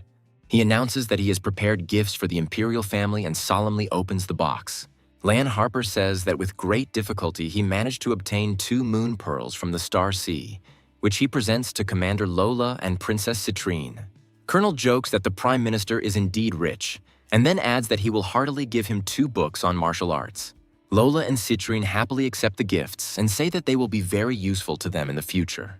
Larry says he brought second-order beauty pills that he made himself. Oswald says that their humble servant has prepared jewelry made of magical jade that will inspire only pure thoughts in people. He holds out a special comb and says that this thing was created by the best villages of the entire state. Larry adds that the magical jade is a very rare material, to which Colonel immediately states that Commander Lola is worthy of such a treasure and honor. After this, he says that Princess Citrine is the quintessence of beauty, who is the pride of the entire country and a living ideal. Coming closer to her, he admits that he could not think of anything more worthy to give the princess. People nearby wonder if he's trying to confess his feelings to her in this way. Citrine looks at him with some confusion, hoping that it's not what she thinks. Oswald pulls something incredibly luminous from his inside pocket. He says that he specially sent people from the Empire to buy the egg of a demonic beast for a tidy sum and give it to the princess. People nearby can't believe their eyes because it's the egg of a demonic beast. The thing is, demonic beasts are extremely powerful creatures that even revered martial artists stay away from. Many have tried to tame these beasts to gain strong and reliable companions, and some have even succeeded, becoming heroes. However, most were defeated because the animals are hot-tempered and cruel, and people came up with a method of raising them from a young age. A demonic beast raised in this manner will be loyal to its owner and will never turn its back on him. But the price of eggs has increased more than 1,000-fold. Colonel jokes that people will do anything to get a girl. Citrine looks at him with sincere gratitude and says that she will never forget this gesture. Joseph intervenes in the conversation and says that the demon beast's egg is indeed dead, and a dead animal is of little use. He adds that it is not even possible to fry or eat it, since the egg has long since gone rotten and become useless. Oswald objects that this is complete slander, but Joseph stands his ground, claiming that the egg is rotten and nothing more. Emperor Jeff asks Joseph how he knew that the egg was already dead. Joseph replies that he has a huge number of arguments, but no one believed him until they opened the egg. Joseph says that, of course, one can wait until after a long month of incubation. The princess notices that there is not a single sign of life in the egg. Jeff advises our hero to watch his language, stating that such things cannot be stated without evidence. Joseph muses that, judging by the energy emitted, the egg is undoubtedly dead, but people who are hit by such an expensive item often have their rational thinking blocked. One of the officials presents a gift of 10 dragon eyes, primordial stones, hoping for the incredible beauty of the princess and the fighting power of Master Lola. Larry reflects on the high value of these things and tries to understand what they are trying to achieve. Lola understands that the dragon pearl is terribly expensive, but compared to the original stones, it is just dust. The official thinks that he is much more interested in Lola, because if she provides support, she will be able to seize the imperial throne. These thoughts fuel his ambitions, and he begins to understand that perhaps such gifts will melt his heart. Lola says that this gift is so amazing that she can't accept it. The official grabs the precious stones and asks the commander of the guard if she still doesn't understand his feelings. After this, Yanter falls to his knees and says that in the presence of all the nobility he is proposing to her. Lola lifts him up from his knee and tells him that if he crosses the line again, she will ask him not to blame him. Yanter reflects that he went to such lengths for her sake, but she still refuses him. He makes it clear that he knows he is unworthy of her, but there is no one more suitable in the state. Lola says that this is not true and asks him to name someone he considers more worthy. Lola freezes in place, and Jeff watches this with undisguised interest. Yanter bravely says that he will fight this man, and if he loses, he will retreat. Other people are wondering what they are really interested in. Who owns the heart of the coldest and strongest girl in this country? Even Joseph watches what is happening with interest, trying to understand what is going on. Lola asks them if they really want to know the answer to that question. Instead of action, she is transported mentally back 15 years to when she was just a little girl and knew nothing about love and romance. She thought her life would always be like this, until one day her mentor returned from the foot of the mountain. The mentor became irritable, stopped paying attention to mistakes, and Lola was always dissatisfied with herself. She also heard the girl muttering a name through her teeth and tried to figure out what that name was. After some time, she learned that this person's name was none other than Gu Feng. Once upon a time, Lola witnessed a gathering of a huge number of divine entities. One of them said that an imperial decree had been issued, and if Lady Tiana wanted to convene them, her word was enough. Tiana stated that there were about 10 elixirs left in their palace. This was the only means by which she could summon them. Tiana was the first beauty of the state and said that she needed help. One of the rulers of the 9 heavens said that the lady was too kind, adding that he was currently training cultivation techniques. Another ruler said that if the lady spent so many elixirs just to fight Gu Feng, it would be unnecessary. Another ruler of the 9 heavens stated that this man was not to be underestimated.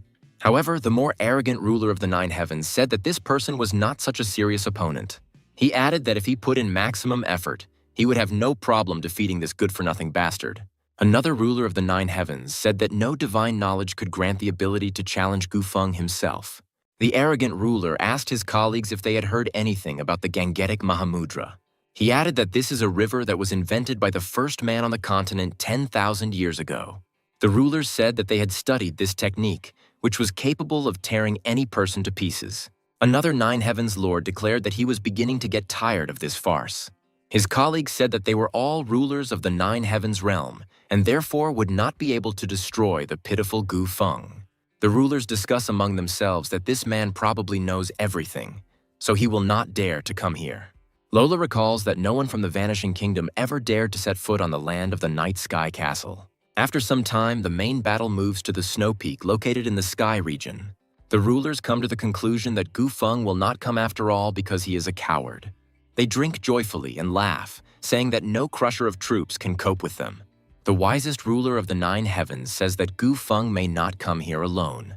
In response to this, he is told that even 10 such scoundrels will not be able to cope with him. Siana states that this man will definitely not bring anyone. She's asked why she can be so confident. Chiana says with sadness in her voice that she knows this man very well. After a while, she says that this person has already arrived, and people begin to feel very uncomfortable. Chiana claims that she definitely wasn't imagining things. She knows perfectly well that Gu Feng is heading here. Chiana asks them if they can't hear the wind raging. Some lords say that they are literally on a snowy peak, and such things are always the order of the day here. However, after some time, they realize that they were not imagining things. The clouds begin to change their shape and take on the appearance of a powerful palm. A cry resounds through the air, calling for the wind returning to the heavens technique. After a while, the skill of the boundless golden assault palm falls upon them. The overlords look at this technology and say that it is simply incredible. The most arrogant 9 heavens lord rushes forward and summons his secret technique. Another lord also calls to his weapon and says that the divine weapon of 100 battles will be able to help him. They all rush forward as one to fight this enemy. Together they form an energy ball that shoots into the assault palm. However, all their efforts prove futile as they are unable to cause any damage. After some time, a powerful explosion is heard, which throws everyone aside. The rulers of the 9 heavens were unable to inflict any damage on this man. Chiana watches what is happening and slowly approaches the main battle site. A very strange, creepy smile appears on her face, and she says that her lover is also beautiful. After a while, steps begin to form from behind the clouds. Gufeng makes everyone wait for a long time and also makes a spectacular appearance, eclipsing the sun. His eyes are forever imprinted in the memory of young Lola, who witnessed it all with her own eyes. He slowly walks down, looking at Chiana waiting for him, and tells her to ignore the destruction. Gufeng takes a few more dozen steps past the bodies of his fallen opponents. Stopping a few meters from her, he asks if she was really worth it. Chiana replies that the man for whom Chiana dances turns the world upside down for her. She asks him if she should dance for him again. Gufeng indifferently tells her to accept her defeat with honor. Chiana states that he never had a chance from the start. Wiping a tear from her eyes, she draws her sword and says that today one of them will die. Gufeng says that she is not his rival, and 10 poor ants did not leave even a scratch, which means she cannot kill him. Chiana says that she only called them so that he could waste his true chi. Immediately after this, she summons her sword to give a signal. This signal calls upon the powerful warriors who have been hiding in ambush all this time. They use special techniques to stop the emperor and finally turn the tide of the battle. Above the mountain where the main battle is taking place, clouds thicken and scythes of dark energy appear. Gufeng looks at what is happening and says that this is the real Star Squad. After that, he looks at Chiana and says that he understands that she really is going to go all the way. Chiana takes to the air to call her allies together for a combined attack. She says that this unit has not found a use for itself for a long time despite its strength. After this, she declares that today everything will change, because she decided so. The girl says that together with the squad and the sword of the Purple Knight, she will finish him off here, on this mountain. Several flashes occur and the real battle begins. Chiana tells the protagonist that her squad can use the energy of the stars, and this will allow the sword to absorb power. She also states that being here, on a snowy peak under the very star, she is as strong as a goddess. Gufeng realizes that he has heard enough exposition and calls for action, saying that it is now up to him. After this, he also rises into the air, preparing to respond to the enemy's techniques. He says that even if she is commanded by the energy of billions of stars, he will still destroy her with his technique. Chiana tells that black frost will one day fall upon the sky and people should not disturb the spirit beasts. Lola watches what is happening with genuine surprise and hopes that she will be able to survive. All her hopes are that her mistress will hold out a little longer. She remembered Gufeng as a man who embodied the full power of war. Her consciousness failed her, and she successfully fainted from the strain. Her memories are cut off at that moment, and when she woke up, she heard rumors that Lady Kayana had gone into seclusion. Quite quickly, she realized that the lady had lost that day, and the crusher of troops had defeated all the enemies in his path with one move. However, at the same time that his reputation was at an all-time high, the tragic news of his death spread. Lola knew she couldn't believe it, because the man's shining eyes had gone out. But she didn't know who his killer could be. That was why she had reached the land of this state and decided to stay in this academy simply because there was the expressive statue of Gufeng himself standing here. Having finished her story, she looks around at all the remaining people. She thinks that on that day in the martial arts arena, this guy's gaze was exactly the same as Gufeng's. After a short pause, she quietly says that she is very sorry that this person was only a weak reminder. Joseph looks at her in surprise, trying to understand if she is in love with him. Yanter asks her who he is, angry that he still doesn't know his name. Lola says that this man has long since left them and is heading away from the banquet. Yanter says that if this man is already dead, then he still has a chance, and asks what he did that made her so devoted to him. Lola says that if he really wants to achieve the same thing as this person, then he must listen carefully. After this, she tells that this divine warrior made a dark weapon that is capable of absorbing the energy of stars. He also claims that this man destroyed the defenses of Red Moon City in one fell swoop, destroying one of the continent's 3 power centers. This man also saved his friend in the Eastern Sea, and if it were not for him, the 8,000-mile journey would have been impossible. Lola continues her story, saying that the strength of this man eclipsed all the warriors. To top it all off, this man appeared through the clouds, like a heavenly blow from the rulers of heaven. Finally, the most beautiful woman on earth, possessing divine beauty, could not conquer him. This story makes everyone here freeze in surprise and shock. Lola says that this is not all, and now everyone knows who her heart belongs to. Lola says that if the guy can do at least a golden part of everything specified, she will definitely accept his proposal. Yanter understands that all these cases point to the name of a person 15 years ago. Lola apologizes to everyone, saying that she will have to leave this banquet. As an excuse, she says that she's a little tired, and now it is time for her to rest.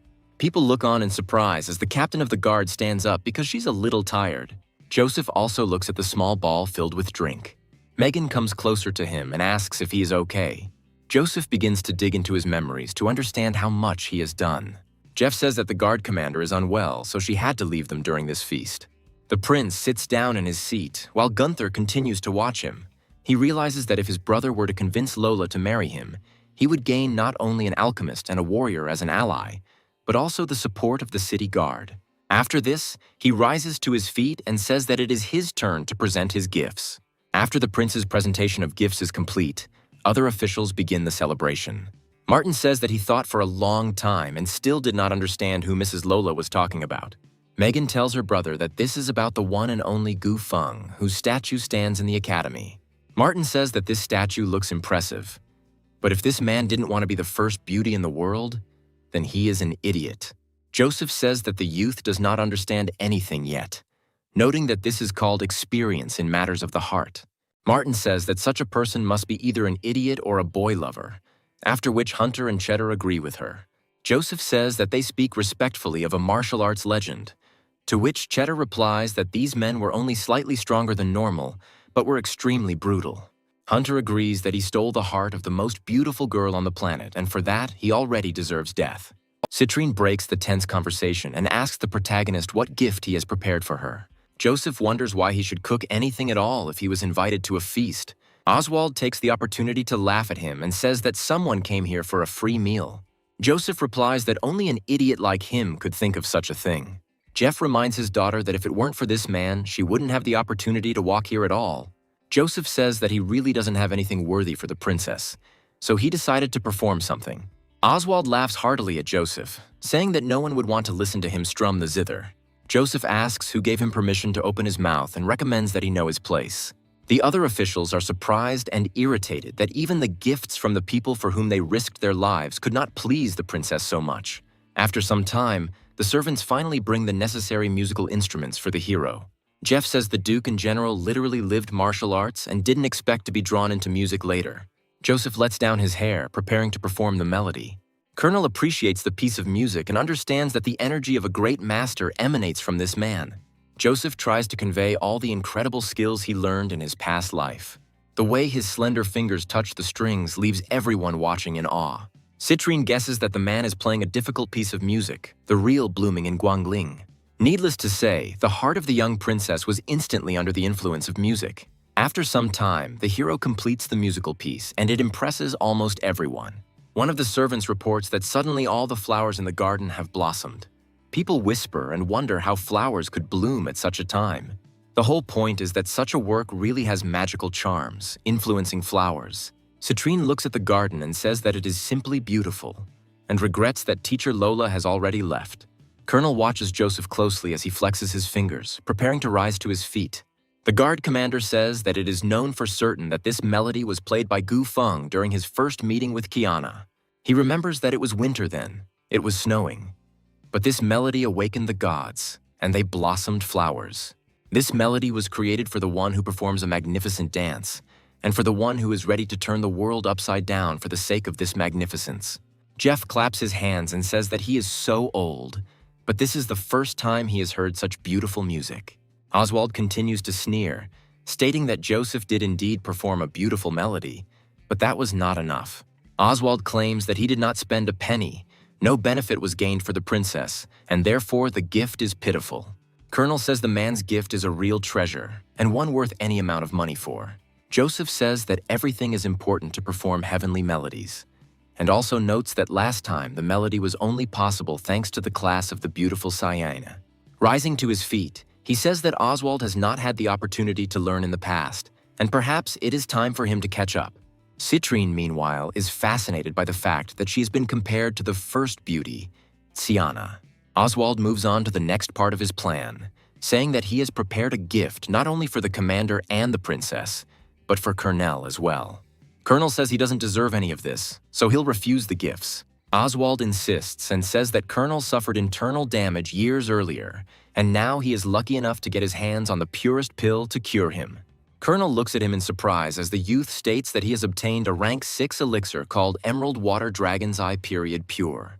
Without thinking twice, he orders his servant to make a speech and present the pill to the commander.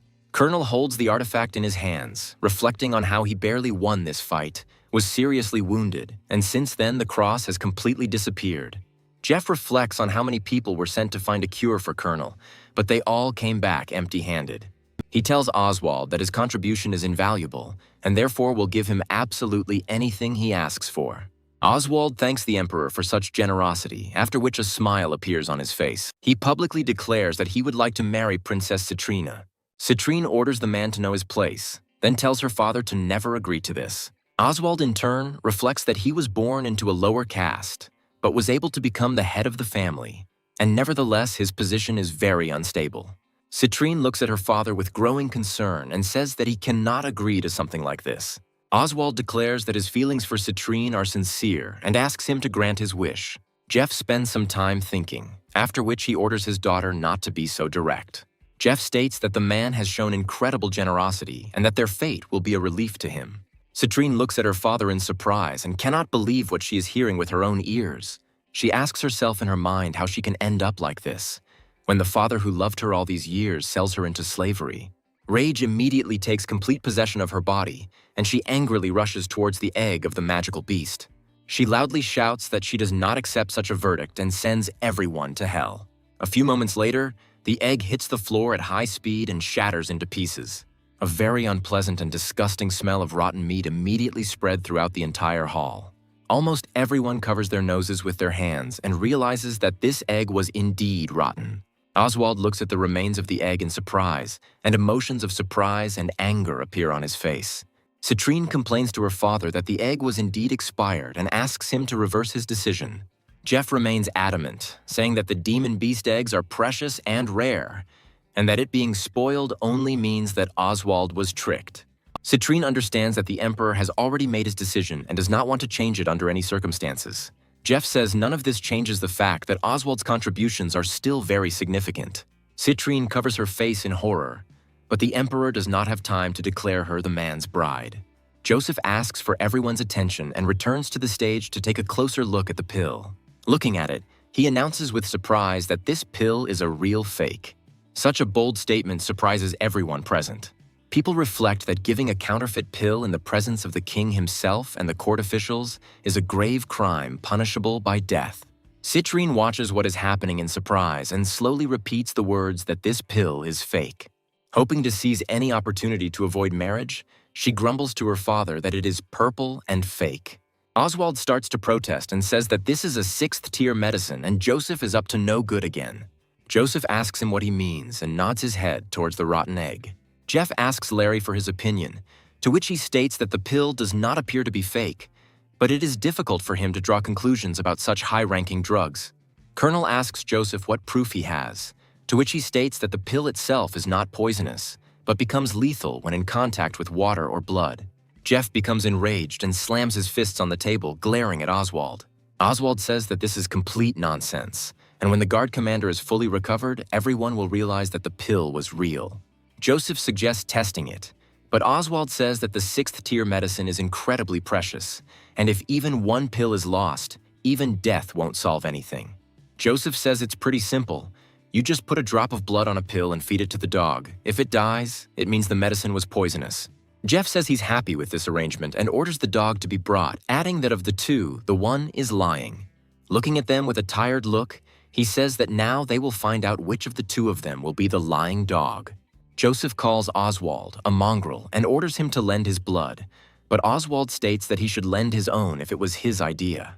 Joseph calmly says the name 8527, which used to belong to Oswald. A few moments later, Martin runs up to him, and Joseph says that this is his new faithful servant. After this, he points to Oswald to Martin and says that he is his predecessor. The officials watching what is happening guess that the situation in the family will become tense. Joseph looks at his servant and orders him to squeeze a few drops of blood onto the pill, but Martin asks if he can't use his own.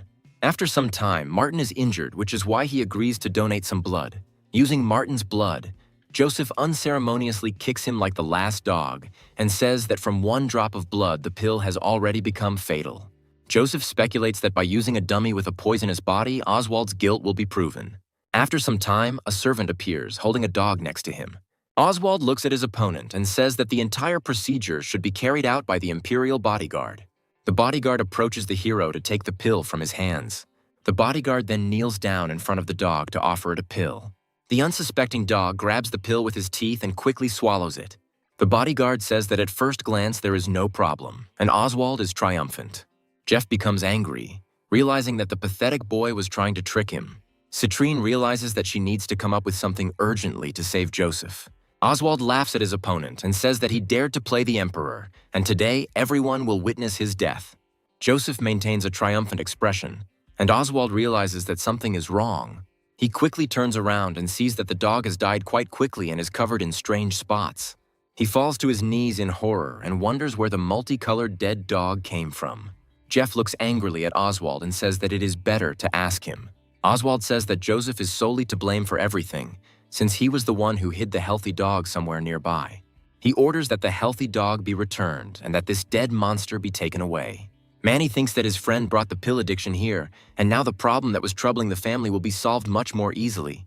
Jeff orders the guards to arrest the man, thinking that he put in a lot of effort and this puppy only brought trouble. Oswald, along with his servant, tries to fight back and says that the Emperor must punish Joseph. The officials approaching are trying to understand why some aristocrat decided to make an attempt on the commander of the guard. Colonel says he's not feeling well and must therefore take his leave. Jeff watches him and tells him that he should take good care of himself because they sent 2 people to get more of these pills. Joseph stops the guard commander and asks if he can look at his wounds. Jeff says that this young man has acupuncture techniques, and even Princess Citrine was healed. Colonel sits down in front of the hero and tells him to look at his wounds. Joseph enters a state of meditation and decides to take advantage of the universe. A complete picture of what is happening with the chakras of this person instantly appears before his eyes. Silence reigns as no one wants to disturb the diagnostic procedure. Colonel looks at the hero and calls him baby, then asks what he found there. Joseph cannot stand such an insult and asks why he was called that. Colonel calmly says that even his father is a baby to him, and Joseph even more so. After this, Joseph makes quite accurate predictions about the diagnosis that is tormenting Colonel. Colonel again calls the hero a baby and says that he is a very smart person, which means he probably knows the solution. However, a few moments later, he discovers that Joseph has taken the bait early and asks why he suddenly started eating. Joseph arrogantly says that he is just a child, and a person who is called a baby cannot know anything. A deathly silence falls over the room again, as no one expected such oddities from their father.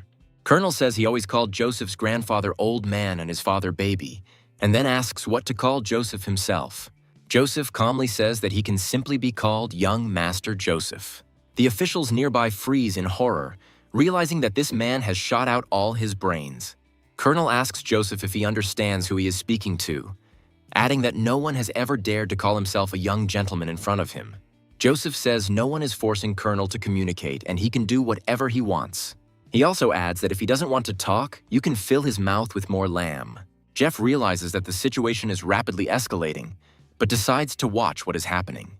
Colonel rises to his full height and looks menacingly at the hero, who, meanwhile, does not bat an eyelid. Looking at the terrifying look, he calmly takes the drink and takes a sip from the mug. The aura of the outgoing guard commander truly terrifies everyone, but Joseph remains unperturbed. Looking at the commander, he says that this gesture was quite dramatic on his part. The officials are scared and say that this boy is looking for death if he behaves so freely with the guard. One of his family members immediately takes his side and says that he is simply inexperienced. Colonel begins to laugh genuinely, surprising everyone. After this, he slaps Joseph on the back and says that the descendants of this weirdo are very similar to him. Sitting down next to him, he wonders why he doesn't have such funny children. After this, he says that he agrees to such conditions and will address Joseph by your favorite title. After that, he asks him if he will leak it after what he did. He quietly advises him not to go too far, reminding him that he has already stroked his ego enough, to which Joseph states that he almost got his shoulder blade torn apart. Colonel chuckles again and asks him what he needs to do to get better. Joseph says that they will drink together first and leave the treatment for later. Colonel agrees to this proposal, after which he slaps him on the back again and declares that the old commander will drink with him today. Officials watching the scene are wondering whether this man really is the weakest member of the family. Lan Harper says that there are still people in this family who are worth taking into account. Lan Xuan reflects that it seems like he lost not because he cheated, but because he lacked skill. After some time, the feast comes to an end, and Joseph and Colonel say goodbye to the others. Citrine approaches our hero to have a little chat with him. The sympathy that had been bubbling in her mind for a long time makes itself known. She thanks him for saving her. Joseph says that his actions are not worthy of gratitude, after which he adds that he would do anything for her. Such a compliment does not go unnoticed, and Citrine immediately blushes. Joseph informs the commander that he will contact him when he comes up with an effective way to cure his ailment. Colonel turns around and reflects on how funny he finds this kid. Hunter and Cheddar ask Joseph how they knew the pill was poisonous. Joseph said that it was a genuine pure emerald water dragon pill and there was no poison in it. His friends are surprised by this answer, and he says that this is not the right place for discussion. After some time, he tells them about the condition of his student. Cheddar and Hunter praise him for his steely toughness, while Martin is surprised that he was taken advantage of again. They also look at each other and understand that since they were told such details, it means that Joseph considers them loyal allies. After a while, one of the officials approaches him and asks if Joseph has a free minute. The servant also says that his master would like to invite him to a personal meeting. Joseph says that it is late and he is very tired, and suggests meeting another time. Suddenly he hears words that although it is late, even 1,000 glasses will not be enough for loved ones. Gunther says that the king has come to the conclusion that the young master deserves to be in his close circle and asks if he will do him the honor. Joseph says that even as someone's close friend, he's not turned off by one-on-one meetings with a man when he is so high up. Gunther says that this won't be a problem because there are several women in his light. Joseph instantly changes his mind, saying that in that case it is an important meeting that cannot be missed. After a few moments, he climbs into the palanquin and makes himself comfortable. Gunther watches his interlocutor with interest, that is, he is ready to talk to him. It begins with the words that the rumors were not at all exaggerated. The young gentleman is surrounded by a noble, mysterious aura. Joseph says that the prince's manners are as stately as a dragon's, because he is a real candidate for the monarchy. Gunther wonders inwardly that this young man would be so straightforward. Gunther says that Commander Bai had previously said that he would have a fateful meeting with a man he adored, and suggests that Joseph is that man. Joseph asks him if he is talking about the most mysterious military commander of the 3rd Division, who even has dreams. Gunther claps his hands, and the concubine who was next to him suddenly transforms into that same Commander Bai Mao. The beautiful girl greets him respectfully, saying that it is a great honor for her to meet him. Joseph looks at her in surprise and says that he didn't expect the commander to be a woman. After this, he says that as long as such a revered figure is on the prince's side, everything will be fine, but he has no desire to participate in coup d'état. Gunther looks at him with some surprise and a slight hint of displeasure. Joseph understands that since he has witnessed such information, he too does not have much time left. Bai Mao smiles and says that Joseph has exceeded all her expectations. She also says that Prince Gunther will definitely be the next ruler, and his help will have a positive impact on the well-being of his family. She asks him if he really wants to ignore the predicament he's in, and Joseph realizes he doesn't care. But now he's going to have to play it off. He understands that if his clan wants to separate, then creating a new state will not be difficult, but for this he needs to survive. Joseph says that in this case he will support this prince and asks him to promise that while he is alive, he will provide his clan with peace, prosperity, and a good reputation. Gunther swears on his life that as long as he lives and the clan does not rebel, he will live in peace and prosper. After this, he speaks of Joseph's great contribution to the empire and expresses regret regarding his father's behavior. Joseph talks about dogs dying there, some getting shot, and the same thing happening to dynasties, and then asks what he needs to do. Bai Mao looks at him carefully, if it is a question, and then asks if he can really cure Commander Colonel. Gunther reflects that before everyone claimed that the commander's wounds were incurable. But if it turns out that he can be cured, then everything was in vain. Joseph calmly takes a sip of the drink, saying that he is absolutely confident that he can cure this man.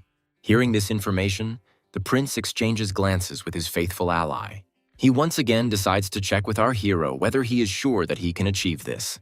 Joseph says he won't have a problem with it, then wonders if he shouldn't do it, but the prince says that's exactly what he wants. From his point of view, as long as Colonel was in good health, his older brothers would not dare lift a finger. Joseph says that Prince Gunther will only turn 16 next year, and Prince Janther is 30 years older, and therefore His Majesty will support Gunther. He also says with some sadness in his voice that the emperors are already numbered. Gunther and Bai Mao ask him if he really knows anything thanks to his incredible knowledge of medicine. Joseph says that His Majesty is already over 70 years old, and therefore his health has weakened. But this is not the main thing. Joseph adds that he noticed signs of the effects of slow-acting poison in the emperor's eyes. Bai Mao wonders who dared to poison His Majesty, assuming that his elder brother was behind it, as he is already eager to take the throne. Joseph says that the death of the king will be a tragedy for the state as well, but it is a good opportunity for Gunther to show himself and convince the emperor to issue a decree of succession. Gunther asks him if he is sure that it is Janther, and he states that everyone except the officials knows this. After this, he says that the prince accompanied the emperor to all military events and has many merits. However, recently the emperor has been attracting. Joseph says that even the presence of Commander Bai Mao here explains the emperor's willingness to protect him. Joseph states that given these factors, even a fool would already understand that His Majesty fully supports Gunther. Gunther smirks and looks down, shaking his head slightly. Joseph looks at him in surprise and asks if he made a mistake somewhere. Gunther says that even if the young master understood everything, he cannot blame the others, and in fact, he is just a pawn of the king. After a while, he suddenly raises his voice, asks a question, and then did Joseph really think that he really deserved the throne since his father made him do all this? Joseph looks at him in surprise, while the prince speaks frankly about how from the outside it may seem like they are really trying to protect him. After this, he adds that in reality, the emperors only care about their own safety. Joseph asks him if he really wants to say that Yanter dreams of the throne, but the emperor is too carried away by power and does not intend to give up the throne. He also continues his assumption by stating that the emperor promoted Gunther in order to distract the crown prince's attention. Gunther says that the young gentleman is really very smart and was able to figure out this chain from a couple of details. Bai Mao says that what happened was exactly what she expected, because the young master is that same outstanding genius. Joseph says that this complicates the situation a little, since the emperor has been poisoned for a long time and could fall ill at any moment. After some thought, he suggests that curing Colonel would be a great favor, and so they should get closer to him. Gunther says that the outcome of their battle will affect 6 people. If he has more votes, then he has nothing to fear, even if the others are against. Bai Mao says that the first 2 people will be Prime Minister Lon Harper and the young master's grandfather, who is currently missing. The next actors here are Colonel, who is loyal to the king and does not take sides, and the chief palace alchemist, who is loyal to Yanter. The final judges will be Sirius, who only cares about the path of the alchemist, and Charles, who has a closer connection with the king due to Joseph being his student. Gunther says that if he had the support of the Li family and his teacher, that would already be a lot of votes. Joseph asks the prince not to forget that the emperors are still alive, and as long as this is the case, any efforts are in vain, even if all 6 votes are on his side.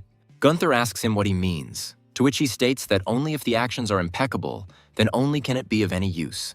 After this, he adds that if His Highness dies and everyone finds out that the crown prince poisoned him, then it will be a completely different situation. Gunther says that if he helps him achieve success, he promises the entire Li family not only prosperity, but will also marry Citrine to Joseph. Joseph looks at him in surprise and asks him what exactly he means. Gunther guesses that the young gentleman is the kind of talented person who, even while wandering through a precise field, will leave behind a unique aroma. He says that as a man, he understands him perfectly and will be able to quickly organize and arrange everything. Joseph reflects that I was not far from the tree if he is even willing to give up his sister. After that, he turns his gaze to Bai Mao and realizes that she is clearly not thrilled about this prospect. Gunther immediately moves away from Joseph, whom he had just been hugging quite sincerely. Joseph realizes that the relationship between the 2 people is quite complicated and says that they will talk about it later. Suddenly, he hears the guards shouting that hired killers have arrived here. The air begins to shake from the arrows cutting through it as they rush forward. Gunther remains completely unperturbed, despite the fact that an attempt was made on his life. Joseph talks about how even in the face of the enemy, the prince remains calm, and they say that this is impressive. Gunther says that under the protection and loyalty of Bai Mao, he has nothing to fear, and he is already impressed by the protagonist's composure. Joseph says that if he does not fall under Bai Mao's protection, he will have to beg for help. Gunther laughs and says that the young master can be absolutely calm since he has already been attacked many times. Joseph says that this is not a normal attack, because this time, things are not so simple.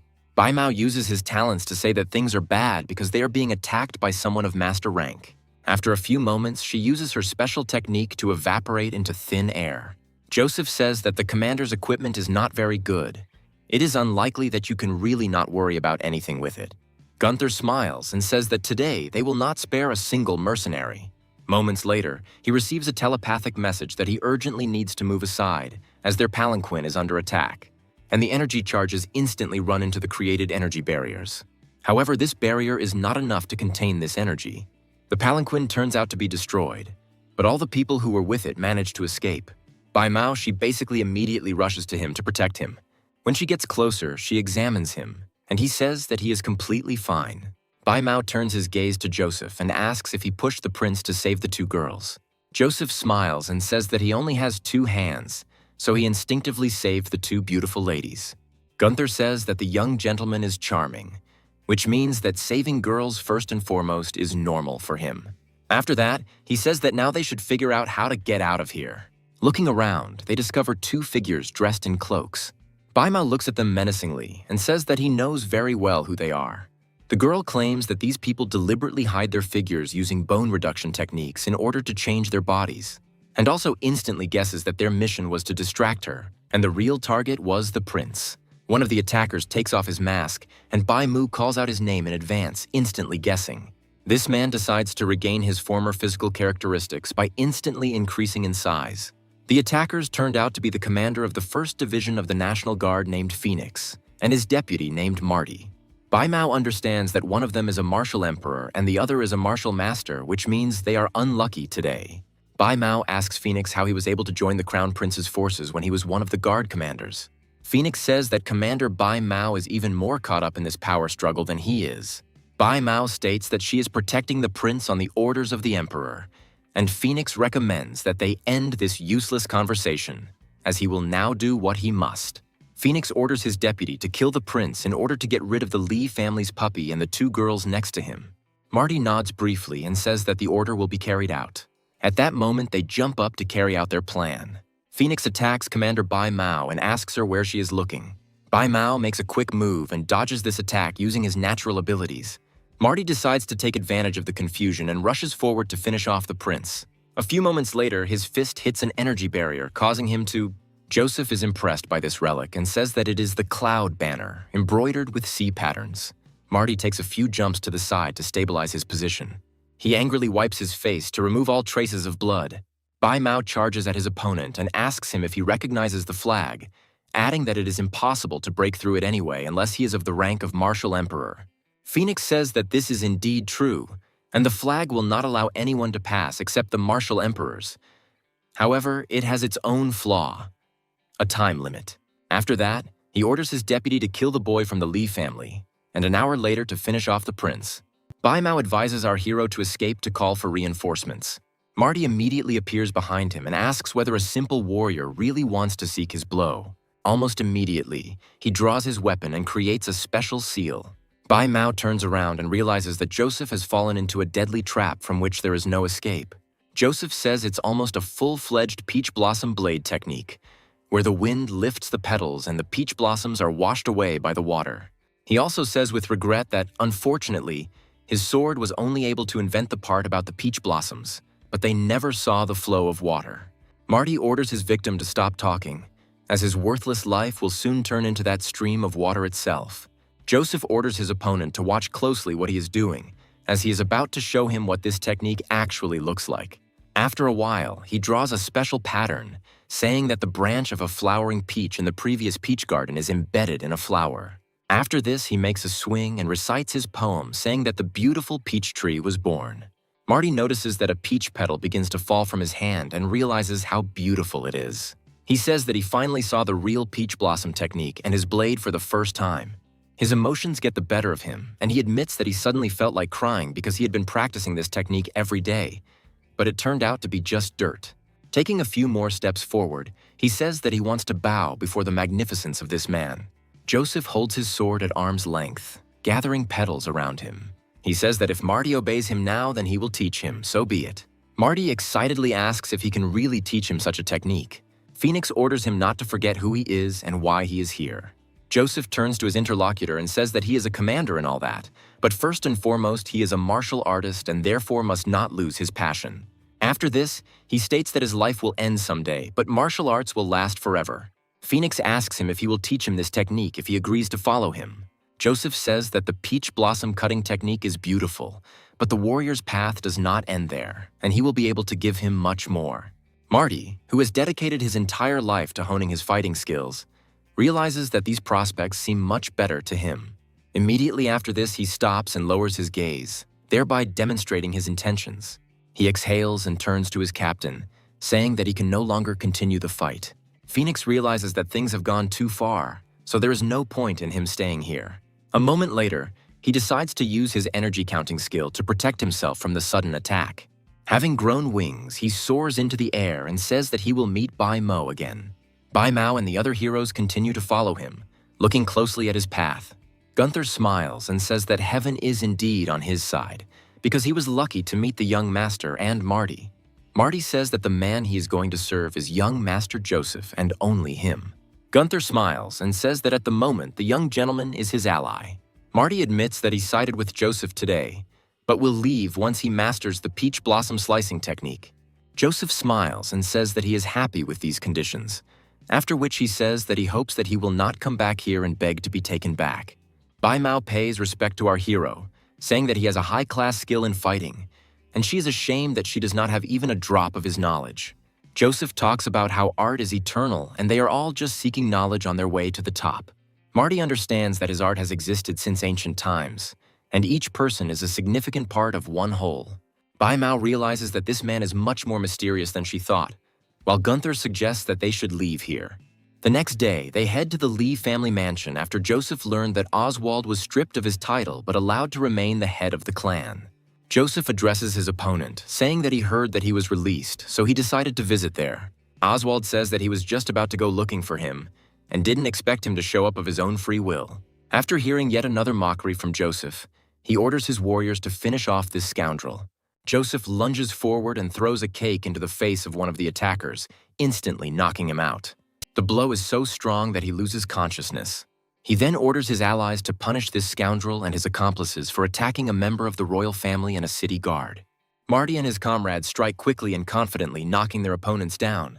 Oswald says that the emperor personally appointed him as the head of the clan, but Joseph still dares to attack him. Joseph points out that Oswald has no title, so killing him would be like slaughtering a pig. Immediately after this, Marty orders his subordinates to take this man into custody. Oswald draws his weapon and says that the damn thugs don't dare attack him. Immediately after this, he calls upon his power, stopping the attackers. Joseph is surprised that the great star warrior is in front of him and realizes that it is not as easy as it seems. Marty asks his master to intervene, stating that catching this scoundrel will not be so easy, to which he states that he must be more careful. Marty immediately follows his master's command and rushes forward using his blade. Oswald tries to defend himself and summons his spirit beast in the form of a phoenix made of ice. Marty makes unsuccessful attempts and only narrowly escapes a quick and brutal death. Analyzing his opponent, he realizes that he possesses a third-tier dark weapon. After this, he jumps to the side and prepares to continue his decisive attack, saying that he doesn't care. Together with his comrades, he again makes an attempt to attack a single enemy. Oswald says that it is an incredible shame to fight together against him alone. However, he accepts the challenge and decides to use the powers of his ball to create an ice storm. Marty fails to dodge this attack and ends up trapped in ice along with his comrades. Oswald passes them in an instant and only chuckles, hoping that luck will continue to favor him. Joseph rushes into battle and says that his opponent wags his tail well and has probably practiced a lot. Oswald grabs his ice weapon and says that a small man cannot defeat him with such an insignificant rank. A few moments later, our hero unleashes his weapon on the villain, using his gravity field skills. Oswald desperately tries to block this attack, finding that his opponents have already thawed out and are rushing at his back again. The tension in his body begins to gradually increase, causing him to grind his teeth. At the last moment, he jumps to the side so as not to push his luck. True to his word, Marty immediately rushes forward to prevent his opponent from recovering. Marty almost achieves his goal, but suddenly an ice projectile flies into his sword. He looks up and discovers that the Four Elements Battle Emperor is here. An unknown figure dressed in dark clothing lands down, causing a powerful shockwave. Without wasting a single second, the man in dark clothes grabs Oswald. Oswald breaks free from his savior's grasp and says that he will first get rid of this parasite. Having prepared himself properly, he transfers his spiritual energy to his weapon in order to fire a volley.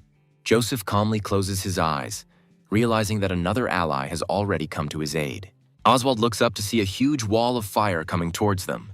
The martial emperor wonders how a person capable of creating the burning city technique ended up here. In order to at least somehow resist this skill, he calls upon his powers to cast a new spell.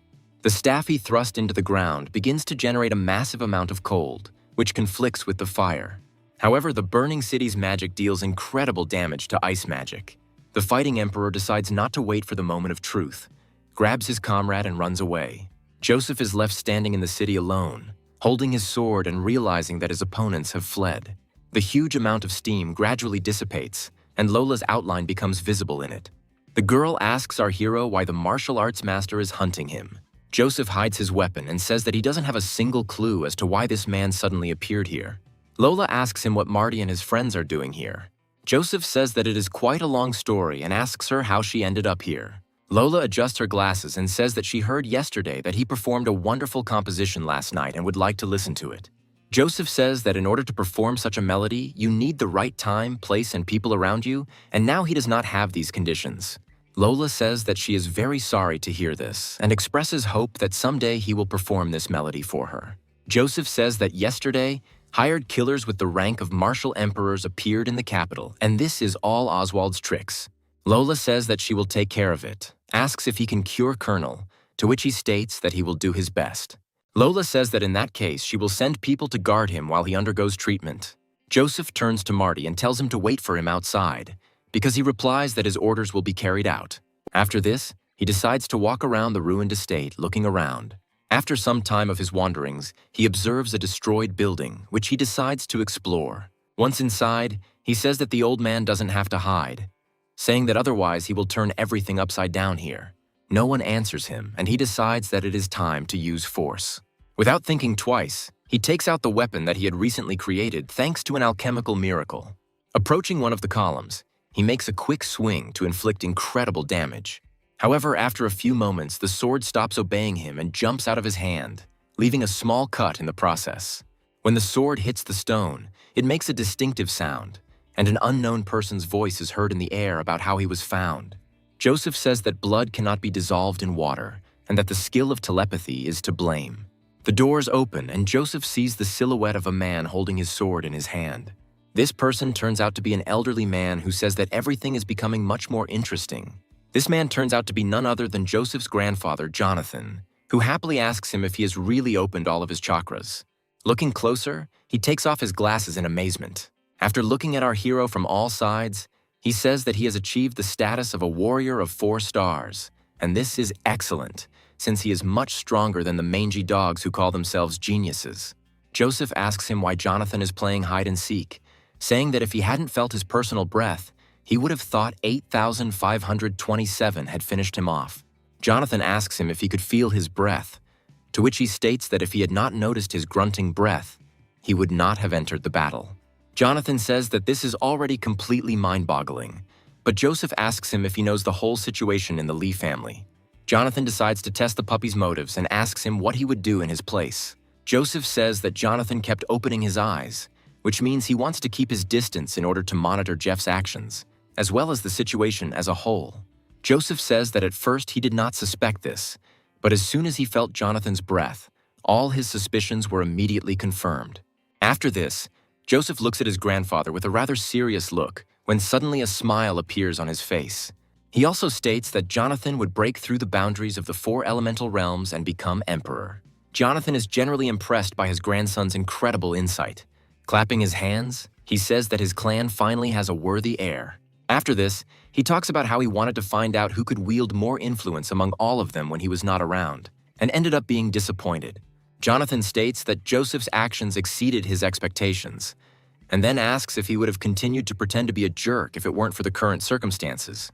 Joseph says that he has no thoughts regarding the affairs of the clan and he refuses the title of heir in advance because he is confident in art. After this, he says that if we are talking about the state, then most likely investigative Prince Gunther will win. Jonathan asks him why he is so confident, to which he states that he now supports Prince Gunther, meaning his future success is undeniable. Jonathan looks at his grandson in surprise and tries to understand what his motives are. After covering those a bit, he talks about how things have changed since he went into seclusion and it is no longer the empire he knew. Rising to his feet, he says that in this case he will do everything to ensure that the entire clan is on Joseph's side. Joseph looks at his grandfather with a smile, realizing that he has secured the support of a powerful warrior. Suddenly, the old man says that the time has come and begins to behave more fussily. He walks up to one of the columns and makes a few quick movements with his fingers. A moment later, the secret door opens, and Joseph discovers that there has been a secret path here all along. Jonathan quickly descends, silently inviting his grandson to follow him. Joseph decides to follow and finds himself in a completely unfamiliar place. Going further, he discovers that some very strange procedures are taking place here. Joseph looks carefully at the people here and discovers a third-rank alchemist. Seeing the man in the barrel, he realizes that it is the 3 stars Marshal King. Sitting down on the sofas next to them, he understands that these people are very strong and apparently there is not quite an ordinary connection between them. Jonathan makes preparations to finally bring his comrades back to consciousness, but his efforts are in vain. Jonathan turns to the master and says that the chilling ethers that have penetrated his brother's body are gradually leaving, and with each sensation it becomes easier. An alchemist named Burroughs says that Dinkleg was poisoned with pure ice ether, and it is a miracle that he was able to maintain his condition for so many years.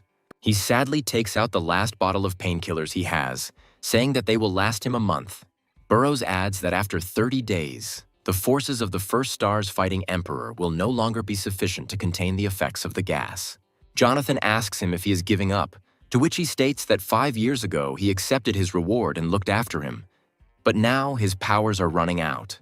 Dinklage addresses his brother and says that he has been a burden to him for many years, and if he had not had to transfer chi into his body, he would have achieved quite a lot by now. Burroughs decides to take his leave and says that this is the end of his powers.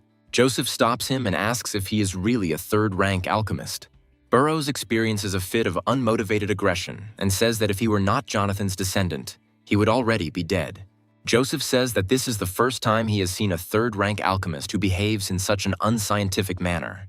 Jonathan asks his grandson to watch his behavior and not act so ignorantly.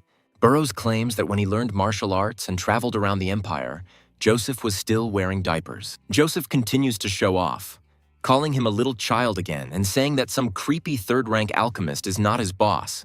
Burroughs also continues to be angry that his age does not match his appearance, and says that now the entire Alchemist Guild will know about it. Jonathan asks his grandson to stop tarnishing Master Burroughs' good name, and then asks if it's time for him to go or if he'll just let him go. Jonathan looks at his colleague and asks what he wants done with this boy. Burroughs angrily says that this boy dared to insult him, which means that his punishment should be at least quartered. Joseph bleeds his face in a ridiculous grin and says that some pathetic old man dared to take offense at some joke. The blow is so powerful that the alchemist is launched into the air and begins to spin. Jonathan and Dinklage watch in shock, trying to figure out what the hell is going on. Burroughs asks the protagonist how he dared to hit a third-rank alchemist. Joseph asks him what's so great about being an alchemist, stating that he is one too and showing his badge. Burroughs asks how it is possible that a second-rank alchemist was so young. Joseph says that all people should know that there is always a bigger fish to fry, and that there is no need to show off when you have a rather modest achievement. Burroughs doesn't believe what's happening and says that the boy is probably a decorated alchemist's badge. Joseph says that it looks like his interlocutor wants to get beaten up again. Burroughs wonders in his mind how dare he hit him, knowing that there was no way to avoid this boy's blow. Joseph orders the man to get out while he is in a good mood. Jonathan looks at the badge in surprise and asks if it is real, to which Joseph replies that no one on the continent would dare to counterfeit it. Jonathan asks what all this means, to which our hero replies that he is also an ordinary alchemist. Jonathan calls his grandson a brat and asks what else he is hiding from his sight. Dinklage laughs and says that it looks like he really does have a worthy successor. He smiles and says that if his descendants had even a tenth of Joseph's talent, he would be very pleased. Joseph asks Dinklage if he is the warrior who died in the war several years ago, to which Jonathan states that it is his fault. He reveals that he was supposed to be in that battle, but due to circumstances he was in seclusion, which is why Dinklage took his place. Jonathan says that at that time several states were fighting for the place of the Supreme State Assistant to the Empire, and it was a battle not for life but for death. He claims that 5 National Guard commanders died on that battlefield, and then his younger brother fell ill. Dinklage says their nation emerged victorious from the battle, but they lost over 100 martial artists, and all who returned were crippled. Joseph says the battle for rankings could be more brutal and asks what it's all about. Jonathan states that the Huowu Empire is one of the 3 great empires of the continent, and in total supports 9 states with auxiliary troops. It is also said that if a country has a 6 Meridian Resonance Martial Master, a 4th-rank alchemist, then that country will automatically be promoted to the highest level. Joseph asks his grandfather why he has to go through such a mess for ratings. Jonathan says that in order to survive on this continent, you need great strength, and strength only guarantees resources. Dinklage says with sadness in his voice that people are like ants and are very jealous in life. Jonathan adds that military strength is determined by the number of outstanding craftsmen, so the state must hire unproduced warriors. Joseph continues to listen carefully to the story, and hears that the empire they are attached to is supported by the Tang Society. He briefly recalls that one of his senior disciples taught the son of the head of the Tang Society, but cannot remember his name. Jonathan says their leader, Federer, is a constellation martial artist and a student of Harrison himself. Jonathan says that if he ever visits that empire, he should avoid conflict with the Tang Society, to which Joseph asks if it is time for another battle. Jonathan says the battle 5 years ago took a huge toll on their troops, and it would be wise to decline participation this time. Joseph says that they must hurry, since the king is not going to refuse to participate, and he can only persuade him if Prince Gunther ascends to the throne. Dinklage is surprised by this news, to which Jonathan says that he does not understand much about the current situation. After Dinklage receives fresh information, he says that the emperor's treatment of his loyal subjects hurts his heart. He tells his comrade that after his death, the fate of the clan will be in his hands. They hug and vow to always follow the tradition of brothers standing up for brother. Joseph wonders if the freezing ether really has that effect on the brain and says there's no point in whining. He adds that Colonel's health was also undermined by this ether. Apparently, they were wounded by the same person with such abilities. Dinklage says that behind all this is a great master from the state of Bai named Istred. Joseph says that the ice attack of the martial artist who protected 8,527 back then was made up of the same elements of the freezing ether. Jonathan angrily states that this puppy is protected by the king and supported by the people of Istred of the state of Bai. He gets angry and says that if he had known about this earlier, he would have killed this puppy long ago. Joseph says that they need to focus on treating Dinklage now, and Jonathan asks if he is capable of that. Joseph states that it will be difficult to get rid of the poison, but his strength is enough to suppress the poison. Jonathan asks what kind of nonsense this is and orders him not to fool him. Joseph says that the War King capsules might have helped, but even Burroughs failed because he used the wrong recipe. Jonathan understands that a strong you is needed and says that in the entire country there are only a few people who are the fighting king. Joseph says that there is one. Lola, she doesn't have the greatest abilities, but she has very strong yang energy. Jonathan says it's time to go hunting, but Jonathan and Dinklage stop him. Joseph says that now we need to look for her in order to make some capsules to suppress the ether. Joseph stutters about the ingredients needed, but Jonathan tosses him the key to the family storage room and tells him that all the ingredients are there. Joseph happily thinks that he really needs materials that could speed up his learning.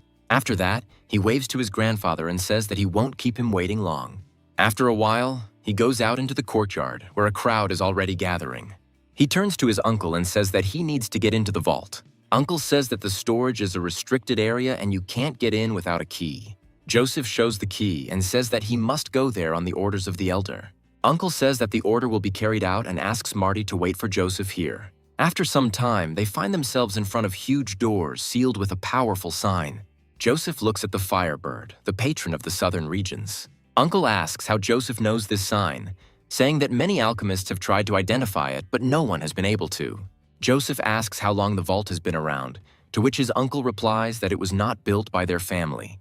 Joseph muses that this makes sense, as such a seal is a technique that has long been lost. He also thinks that if one of the Lee clan's ancestors created this seal, he was one of the most powerful people on the continent. Without thinking twice, He uses the keys to unlock the gate. The gates open with a bang, and an incredible view appears before the heroes. Uncle says the vault has always been a no-go area and he'll wait outside. Joseph nods in understanding and heads down to get the necessary ingredients. His journey turns out to be long, since the storage facility is a structure with several dozen floors. Finally, he reaches his destination and discovers a magical space, which, judging by its size, contains many artifacts. He is interested in a strictly defined artifact that feeds this space, and he is trying to find it. Looking around, he notices an unremarkable at first glance boulder that attracts his attention. Coming closer, he notices a strange glow emanating from the stone. Joseph decides to use his spiritual vision to analyze the artifact. The artifact responds with a wave of incredible energy that hits him right in the face. The energy throws Joseph aside. The wave is incredibly powerful. He feels like his soul has been severely damaged and he is bleeding. Wiping his injured eye, he says that this is simply incredible energy and he must figure out what it is. He adopts a meditation posture to see dreams and illusions. Immediately after this, he moves his hands forward and commands the flowering of the water crescent to appear. Spiritual drops fall on the stone, causing it to crack. In a moment, the stone breaks apart and a divine being appears inside. Joseph is amazed by the incredible geometric shapes and realizes what they are. From his point of view, he has before him real divine tablets. Joseph wonders how the tablets can contain such power. He recalls that, according to beliefs, upon entering the 10th perfection, a person becomes a military deity. It quickly dawns on him that the tablets were most likely left by such a divine warrior. Only such artifacts can attack the soul. After this, he rises into the air and begins to meditate to strengthen himself. A small ball of energy forms in front of his face, feeding his essence. He reflects that, thanks to the energy of the tablets, the technique of divine evolution occurs on its own, and the flows of energy echo each other. The edges of the tablets begin to hum and emit a warm, soft glow. Joseph concludes that the divine evolution technique is a martial deity rank technique. He continues to try to interact with this divine artifact and thinks about what to do with it. The first thing he understands is that this tablet creates a connection with the constellations, which means he needs to try to put a seal on it. With his hands folded in the appropriate gesture, he tries to force the divine tablets into his consciousness. A huge lotus flower covers this divine tablet. It finally penetrates the consciousness of our hero.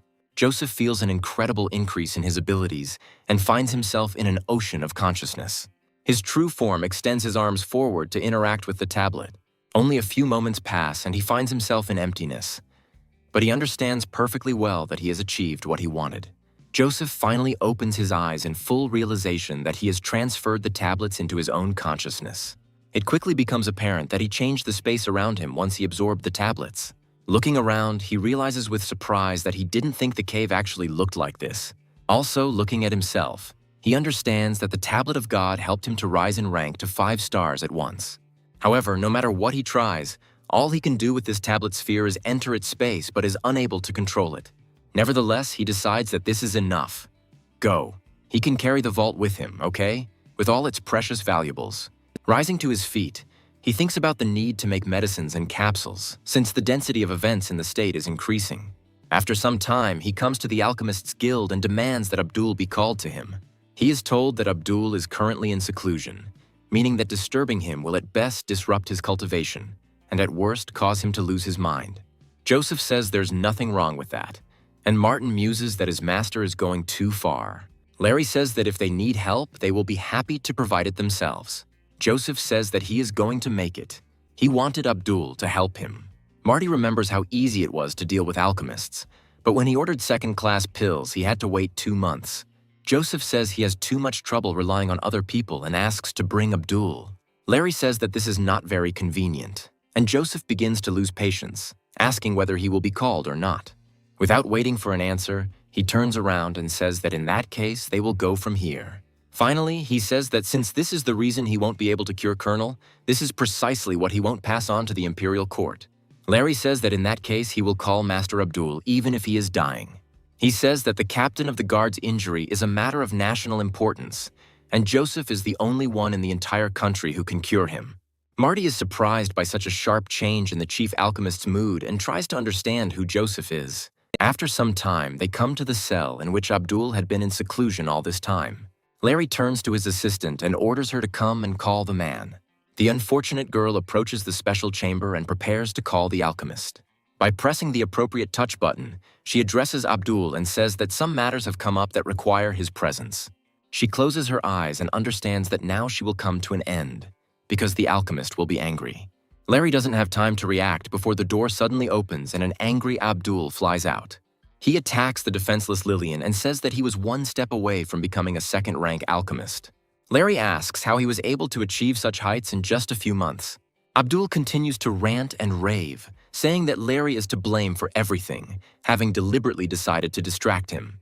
Larry is adamant that it was Joseph who insisted on such procedures.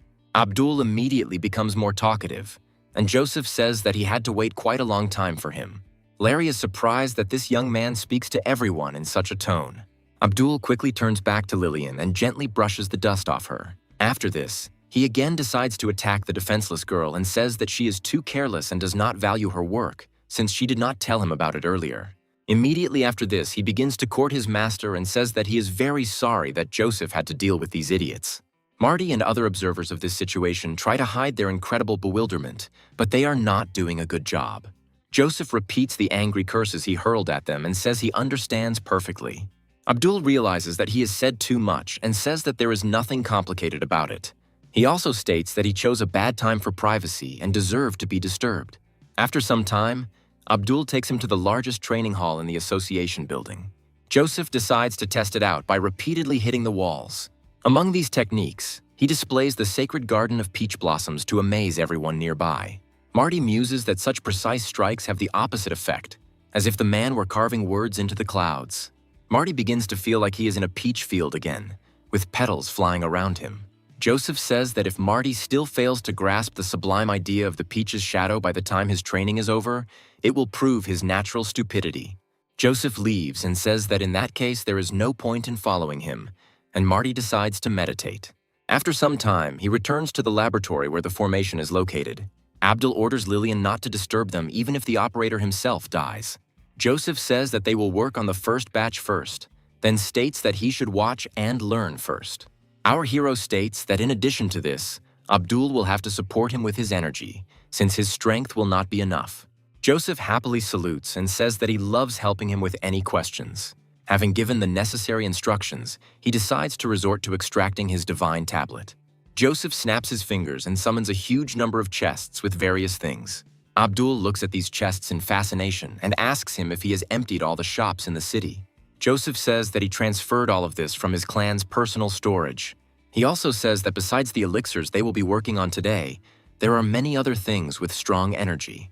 Pointing a finger at his interlocutor, he says that in the next few hours they must both become second-rank alchemists. Abdul saluted and said that he understood the command perfectly. Joseph turns around relaxed and says he'll have some tea first. During Joseph's meditation, Jonathan regained control of the clan and declared Oswald an enemy spy, ordering his death. He also carried out a routine purge of all dissenters, feeding the bodies of those who resisted to the dogs. However, amidst all this fuss and senseless bloodshed, Oswald managed to escape punishment. Lan Fei and Lan Xuan's father, Lan Guang, asks his father if he doesn't think this old man's actions are frivolous. The head of the dynasty says that if Jonathan wanted to overthrow the emperor, he would not have acted so openly, and his target is just small fry. He adds that Jonathan has been keeping a low profile all this time in order to understand who is faithful and who is a traitor. Lang Guang asks whether the emperor cares at all about what happens here. Lan Harper says the emperor is taking a wait-and-see approach and is likely trying to figure out Jonathan's intentions. The old man also says that Jonathan decided to make himself known, which means he is already aware of all the affairs, and this confuses his cards. Lan Harper says that the people Jonathan went against were either enemies of the clan or supporters of the elder prince, and this infuriates Lan Guang. Lan Harper says that at this political level, especially in such mixed circumstances, decisions are not made in haste. From his point of view, no one would place such a serious bet if they were not confident of their success.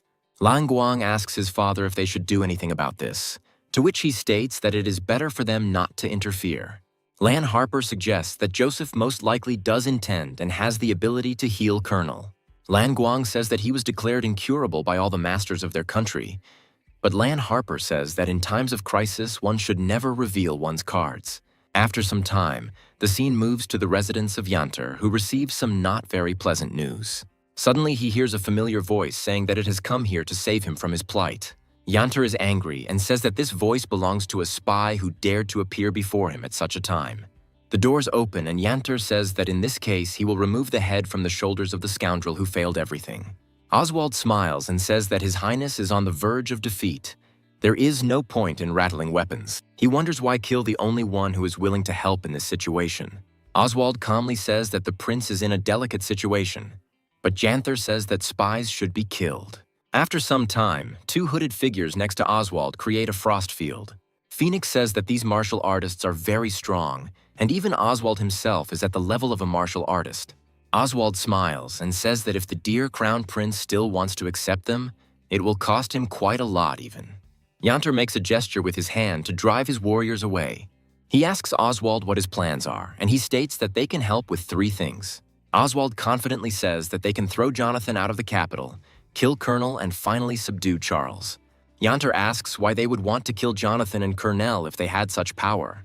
Oswald says that if Joseph can heal Colonel, then Gunther will immediately receive support from both him and Charles.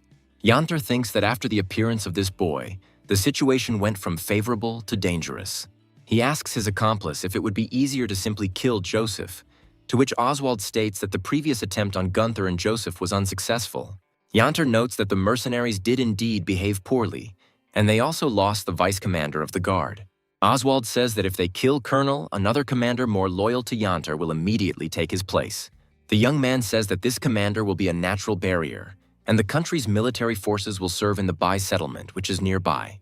He lays out a tactical plan, the purpose of which will be to encircle Jonathan and then destroy his army. Oswald states that this will all be a perfect plan and a great moment to begin action. Yantar says that if the 2 cities are occupied, the eastern part of the state will be occupied by attacks from the Bai state. Oswald says his concern is understandable, adding that it is unlikely that this state can compete for the position of supreme supporter state in the coming battle. He also says that they have 3 major military resources: the Li clan army, the National Guard, and the Crown Prince's personal troops. From his point of view, if they do everything perfectly, they will be able to secure the support of 2 of the 3 military branches. Oswald tries to confuse the Crown Prince by saying that people will only listen to him. Yanter smiles and says that even the heavens will be under his complete control. He begins to laugh maliciously, realizing that this time he will succeed. Meanwhile, the action moves to the training hall of the Alchemists Guild. Abdul continues to work hard and says this is already his 20th batch of pills. As he put them into the box, he realized that these pills were real second-tier elixirs and couldn't be created that easily. But under Joseph's guidance, he reproduced a whole bunch of them. Abdul says there is only 1 spirit-feeding pill left, and Joseph says he must fill the cup with spirit-feeding pills first. Joseph also asks him for help in creating the pills, and Abdul asks if he would trust him with the recipe.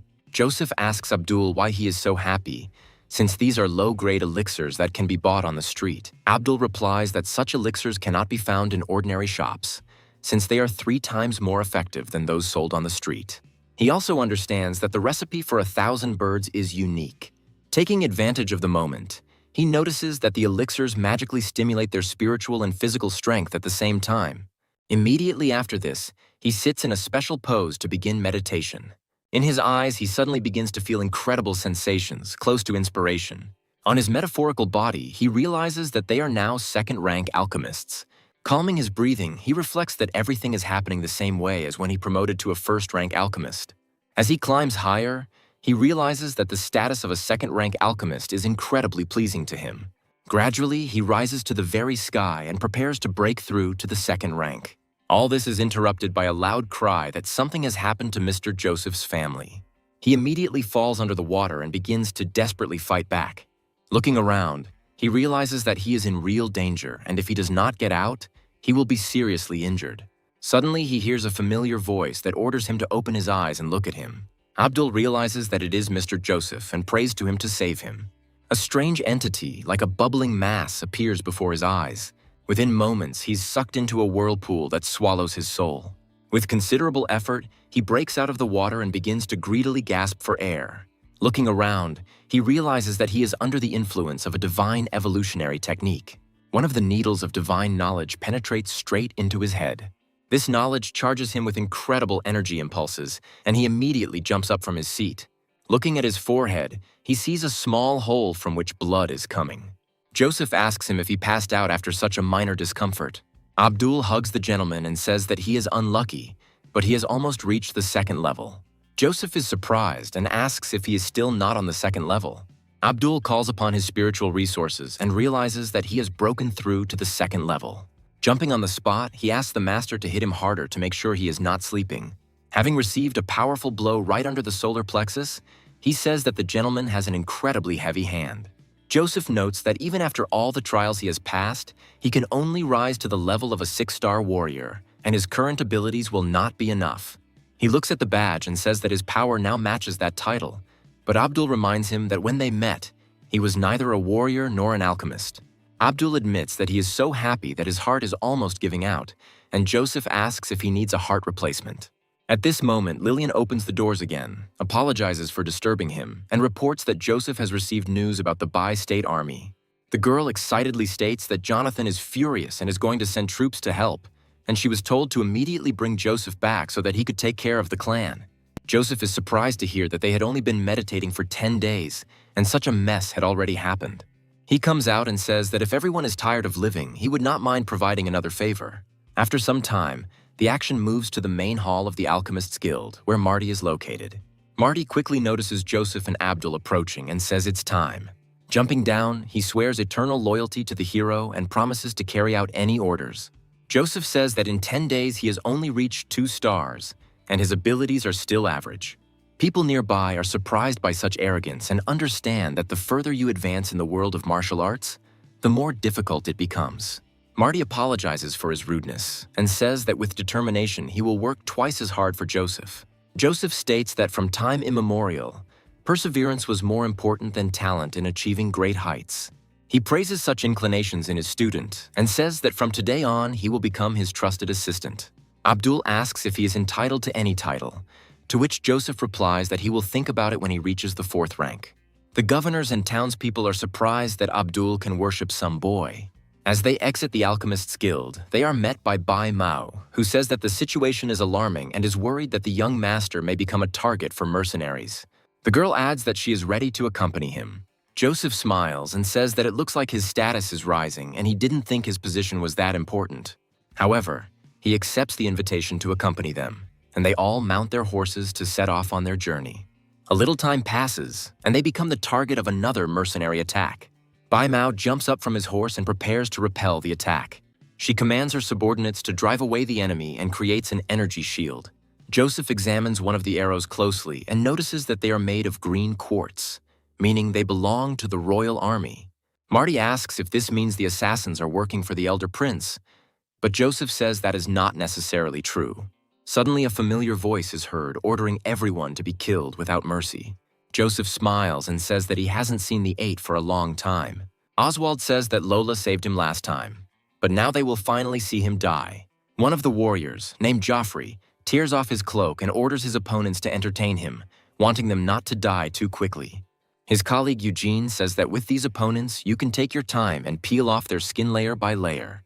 Joseph says that as the young master of the Lee family, he has a duty to get rid of trash like a slave who is seeking revenge. Joseph throws Marty some pills and tells him that he should take them and then detain those 2 warriors, and he himself will help him as soon as he kills this slave. Marty silently follows his teacher's orders while Oswald continues to mock him. However, after a few moments, Marty begins to feel an incredible spiritual breakthrough that allows him to enhance his skills. Joffrey says that he doesn't care how many elixirs his opponent takes, because compared to him, everyone is just an insect. However, upon taking a closer look at his opponent, he realizes with horror that Marty is at the level of the Great Master of the 9. Marty feels an incredible boost as his body burns, and moments later an explosion occurs in his place. Joffrey looks at his opponent indignantly and discovers that he survived the encounter. They wonder, and then, if their opponent has become a fighting emperor, and try to understand what that was all about. Marty looks at his opponents with a smile and asks them if they can repeat their insolent words now. A combat sphere forms around him as he prepares to charge into battle against his opponents. Joffrey says that he doesn't care at all because his energy has entered its sphere, but most importantly, he has not yet mastered its art. After doing a few manipulations with his trident, he says that he will now show him the difference between a real fighting emperor. Moments later, he makes a quick attack on his opponent, but Marty remembers Joseph's move and tries to partially replicate it. In an instant, he removes his weapon and reveals a snake sword. Joffrey is surprised to find that his attack was deflected by this strange movement and feels a sharp pain in his arm. To get rid of his opponent, he decides to use the extreme freezing skill and causes an explosion. He begins to worry and think that it is already difficult for him to use his chi energy. He also understands that the opponent has entered the highest realm of brute force, but was able to create petals with a single swing of the ball. Joffrey tells his opponent that it takes tremendous strength to hold each petal. Eugene heads to his comrade's aid and attacks Marty, ordering him to go to hell. Marty just smirks and effortlessly redirects his powers towards another opponent. Eugene is surprised to find that his freezing attack was reflected by the peach petals. They wonder, and then, can this pill really give such power? Marty decides not to waste a single second and rushes forward to punish his opponents. Joffrey and Eugene look at their opponent and realize that they must attack from different sides. Two battle emperors immediately begin to fight him, but they fail to inflict any damage on him. Oswald realizes that he must capture his opponent alive and force him to tell everything about these pills. Joseph says that he originally wanted to give him a chance to admire this battle, but since he doesn't want to, it's time to pay his debts. Joseph adds that Oswald has been a slave to the Lee clan for many years, and despite his kindness, he still wants to rebel, which means he must pay with his life. Oswald comments that his opponent is overconfident and summons a Tier 3 dark weapon.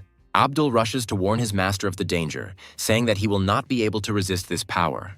Joseph accepts the challenge, saying that third-tier dark weapons are extremely powerful, but their true strength depends only on the wielder. Immediately after this, he decides to strengthen his defense with a 100-fold gravity defense, saying that he can only be killed in his sleep. Oswald falls into this trap and says that this damn trick saves his life again. Immediately after this, Joseph makes a quick, confident move forward to knock the sword out of his opponent's hands. Moments later, the sword falls to the ground and Oswald tries to get his weapon back. Joseph instantly gets ahead of him and grabs the sword in his hand. Looking at this weapon, he says that it is not worth much, but he will still take it for himself. Oswald looks angrily at Joseph and curses him out loud. After this, he decides to use the divine freezing strike and orders the sword to be returned to him. Joseph takes a fighting stance and says that if Oswald wants the sword back, he must collect it by force. Immediately after this, he delivers a powerful, quick, confident blow that breaks his opponent's attack. This attack creates a shockwave that shoots forward like a razor blade. Oswald somehow manages to block the attack, but it immediately breaks his shield. Oswald asks how he knows this technique, to which Joseph states that such a low-level technique can be repeated with just one glance. Oswald says that if he is so smart, he should get his ice sword back, to which Joseph states that he himself has a third-tier dark weapon. Turning to his ring, Oswald summons the spring water sword to use. Oswald says that it is indeed a Tier 3 weapon and asks where Joseph got it from. Joseph says his opponent is asking too many questions today, trying to delay his death. Immediately after this, he begins to recite an intricate quatrain in order to carry out a powerful blow. Once he gets into the air, he decides to use his yin energy and spring water skills to double his power. Oswald looks at his opponent with an unpleasant look and understands that the time has come for the final battle. He realizes that he can somehow use two dark blades at once. He recalls that it is not easy even for martial emperors, yet somehow this man still possesses such skills. Oswald rushes forward and says that the difference in their skills is still noticeable and he is unlikely to be able to bridge the gap. Joseph says that if Oswald were at least an emperor, he would be able to settle accounts with him, but the current gap in power is truly undeniable. He looks at his slave and orders him to look him in the eyes. Immediately after this, he decides to use the demon moon technique to subjugate the soul. Oswald is hopelessly trapped and falls to his knees, unable to move. Joseph smiles and says that he must kneel and experience the sharpness of his swords. Taking advantage of the enemy's immobility, he washes away the air and prepares to carry out the execution. Oswald manages to pull his body away, becoming a victim of only one of his hands. However, this blow is so painful that his loud screams are heard in the air. Joffrey and Eugene look at their comrade and understand that they need to quickly get out of here. They instantly decide to stop fighting the enemy and rush to Oswald's defense. Joseph miscalculated his strength, which is why he is unable to give chase. Marty tries to stop them, but they quickly rush into the sky, taking the form of a comet. Joseph puts away his weapon and says there is no need to chase them. He reflects that the soul subjugation technique requires too much time and spiritual power, so he should be more careful. Some time passes and they finally return to the ambush site, finding only Bai Mu there. Bai Mao says that they were ambushed, which forced them to fight at a very disadvantage. Marty walks past the bodies of the fallen guards, looking each one in the eye. Joseph asks if these guys are Marty's subordinates, and he replies that they are. Looking at one of the soldiers, Joseph says that this warrior was only 27 years old, and he always praised him for his talents and predicted a bright future. Joseph says that a guard's duty is to obey orders, meaning they died with honor, but Marty argues that they died rather ingloriously. Joseph says that not all soldiers meet death on the battlefield, but if they did their duty, then they were worthy guards. Marty and his colleagues decide to honor the fallen soldiers and stand in a respectful stance. After some time, they find themselves in the reception hall of Jonathan's residence, who irritably says that 8,527 is still in the capital. Gunther says he didn't expect his brother to decide to work with an enemy spy to oppose the Lee clan. Joseph tries to understand what is happening and asks what the hell happened here. Jonathan states that 5 days ago, information was received that the Bai army, consisting of 800,000 soldiers, attacked the settlement and then occupied the village of Kun. Gunther says these two towns are natural barricades and the fall of these cities would be a disaster for the entire country. Joseph also receives information that his father is trapped and asks Jonathan what he thinks. Jonathan mentally marvels at how his grandson manages to remain so incredibly cold-blooded. Jonathan says that the settlement of Kun is quite easy to defend, which means Father Joseph has a chance of a successful defense. Joseph says that if the entire Lee clan had left the city, then Yanter would have been able to do everything he had planned, and then it would have been too late. Jonathan says that Joseph's way of thinking is simply excellent and praises him for being his grandson. Joseph asks what to do if the reinforcement question is genuine and they are not being confused. He suggests that there is a possibility that this is indeed a combat alert. Jonathan says that if such a large number of soldiers led by his father are unable to do anything, then his father deserves to suffer. Jonathan also says that he cannot leave the capital, and Joseph understands perfectly well that it is about caring for Dinklaga. Joseph says that such thinking is too simplistic, adding that the Bai had been building their state for hundreds of years, but this time the large army had easily advanced into the interior. Joseph says they don't know the enemy's tactics, but they can't just ignore requests for reinforcements. Jonathan says that Yanter is crazy to have decided on such a desperate and vile step. Joseph says this man has long coveted the throne, and now the cards are finally on the table. Gunther states that his older brother is acting too selfishly, because he is ready to sacrifice the people for his own benefit, after which he decides to simply give him the throne. The advisor tries to stop him, saying that if Janther gets the throne, the future of the people will be clouded and billions of people will be in danger, and Gunther changes his mind. Abdul watches what is happening and says that it seems awfully familiar to him. Jonathan tells the advisor that if he is concerned about the country and the people, he can go with 300,000 soldiers as reinforcements. Bai Mao interrupts the conversation and turns to the protagonist, asking if he has any ideas. The advisor speculates that Jonathan is trying to raise his grandson's status in Gunther's eyes in order to ensure a good future for himself. Joseph says he has a good plan, but it's too crowded here right now. One of the advisors says that everyone here is a close relative or trusted person. Joseph says he doesn't trust the others very much, and they take offense. After that, he says with a cold look that if they can swear on their lives that not a single word will leak outside the room, they can stay.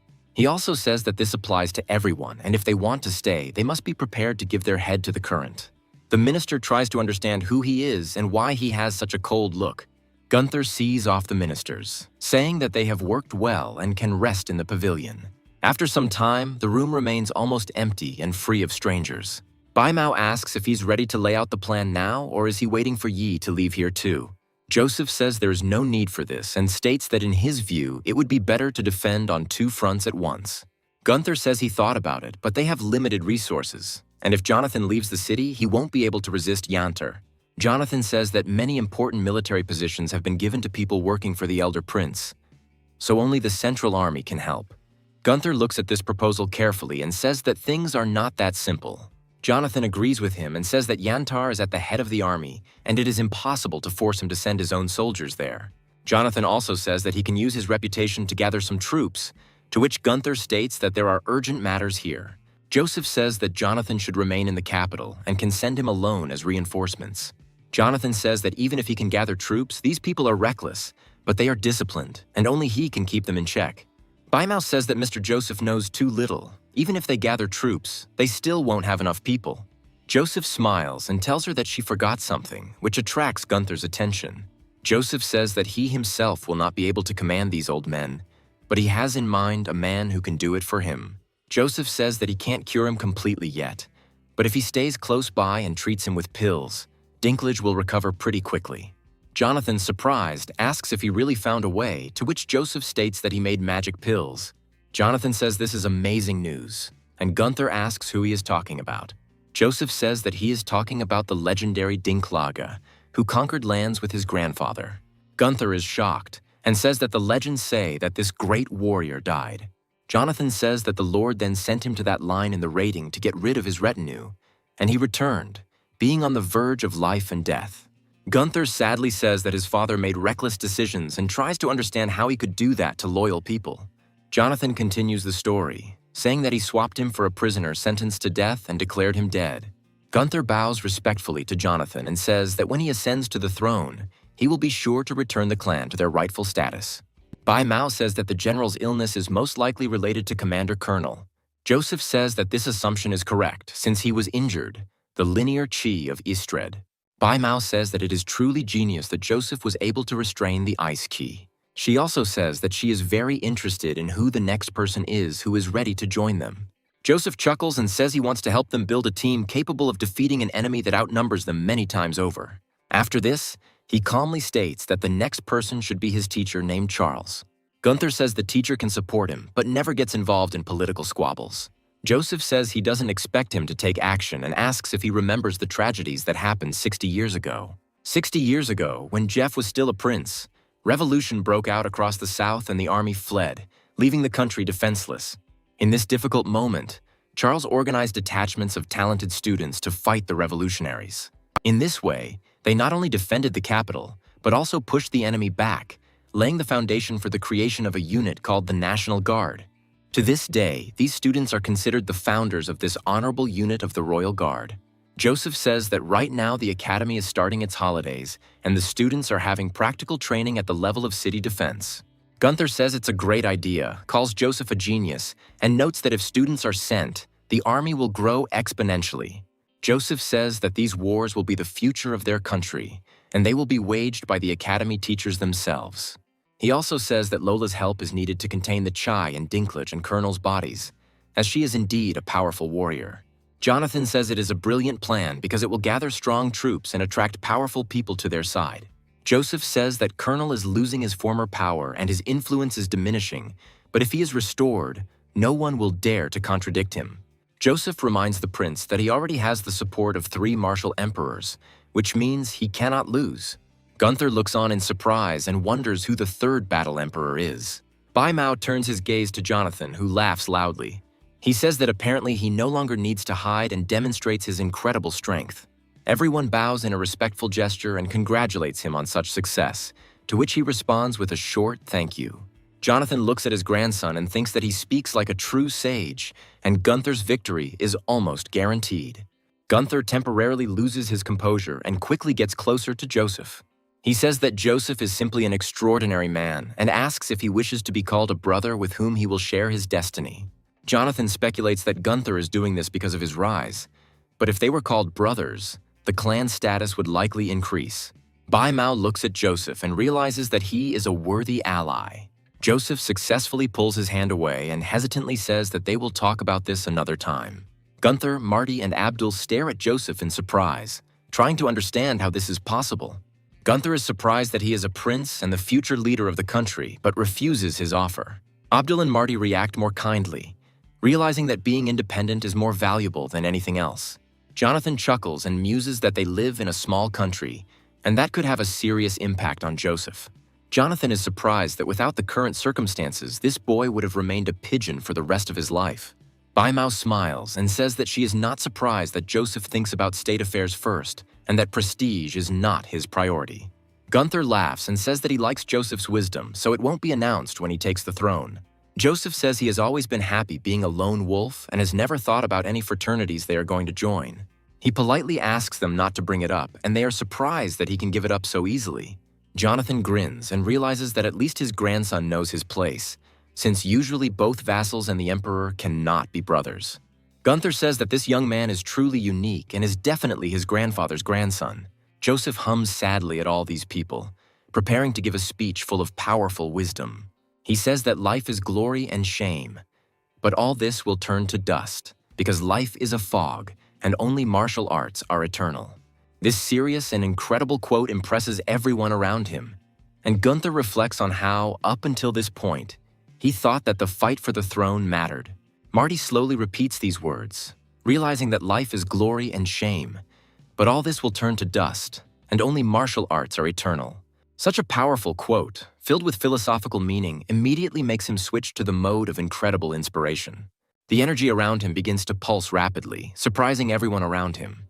Bai Mao witnesses his transformation and realizes that he has become a martial lord. The girl wonders in her mind how this young man has risen so quickly in the ranks of power in such a short time. Jonathan says that he once meditated for 6 months to break through to the rank of battle lord, but he was lucky enough not to waste time and caught the endless task by the tail. Marty looks at his hands and wonders if this is a stroke of luck. After this, he looks at his mentor and realizes that all this was not in vain. He bows in a respectful gesture and thanks him for his incredibly wise instructions. Joseph praises Marty and says that he will order Abdul to make a pill for him so that he can advance to the martial emperor, since in his current state he is too weak. Our heroes tactically correctly distributed responsibilities in order to go to several places at once. Instead, the action is transferred to Yanter's residence, to a secret meeting room. He lectures his subordinates, saying that they had 3 martial emperors, but they have 1.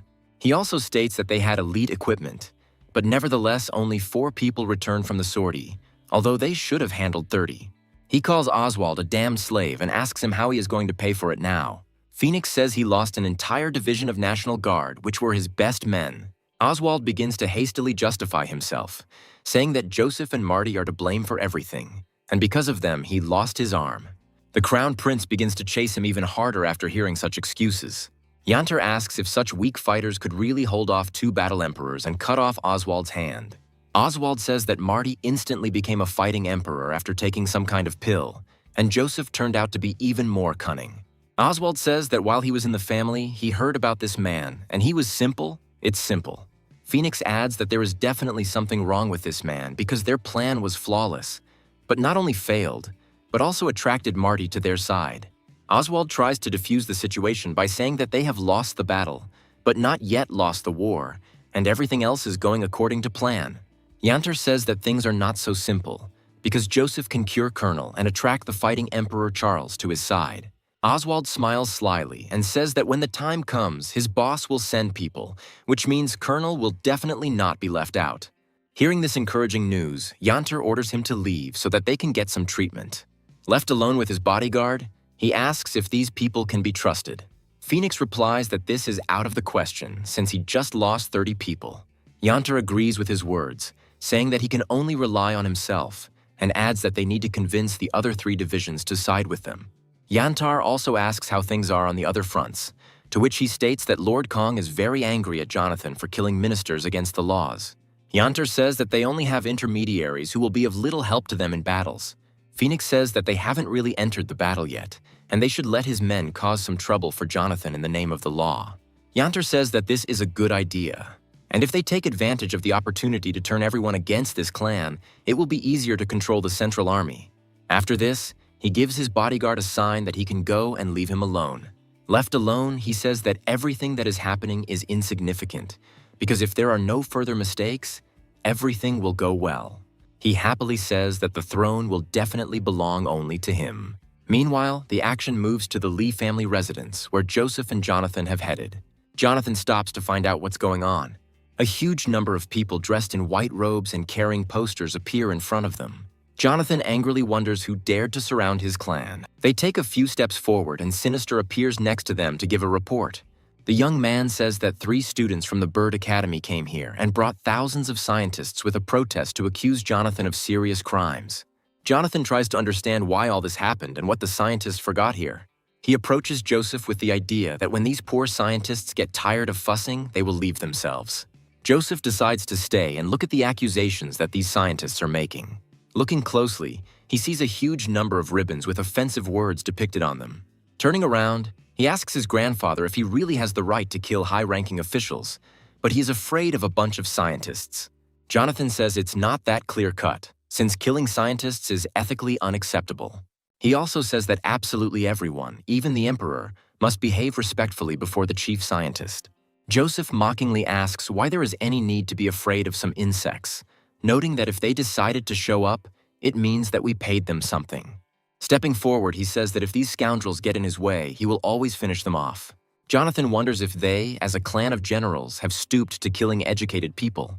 The leaders of the scientific protest watch as Joseph approaches them. As he approaches, they begin to shout that lawlessness is happening and that most likely killing officials is an abuse of power. All their students repeat these words as one, creating a huge hum of words. From these words, a powerful blue aura appears, and Joseph hears that crimes cannot be forgiven. After some time, this aura forms into the image of a scientist who stands behind the backs of these people. Fortunately for the Lee clan, Joseph is an unprincipled man with no morals or ethics.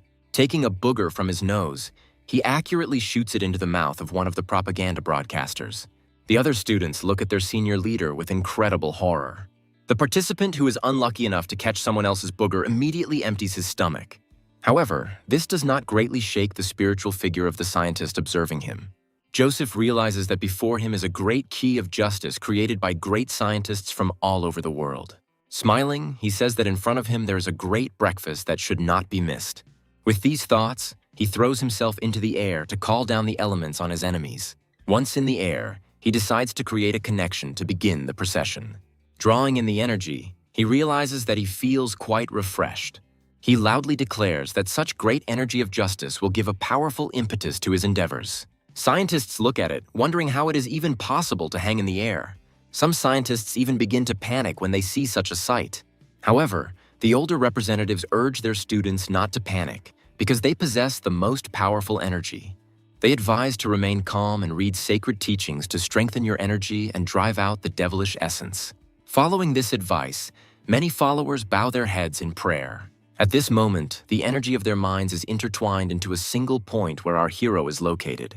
Sinister asks his grandfather if everything is okay with the young master, and someone says that one must know the boundaries. Joseph explains that when he absorbs the great energy of justice, it not only turns into real energy, but also combines with his technique.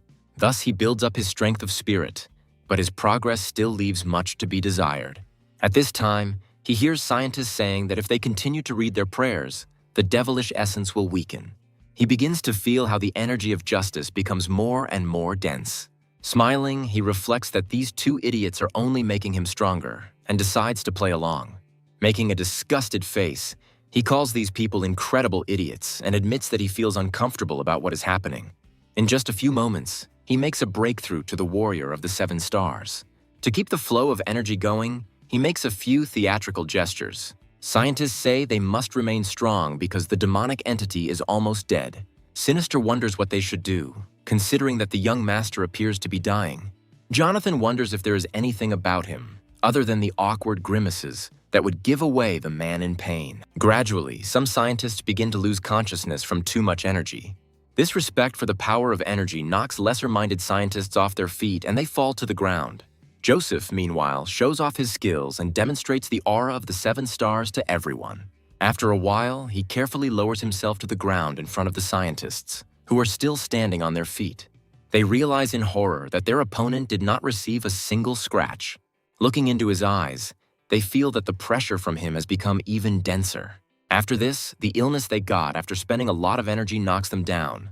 Joseph says that if these guys had tried harder, he would already be a 7-star warrior at his peak. He asks what they were learning at all if they were exhausted after he absorbed such a small portion of energy. One of the scientists, angry, wonders if this boy really used the energy of justice to advance his cultivation. Jonathan smiles and says that this is definitely his grandson because he behaves very smartly. The angry scientist points his finger at Jonathan and says that they should all die.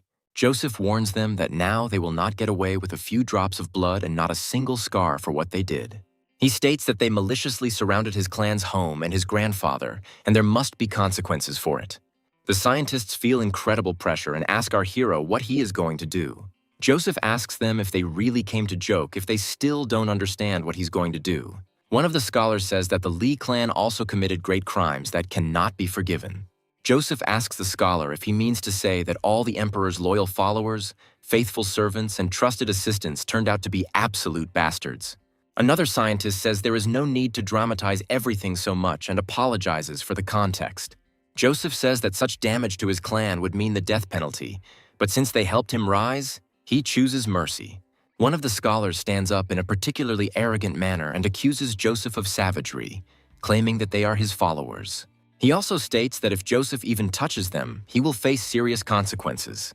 A few moments later, Joseph's hand appears in front of his face, and the scientists don't even realize that their lives will be decided at that very moment.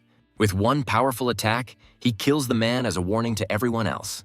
The scientists turn around in horror and look at the fate of their comrade, while Joseph remains adamant. Such a fate immediately makes them change their point of view, and they begin to beg for mercy. The huge pool of blood and the splashes on their faces only make the horror in them more and more intense. Joseph approaches another scientist who immediately prays for his mercy. Joseph gives him a piece of paper with curses written about their boss and orders him to walk 3 times around the capital while saying certain words. Scientists understand that they may not survive today, but after insulting His Excellency, they will no longer be able to walk with their heads held high.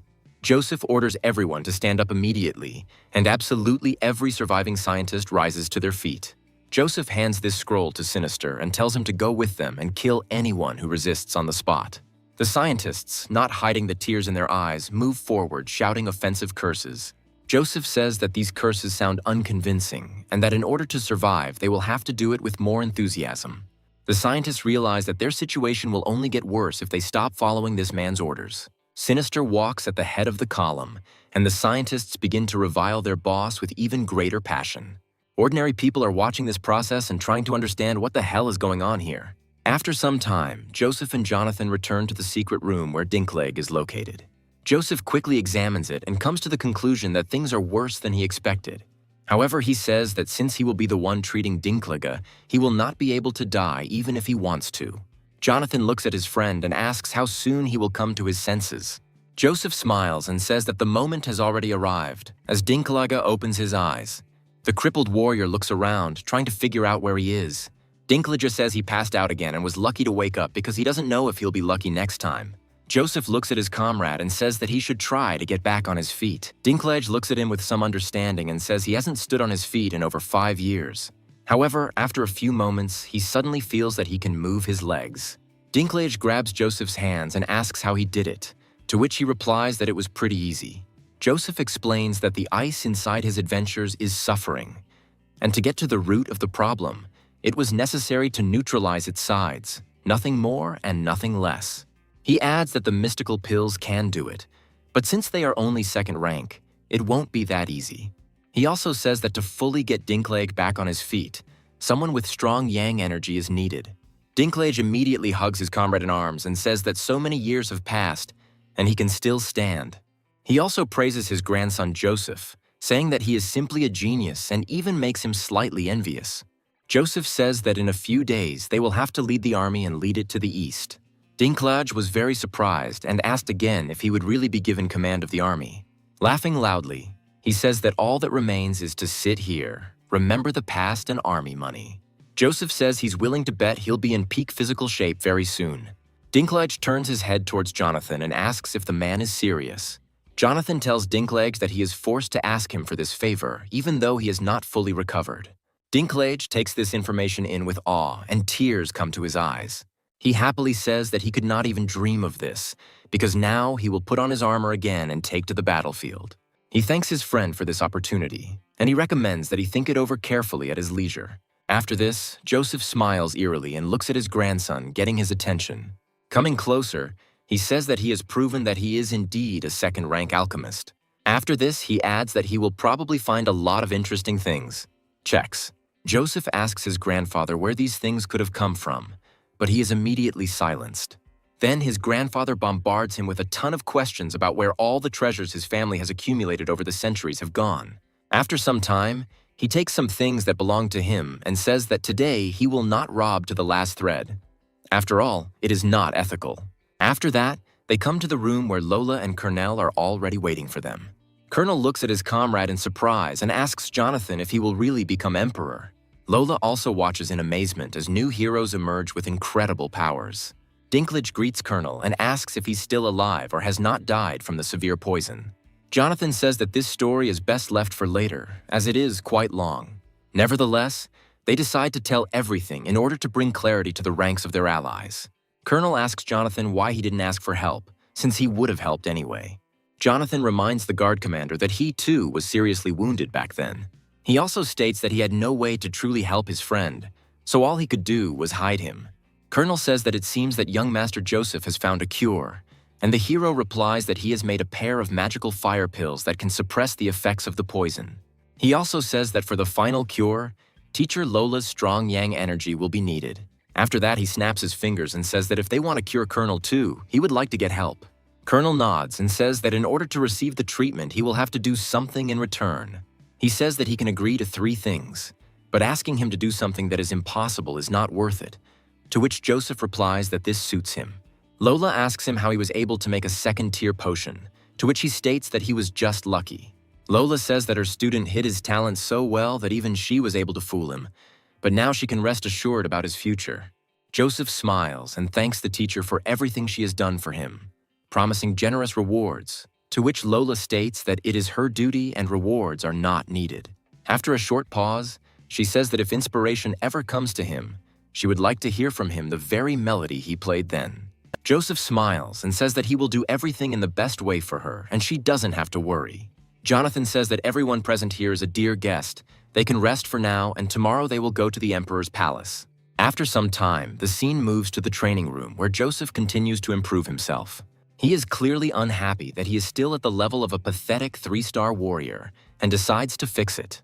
With the help of the technique of his consciousness, he again rushes towards the divine charge. Once inside his consciousness, he discovers that it resembles a crystal peach orchard. Walking through the space, he says he saw many people creating spaces inside the dark weapon by combining different objects. He notices that the space created during his meditation looks extremely interesting, like a living magical world. After thinking for a while, he realizes that throughout the entire country there are close to 0 people capable of creating such a monument. He also understands that this moment stabilizes his consciousness, preventing him from falling out of the meditation process. He smiles as he realizes that his spiritual strength can be strengthened as his body absorbs natural energy. By acquiring this artifact, he must now train both his body and spirit at the same time. In the real world, he uses one of the most severe techniques of hardening the body, while spiritually he continues to meditate intensely. With his weapon, he decides to use 30 times the gravity to strengthen himself. At this time, the spiritual consciousness experiences incredible sciences, pain and suffering, and the body experiences physical torment, but this does not prevent it from continuing. Our hero's meditation becomes such a serious undertaking that almost no one can repeat his training. While standing on one hand and meditating in his spiritual world, he can simultaneously cut through crystal with his sword.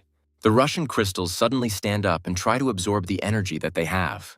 Joseph reflects on the thousands of subtle connections between the body and mind, and he could not imagine that he would be able to absorb the energy of 8 crystals at once. He considers it a special achievement that he can do this simultaneously, because in a past life, it would have been lucky for him to absorb the energy of at least 1 or 2. By training both his body and mind at the same time, he achieves levels of strength that even he himself in his past life could not have dreamed of. Finally, he realized that when he returned to the 9 high heavens realm, there would be no one on the entire continent who could compare to him. The hope of becoming the strongest man in the universe drives him forward, and he continues to absorb energy. At this point, he makes a small mistake. He absorbs too much energy, causing his body to begin to expand. He concentrates, tries to calm down, realizing that if he makes a mistake, his body will explode. Luckily, he manages to assume a meditation pose in time and calm his body. He experiences a strange feeling and tries to figure out whether it is because his body could not withstand it and became exhausted. However, after a while, he shakes himself off, realizing that now is not the time to give up. Using a new technique to unite consciousness and body, he says he can't stop here. The energy begins to bubble and rush straight into his face, but he remains determined. His determination pays off many times over as he reaches the level of an 8-star warrior. A joyful Joseph says that he has finally achieved his desired goal. He's still alive. As he rises to his feet, he reflects that this was too dangerous. After getting dressed, he realizes that he can't play with his life like that because if he dies, everything will end. Jonathan comes into the room and says he doesn't mean to disturb you, but there's an emergency. After a few moments, he cuts off and looks closely at his grandson. He says that he himself has reached the level of 8 stars, and Joseph decides to embellish the situation by stating that if he had not been worried, he would have made it to the level of a martial artist. Jonathan carefully studies the descendant and says that just 2 days ago he was at the war level, and now he has already jumped to 8 stars. Jonathan tries to push his grandfather out of the room, saying that if there is nothing urgent, he would like to continue training. Jonathan explains that he came on urgent business after the incident with the 3 scientists. Many parents resigned, and now the Lee clan has a bad reputation. He says that when he saw the gathering of bailiffs, he chose to run away. Joseph wonders if a bunch of scientists are hindering his development. He asks his grandfather what he is so afraid of, offering to kill everyone who stands in his way. Jonathan replies that if they were ordinary bailiffs, he would have killed them, but these people are descendants of the saint and representatives of the contingent of scientists. Joseph says that those who follow the path of martial arts must believe only in strength. He says with a clever look that he who acts like a king among the common people must not be dirt, and if he can part the clouds with one wave, no one will dare to slander him. Jonathan listens carefully and suddenly freezes, realizing that this is indeed the truth. Joseph looks ahead and says that today he will smash all these rotten insects, because no one will stand in his way. Jonathan reflects that his grandson's words sound majestic, as if his mind had been cleared. Joseph rushes forward and says that today he will destroy the dirt under his feet. Jonathan watches his grandson as he rushes forward to overcome all obstacles. Jonathan goes with him and wonders in his mind why this malt has such a powerful, sinister energy, as if he had absorbed billions of souls. Jonathan realizes that he was too self-confident, and at this stage, he was just beginning his journey into the world of martial arts. A guard tries to stop them, saying that this is not a place where just anyone can enter. Other guards prepare to block the path of these people, carrying out their orders. Joseph says he doesn't have time for this, and if they don't leave now, they can't hope for mercy. The guards decide to carry out their orders with honor and are rewarded with instant death for this. Jonathan looks in amazement at the brutal reprisals he teaches his grandson against ordinary soldiers. He asks him why he has to be so cruel to people who are following his orders. Joseph disregards the words he spoke just recently and declares that today he has come to kill. Arriving at the royal palace, he introduces himself and says that he has urgent business that requires an immediate audience with the emperor. Absolutely everyone in the palace looks at each other in surprise, realizing that Joseph is coming here. His path is blocked by another fighter who asks how dare he come here. The commander of the palace guard says that the imperial palace is a sacred place and children cannot just barge in. Using his incredible energy, Joseph concentrates it in his hand and thrusts it forward. He manages to jump off his horse in time, which falls victim to inhuman energy. Looking closely at the legs, our hero realizes that in front of him is the battle lord of the 8 stars, the realm of 4 dimensions. Joseph realizes that he is the strongest warrior of the palace guards, when suddenly he sees his grandfather, the sublime heir. Jonathan rushes forward and delivers several hundred blows with one easy movement. This amount of damage concentrated in one point instantly destroys the guard commander. Jonathan lands on his feet for added effect. The guards immediately surround them, pointing spears in their direction. However, fear runs through their veins as they watch Jonathan dispose of the commander like trash. Jonathan says they have an urgent military mission and anyone who stands in their way will be killed without mercy. The guards decide not to move, and Joseph tries to figure out what to do in this situation. Noticing Jonathan's gaze, he guesses that the old man wants to watch his actions. After this, he takes a few steps forward and says that he is the son of a general and has urgent business related to the armed forces. His loud voice reaches the imperial palace, and absolutely everyone in the throne room hears it. Yanter says that the Lee clan continues to act recklessly, as they dare to kill palace guards and break into the palace. Gunther is surprised that his comrade made such a scene, and understands that all plans to obtain authority to mobilize the armed forces have gone down the drain. Jeff spends some time and says that it is necessary to announce the arrival of Jonathan and Joseph here. The guards step back and allow the heroes to pass, and the heralds announce them into the palace. They are confronted by bailiffs who tell them both to stop. They are accused of grave crimes such as humiliating the descendant of a saint and causing harm to hundreds of scholars. Other bailiffs say the earth will bear witness to their actions. Joseph looks at these scientists and realizes that they are starting to irritate him. Sniffing, he realizes that they have so little of the great energy of justice that he feels sorry to absorb it. Therefore, he solves the problem in a rather radical and familiar way, by killing several people at once.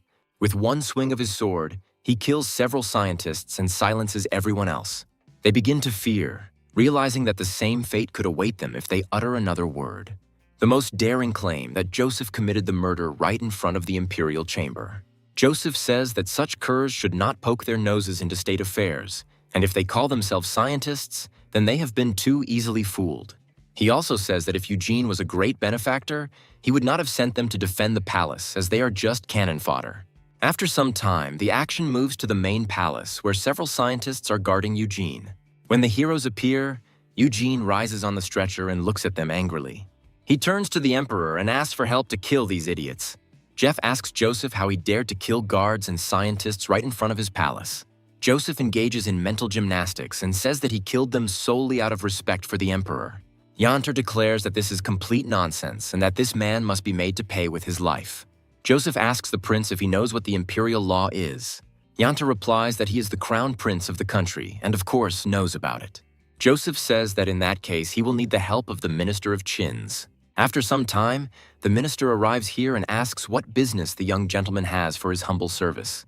Joseph greets the minister respectfully and says that he is unsure about something and asks for enlightenment. The minister replies that he will answer any question, and our hero asks about the punishment for obstructing communication about urgent defense matters. The minister says that urgent matters of defense are related to national security, so obstruction of their resolution is punishable by death. Scientists recall that this young man was constantly shouting about urgent military matters, which means that those guards died in vain. Yanter says that even if these guards committed deadly crimes, it does not wash away the blood of the academy professors. He claims that each of these professors was incredibly well-read and not usually involved in politics, and Joseph simply went and killed them. Joseph is asked by the minister what the punishment is for slandering high-ranking officials, to which the minister replies that if slander is proven, it is punishable by death. Yanter is surprised that the state passed such a law. Eugene says that if ordinary people were slandering officials, they should of course be killed, but these people were high-status members and were telling the truth. Joseph smiles and asks the minister what punishment is given to those who obstruct the king's orders. The minister calmly says that anyone who opposes the king's order must be killed along with his family. Scientists understand that apparently their colleagues also died in vain. Joseph says that one of the dead was Eugene's nephew, which means he too is subject to capital punishment. Eugene tries to get out of this situation, but fear prevents him from making unfounded accusations. Finally, he bows before the emperor and asks for a fair trial. Jonathan looks at what is happening in surprise, trying to understand if this man is really his grandson. He recalls that he was always a descendant of a military clan, and they did not possess the art of oratory. Jeff says that Eugene is a descendant of the saint, as well as his teacher, so he should not be punished for the crimes of a distant relative. Eugene thanks the emperor for his mercy and says that the king is always the fairest. The guards watching him are surprised that even in such a situation he is fawning over his majesty. Jeff reflects on how both sides were heard. He spared Eugene, but took Joseph's words into account. Joseph disagrees, saying that Eugene is a role model and therefore the imperial law must be followed.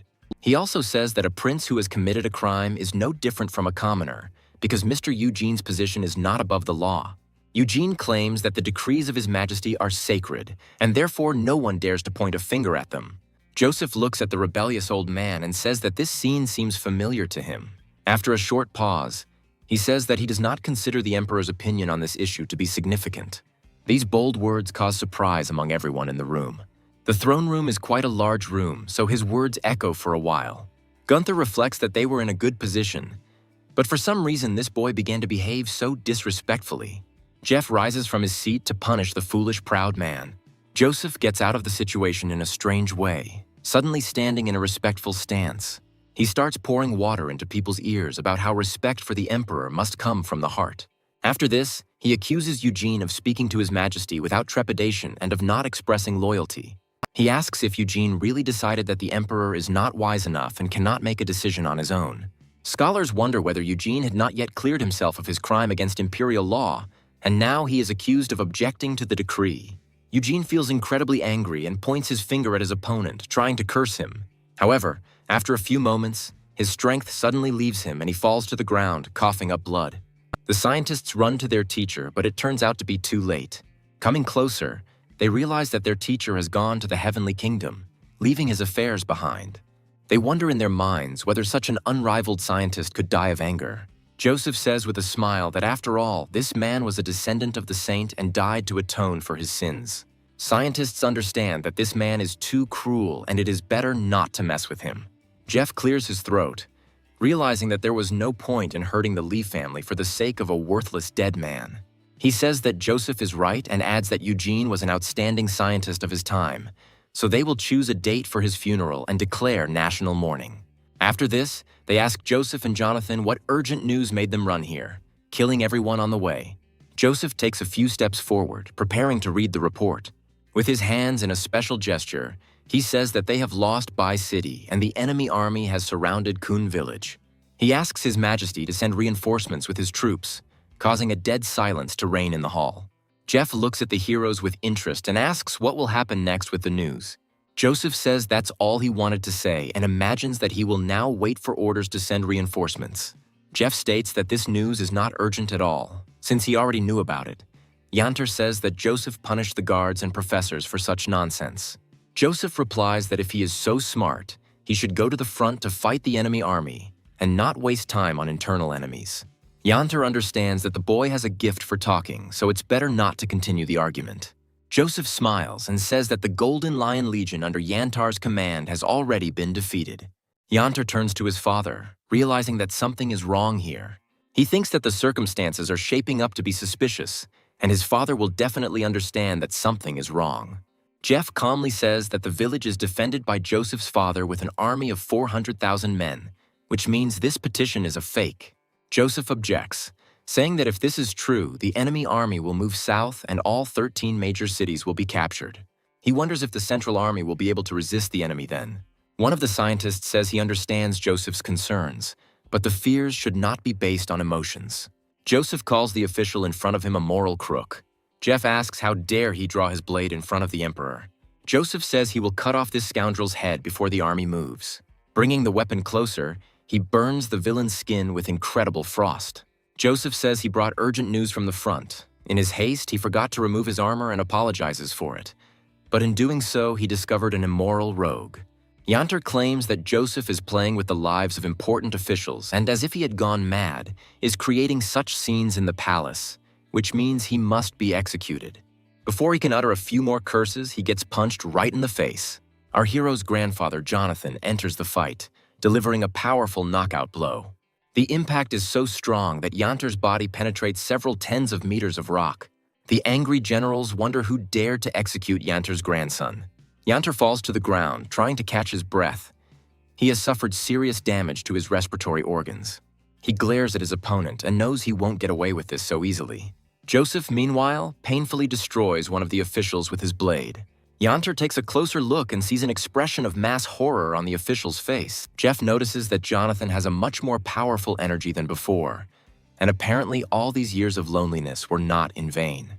Joseph asks Jeff why he hesitates between the life of an old senile man and the fate of an entire country. He says that if they don't agree, they can simply go home, and when the government changes, all these useless sacks will remain in office, which cannot be said about him. Smiling, he adds that this is all the loyalty of his servants that he received during the years of his reign. Ministers speculate that these two are a real problem, one with a sharp tongue, the other with frightening strength.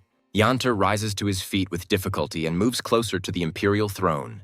Gunther thinks that this is a message that if Jeff refuses to deploy troops, a change of power in the palace will not be long in coming. Jeff spends some time thinking, then agrees with Joseph's ideas. He initially appoints Jonathan as the commander of the army, but immediately states that he will find a worthy replacement since he is no longer as strong. Yanter understands that there is some kind of catch here because his grandfather is at the level of a fighting emperor. After some time, he reunites with Gunther and Bai Mao and asks the prince if he wants to take a look at the academy selection.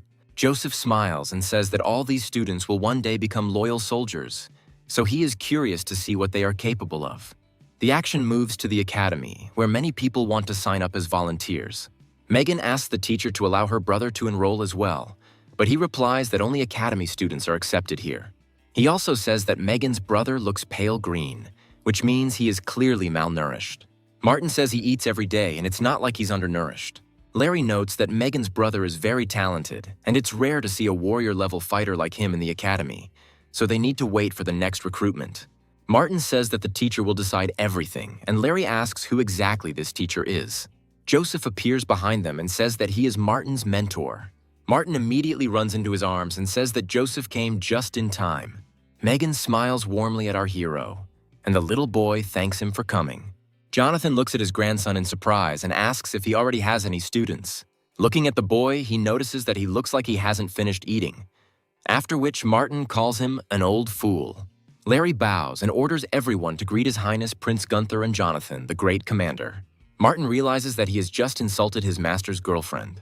Joseph scolds him and tells him that Martin must go to a room with 20 times the gravity for the entire day. Bai Mao quickly settles the issues with Martin's recording, while Gunther notices the looks from the other students. He cheerfully tells them that regardless of their background and position, if they perform well, they will be able to immediately join the National Guard. Hearing such motivation, the students go to sign up in a friendly manner, and Bai Mao says that this time more than 2,000 people will sign up. Joseph, meanwhile, turns to Megan and says that they will be leaving for a short while to rest. Jonathan glances at the girl and says that she can give birth to healthy heirs, but Joseph asks him to be closer to people. After some time, the list is ready, and Bai Mao reports that 2,300 people have signed up. On top of everything else, the world-famous Charles arrived at the meeting. The director says that 60 years ago, students also formed their own battalion, and now he will follow their example to fulfill his duty to the fatherland. Students across the city raise their fists and say that duty to the country comes first. Charles says that this time the selection will be led by Prince Gunther, the figure of the moment who will lead them into a brilliant future. Charles looks around and suddenly notices Jonathan. He quickly realizes that his comrade has achieved the rank of Martial Emperor. After laughing, he says that he now completely hands over the floor to the Crown Prince. Gunther announces that everyone who makes it to the end will receive 3,000 gold, and the families of the dead will be paid a substantial sum. It is added that all who return from the war will be appointed as close associates of the king, regardless of rank and position. Gunther also announces that Joseph will be the commander of the student battalion and will lead them into the heart of the battle. After these words, deathly silence reigns. Gunther looks around in surprise and asks if anyone really disagrees with these conditions. One hand rises into the air, and the young man says that he is not very happy with these conditions. This man turns out to be the #1 ranked warrior in the academy named Challenger, who says that he will accept these conditions after he defeats Joseph. They are joined by another high-ranking academy student named Loafer.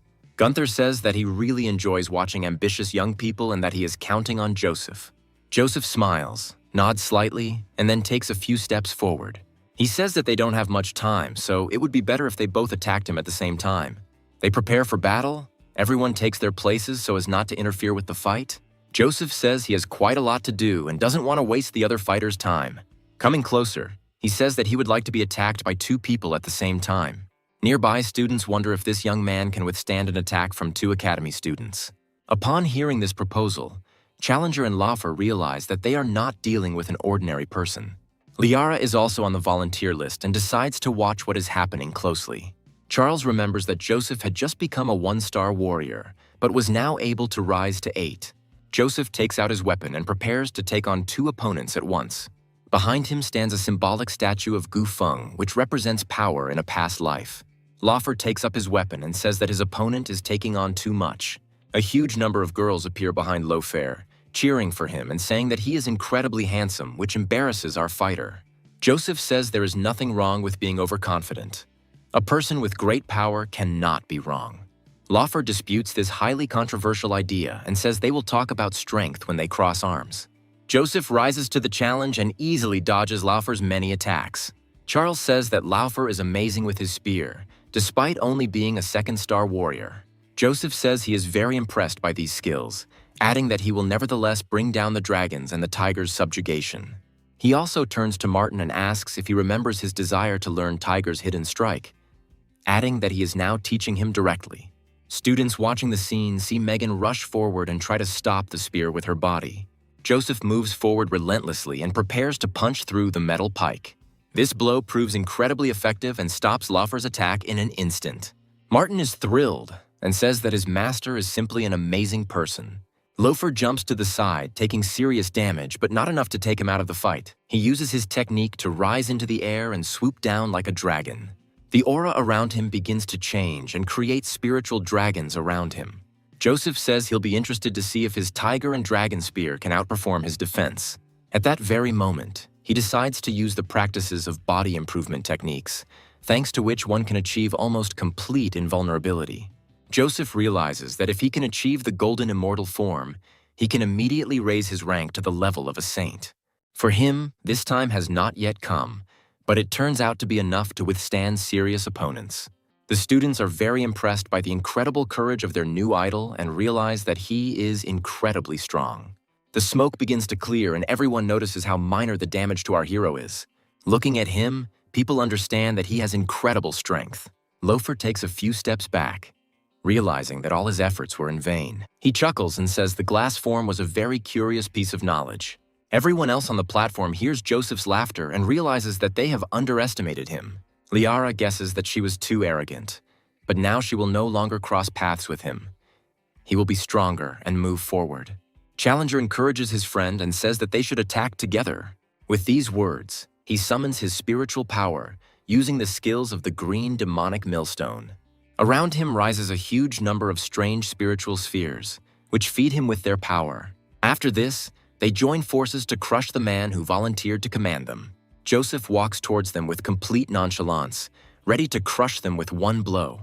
Students say the two geniuses have teamed up to defeat him, and in the heat of battle, it won't be easy. Joseph keeps his cool and decides to use the Lotus Sword Song skill to stop them. It instantly creates a barrier that prevents any significant damage from being done to it.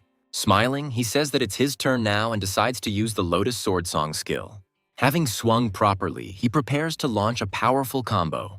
Laufer and Challenger do not have time to react to his movements, realizing that they simply do not have enough reaction time. Their surprised faces will be remembered forever because after that, they never look to challenge this man. Joseph also decides to use his gravity skill to lock them in place. His determination forever captivates all the students watching this battle. Laufer and Challenger try to combine forces to at least somehow block some of the damage.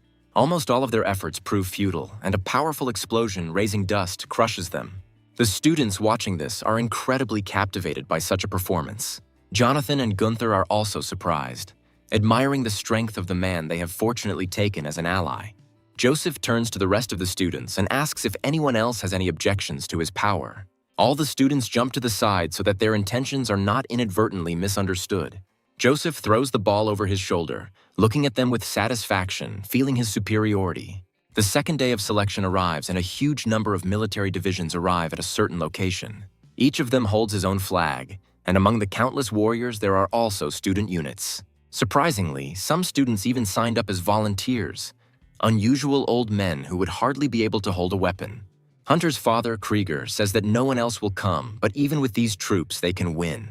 Jonathan turns to Commander Colonel and says it's time to begin. Hearing the signal, the commander quickly approaches the edge of the fortress to look at the countless regiments. Taking a deep breath, he lets out a powerful cry to attract the attention of all the soldiers. He loudly declares that the National Guard has 3 minutes to assemble downstairs and advises them to hurry. He also says that any disobedience will be punished to the fullest extent of the law, and this cry reaches all the way to Phoenix and Yantar. Yantar understands that 90% of the Central Army is under his command, but this scoundrel is trying to gather only 5 divisions of the National Guard. He orders his bodyguard to rush forward to test this in practice. Instead of childhood, he is briefly transported into the depths of the Creator where the Emperor lurks.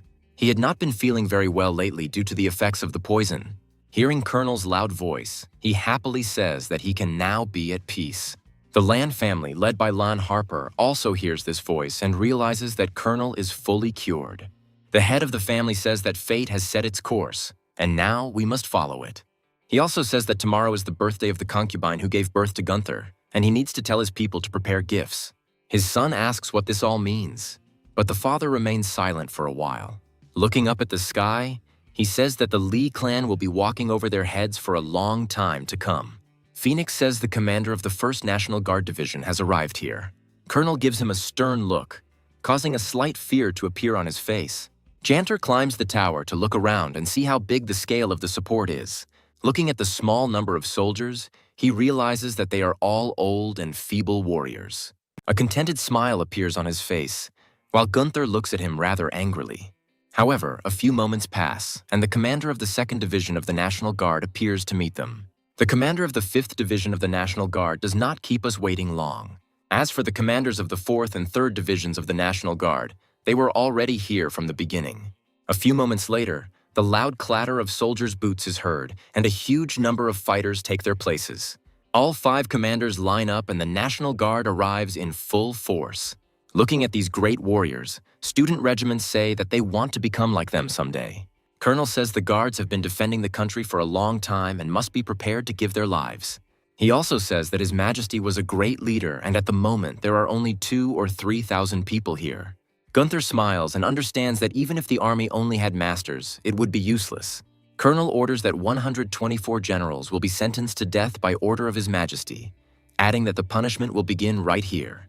Janter asks how he dares to kill army generals. Colonel says that Janter is also one of the generals of the Central Army, but he did not support the position and betrayed national security. Colonel states that in that case, he too will be executed for his crimes. Janter says that he is a prince, and Colonel is just an official who does not dare to say such things. Colonel replies that this is a contradiction, because if he and his comrades had not fought for the country, that side would not exist at all. Colonel adds that their family only appears in the 5th school in history, and he was its emperor of the 8 stars and no one dares to challenge him. Janter looks in horror at this man, who says that killing him is like strangling a dog. After 5 years of silence, indifferent to what was happening, Colonel is finally back in action. Phoenix and his accomplices decide to follow the example of the Supreme Commander. He reflects that he has served this man for many years and knows that his intention to kill is not an empty threat. A few moments pass and Janter is pinned down, also stripped of his title. Colonel comes closer to his captive, and Gunther sees not very good intentions in this. He wonders if being the heir to the throne guarantees absolute power and any security if killing his brother was so easy. A little time passes, and all 124 generals who did not ignore the order are here. Colonel says that they thought that numbers could overcome the law, but this was not the case. Colonel states that in the next life they must remember that their state will prosper without their help, while they themselves are only destroyers. The generals are horrified to realize that nothing can change their fate, and all they can do is await death. However, as soon as the swords are raised, Phoenix brings His Majesty's decree and asks Colonel to read it.